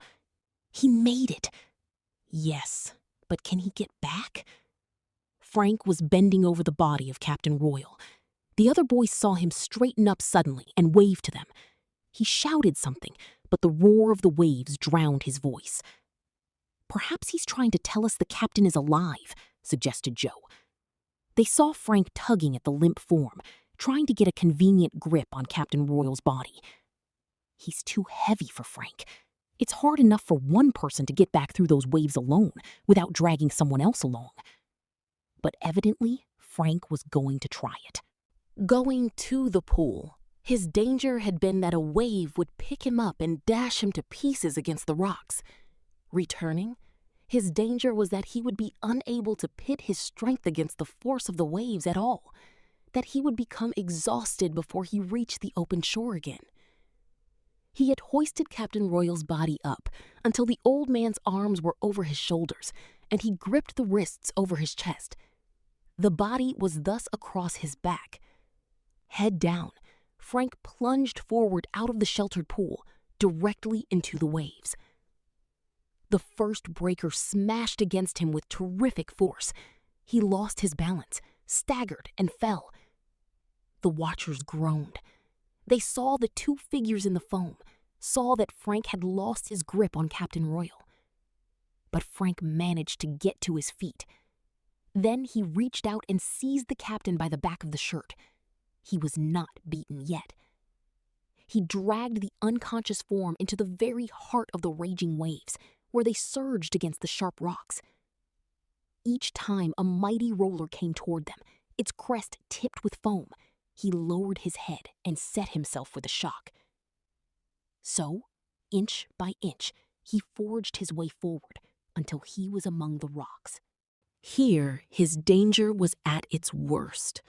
The water was not deep, but a misstep would have grave consequences, for if he once fell, the waves would batter him against the rocks, and his chances of regaining a foothold would be slim. He rested a while in the shelter of the largest rock, waited until a huge wave went by with a crashing roar, then, as the water receded, plunged on again. Once he seemed to stagger, but he kept his balance, somehow, and clung to another rock. Another wave came rolling in. Frank lowered his head and waited for it. Crash! It broke over him in a cloud of flying spray. He was completely hidden for a moment, and the watchers on the beach were breathless with suspense. Then, through the mist, they saw that he was still clinging to the rock. Frank was almost exhausted now. His burden, a dead weight, was very heavy. The beach seemed very far away. There were more rocks to pass. He rested for a short while, then plunged on.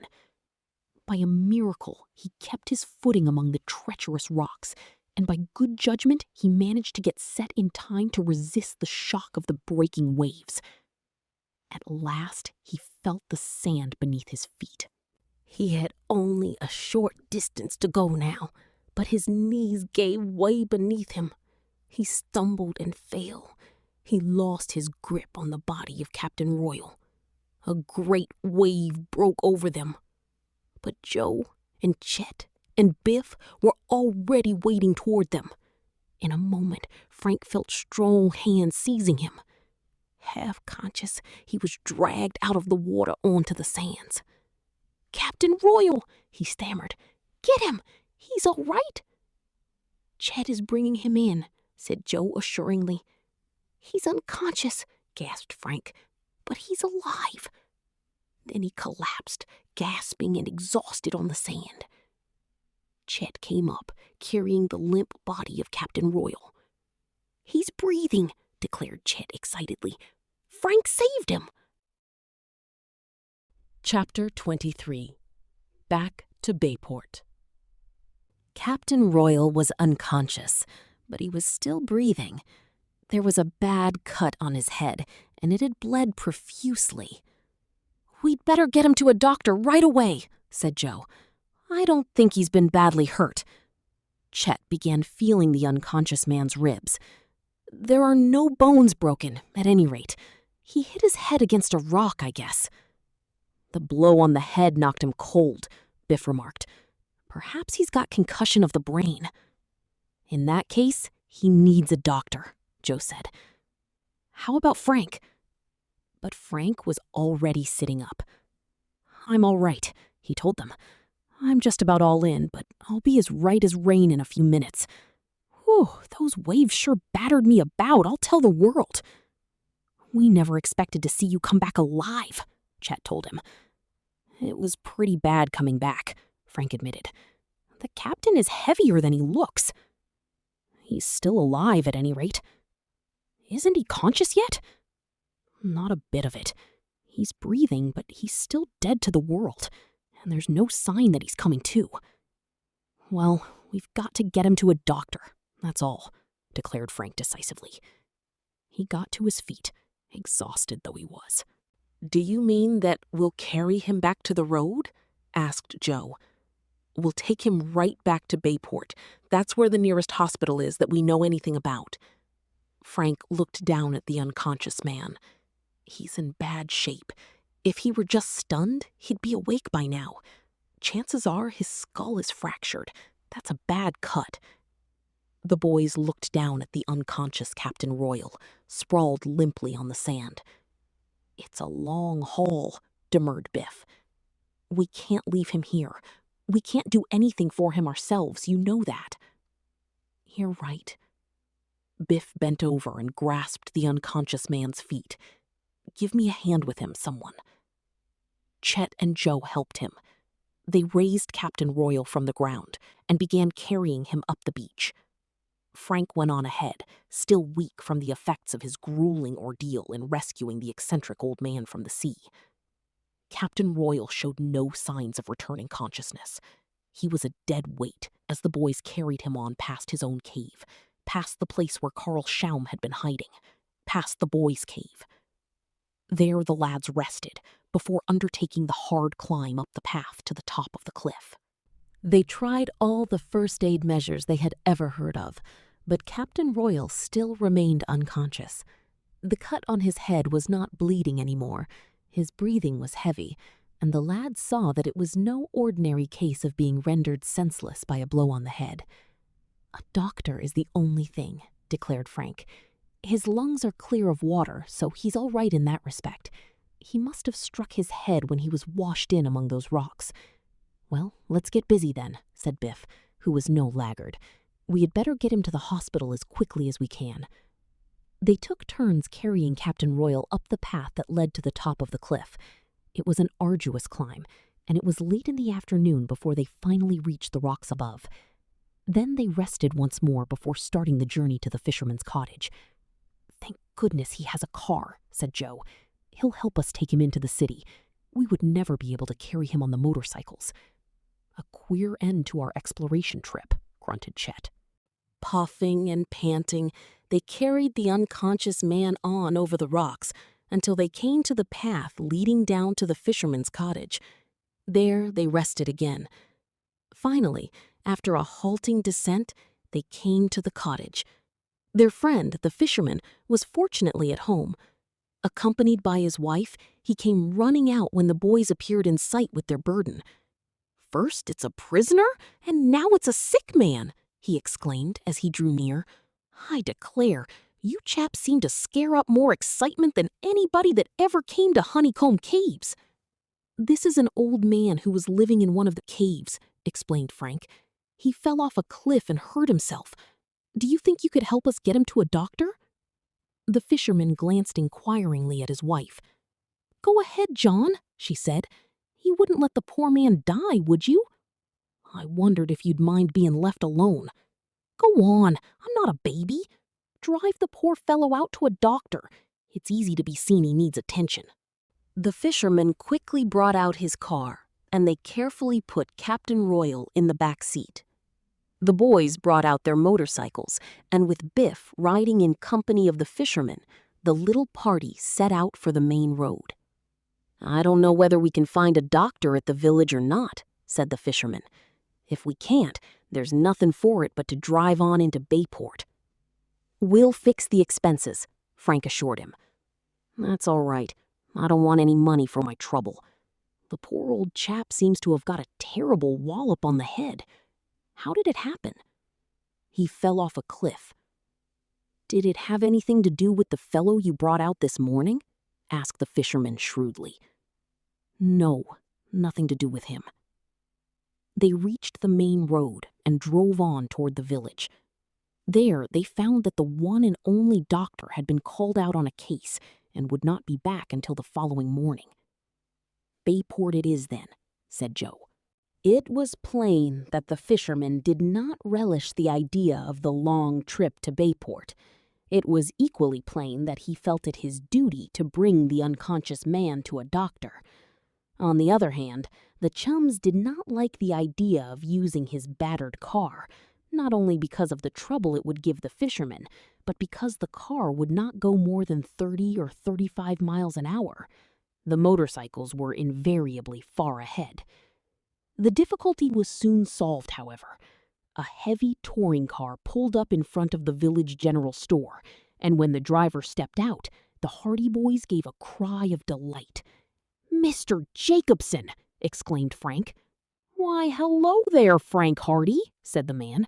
"What brings you away out here?" "Hello, Joe. And who have you with you?" "Chet and Biff, or I'm a Dutchman. What's up now?" The man was a Bayport merchant, a close friend of Fenton Hardy. Swiftly, the boys explained the situation to him. Jacobson soon realized the importance of the matter and readily consented to take Captain Royal to Bayport with him. "Absolutely," he said. "It's no trouble to me. I was going to Bayport anyway, and it won't hurt if I put on a little extra speed. How about you chaps?" "Joe and Chet and I have our motorcycles," said Frank. "Biff will go with you and look after the captain." "Righto. We'll make it in good time, I fancy." The Hardy boys and their chums thereupon thanked the fisherman for his trouble. He seemed relieved that he was not called on to make the long journey into Bayport. "Write and let me know how the old gentleman gets along," he requested before he left the boys. "I hope he recovers all right." The boys promised that they would do so. Then the Hardy boys and Chet mounted their motorcycles. Biff got into the automobile with Mr. Jacobson to look after Captain Royal in the back seat, and they started off. Frank and Joe often talked of that wild ride back to the city. Jacobson's car was big and powerful, and he wasted no time on the road. They realized that the matter was urgent and that it was necessary for Captain Royal to receive medical attention as soon as possible, so they paid little attention to the speed laws. The big car roared along the shore road, and the motorcycles clattered on behind.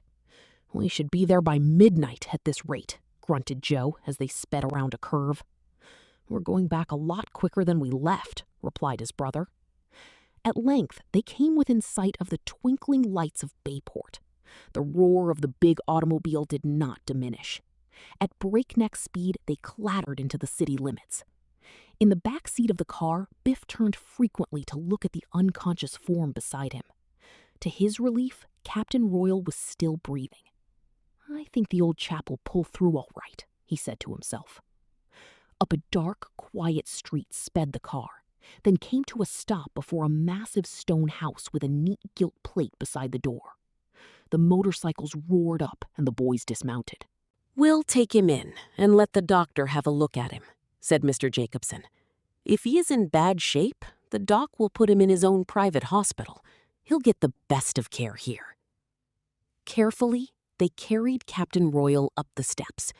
Their ring was answered by a servant, and they took the old man into a waiting room. The doctor, who had been in bed, soon came downstairs in pajamas and dressing gown. "An accident case, doctor," explained Frank. "This old man fell off a cliff into the sea, and he's been unconscious for 8 or 9 hours." The doctor made a swift examination. His frown deepened as he inspected the cut on Captain Royal's temple. "Queer," he said. "It isn't a very bad cut, and there seems to be no sign of a fracture. It looks like concussion of the brain to me, but he doesn't appear to have had a very hard blow." "The waves washed him up against the rocks," said Joe. The doctor shook his head. "He seems in a bad way. 8 hours, you said?" "Yes. I'll have to give him a more detailed examination. I'll admit him as a patient to my own hospital, if you people will be responsible for him." "That's all right, doctor. Do what you can for him and send the bill to us," said Frank promptly. The doctor rang a bell. An attendant appeared, wheeling a long white table. Captain Royal was placed upon it and wheeled away. "I'll let you know in the morning," promised the doctor. "Frankly, I don't mind telling you he's in bad shape. He may never regain consciousness again." The boys were sobered by the thought that Captain Royal, for all his eccentricities, might be dying as a result of his wild dash over the rocks.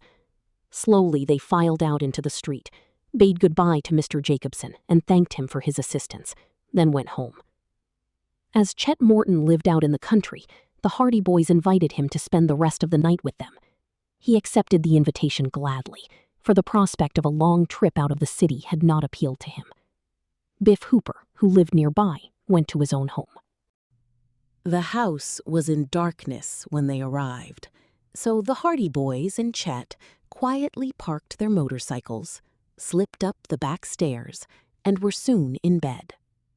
They were so tired after their adventures of the day that in spite of the temptation to discuss matters, sleep soon overcame them. Chapter 24. At the Hospital. Next morning, refreshed by their sleep, Frank, Joe, and Chet were downstairs early, but not earlier than Fenton Hardy, who was already busy in his office, clearing up some work before breakfast. He welcomed them cheerily. Back so soon? He exclaimed. I thought this trip would keep you away at least a week. What's the matter? Did you get frightened by the sea serpent? We didn't get frightened, Dad. We had to come back with a man who got hurt. Oh, Fenton Hardy's expression changed to one of concern. Who is he? We think he's TODHAM Todd. TODHAM Todd? Exclaimed the detective. Are you sure?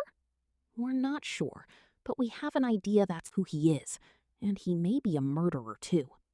Mr. Hardy motioned the three boys to chairs. Sit down and tell me all about it. A murderer? That sounds bad. With Frank as spokesman, and Chet and Joe prompting him once in a while, they told Mr. Hardy about their meeting with Captain Royal, about the eccentric behavior of the old man, and of his actions on finding the brothers looking over the clippings in the cave, culminating in his fall from the cliff. And he's at the private hospital now, concluded Frank. Well, said Mr. Hardy, we'll have breakfast now, and then we can soon settle the matter once and for all. Evangeline Todd is staying at the summer hotel, and we can ask her to come over to the hospital and have a look at this Captain Royal. Do you think he can be this Lieutenant Patwick, Dad? Asked Joe. Possibly. If so, the crime may have turned his mind. Such things have happened. Well, if he's Patwick, then we'll have cleared up something anyway, remarked Frank.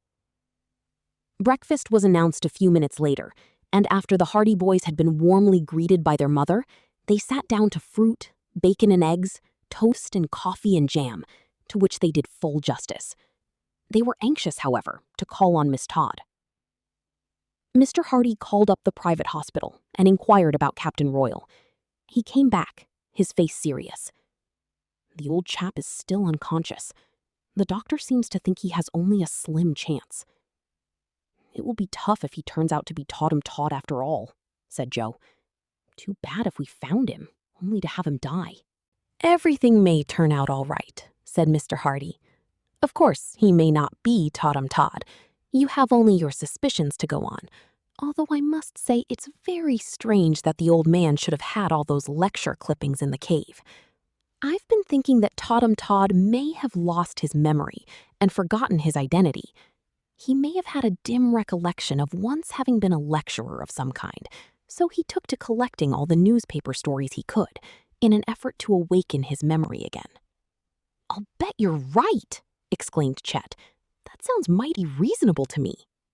It's just a theory. Still, it may be true. We'll call on Miss Todd. They left the house and went on down to the hotel at which Miss Evangeline Todd was staying. She had just concluded her breakfast when they arrived. Have you any news? She asked quickly, when she recognized her visitors. We have news of a sort, admitted Fenton Hardy. Tell me, what is it? Has TODHAM been found? Is he well? Miss Todd sank back in a chair and fanned herself with a magazine. Don't keep me in suspense. We have found a man who may or may not be your brother. Where is he? Demanded Miss Todd, getting up quickly. Take me to him at once. Mr. Hardy laid a restraining hand upon her arm. Don't count on this too much, Miss Todd, he advised. This man may not be your brother at all. As a matter of fact, we have nothing definite to go on, but we'd like to have you come with us and identify him if you can." "Identify him? Is he dead?" "No, but he's in a local hospital." "TODHAM in a hospital? Where? I must go to him at once." "Now, as I've already said, we're not at all certain that this man is your brother. If you will come with us, we will show you this man, and you will be able to see for yourself if he is your brother or not." "Just a minute, until I put on my hat. I'll go with you right away. My goodness, if it's really TODHAM?" Talking to herself in her excitement, Miss Todd bustled away upstairs and returned in a few minutes, her hat awry. "Hurry," she said. "Where is the hospital? We'll take a taxi and get there more quickly." Fenton Hardy smiled sympathetically. Miss Todd was tremendously agitated at the prospect of again seeing her long-lost brother. The hospital was less than 3 blocks away, so they did not hail a taxi after all, but walked the short distance, and in a little while they found themselves in the doctor's waiting room. A uniformed nurse entered. "You want to see the patient called Captain Royal?" "If you please." "The doctor is with him now, but he says you may go up. I will show you to his room." "Captain Royal!" exclaimed Evangeline Todd. "That isn't his name. I thought you said he might be my brother." "That is the name he has been using," explained Frank. "How is he this morning, nurse?" "There isn't much change in his condition. The doctor says it is a strange case, but I'm afraid—" "Isn't he going to live?" asked Miss Todd sharply. Fenton Hardy soothed her anxiety. "Now, Miss Todd, try to calm yourself. We must be very quiet, you know. This man is very, very sick." The lady heeded his advice. During the rest of their journey down the long corridor, she talked only in whispers. At length, they reached the door of a private room. The nurse knocked. The boys heard the doctor's voice, saying, "Come." The nurse held open the door, and they entered a spacious private room, spotlessly clean and well-lighted. Lying on the bed was Captain Royal, with a white bandage around his head. Evangeline Todd looked at the man wildly, then rushed to the bedside. "My brother!" she cried. "It's my brother, TODHAM!" She leaned over the unconscious figure. "Speak to me, TODHAM! Speak to me! Don't you recognize me? It's your sister! I've hunted everywhere for you, and now I've found you at last!" Then, overcome with emotion, she sank beside the bed and burst into tears. "It's the missing professor after all!" exclaimed Chet in awe. The Hardy boys, while they had expected that Evangeline Todd would identify Captain Royal as her brother, were electrified with delight. "We were right," said Frank. "He was TODHAM Todd all along." Mr. Hardy and the doctor tried to calm the weeping woman, who was almost hysterical with relief now that her long search was ended. "It's TODHAM," she said over and over again. "It's my brother. I would know him anywhere." But the man in the bed knew nothing of what was going on. His eyes were closed. His face was white and calm. Had it not been for an occasional slight twitching of the nostrils, one might have thought that he was dead. The doctor, who knew nothing of the reason for Miss Todd's outburst, was astonished, but in a few words, Fenton Hardy explained the situation to him. He shook his head sadly. "And this is where she has found her brother at last?" "Yes, he has been missing for months." "I'm afraid," said the doctor, "that she has found him only to lose him." "Is it that serious?" "It's concussion of the brain, and there seem to have been complications. He has only a slim chance to live." Chapter 25. The Last of Captain Royal. TODHAM Todd hovered between life and death for almost 2 weeks. For days he lay unconscious, knowing nothing of the efforts that were being made to save him. He had the best of care, and the doctor gave him every attention, but admitted that the case was one in which he could do little. "We simply have to wait," he told the Hardy boys and Miss Todd. He may be restored to consciousness at any moment. On the other hand, he may die just as quickly. He has a good constitution, so we may at least hope for the best. They were anxious days. Every morning, the Hardy boys called at the hospital to inquire about the strange patient, and every morning, the answer was the same. Mr. Todd's condition is unchanged. One morning, Fenton Hardy came to his sons with a newspaper in his hand. He was smiling broadly. "I think the mystery is explained," he said. "Read this." In the newspaper was an account of the capture of Lieutenant Patwick. The man had been shot down on the seacoast by detectives. Thinking he was going to die, he had admitted the murder of Barton Bixby. He also spoke of hiding in a cave with a strange old man, a lunatic. "TODHAM Todd," murmured Frank. "That makes everything as clear as day," added Joe. "He must have left his clippings with Captain Royal," said Mr. Hardy. "Murderers usually like to read all that is printed about their crimes." The boys told Evangeline Todd the entire story of their meeting with Captain Royal, although in deference to the good lady's feelings, they refrained from mentioning the fight in the cave or the incident of the shotgun.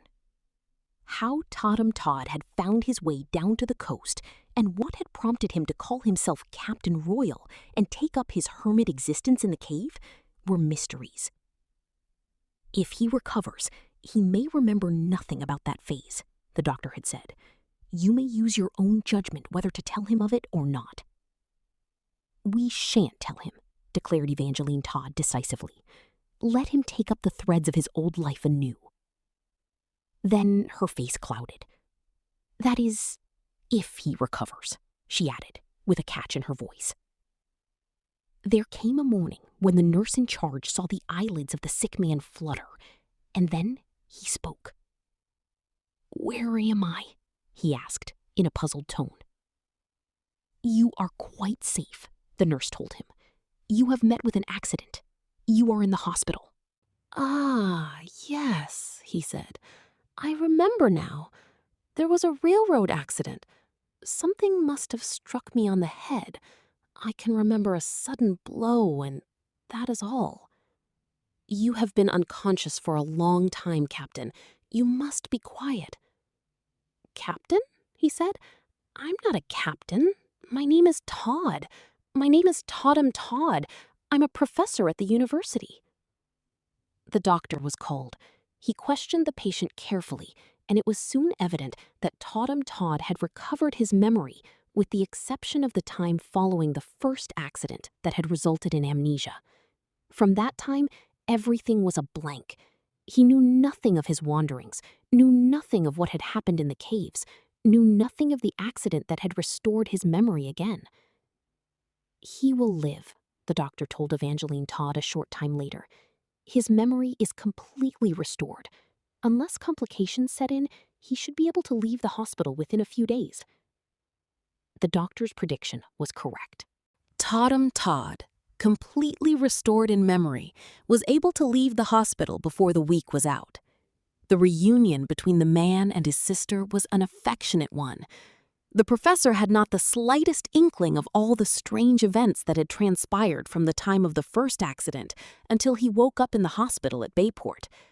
He was deeply puzzled when he learned where he was, but the doctor covered up his bewilderment by explaining that his case had been so unusual that he had been brought there for special treatment when the doctors of his home city had failed to bring him back to consciousness. He was introduced to the Hardy boys by Miss Todd, who was pathetically grateful to the lads for restoring her brother to her, safe and sound again. But there was no sign of recognition. Seeing the boys struck no responsive chord in Professor Todd's memory. He knew nothing of the days when he had played at being Captain Royal. To all intents and purposes, he was seeing the Hardy boys for the first time. They were content to let it remain at that, and were careful to say nothing that might indicate they had known him previously. And when TODHAM Todd finally left the hospital and went to the hotel where his sister was staying to rest there a few days before going back home, the Hardy boys were his firm friends. "We must never let him know," said Evangeline Todd to the boys that evening.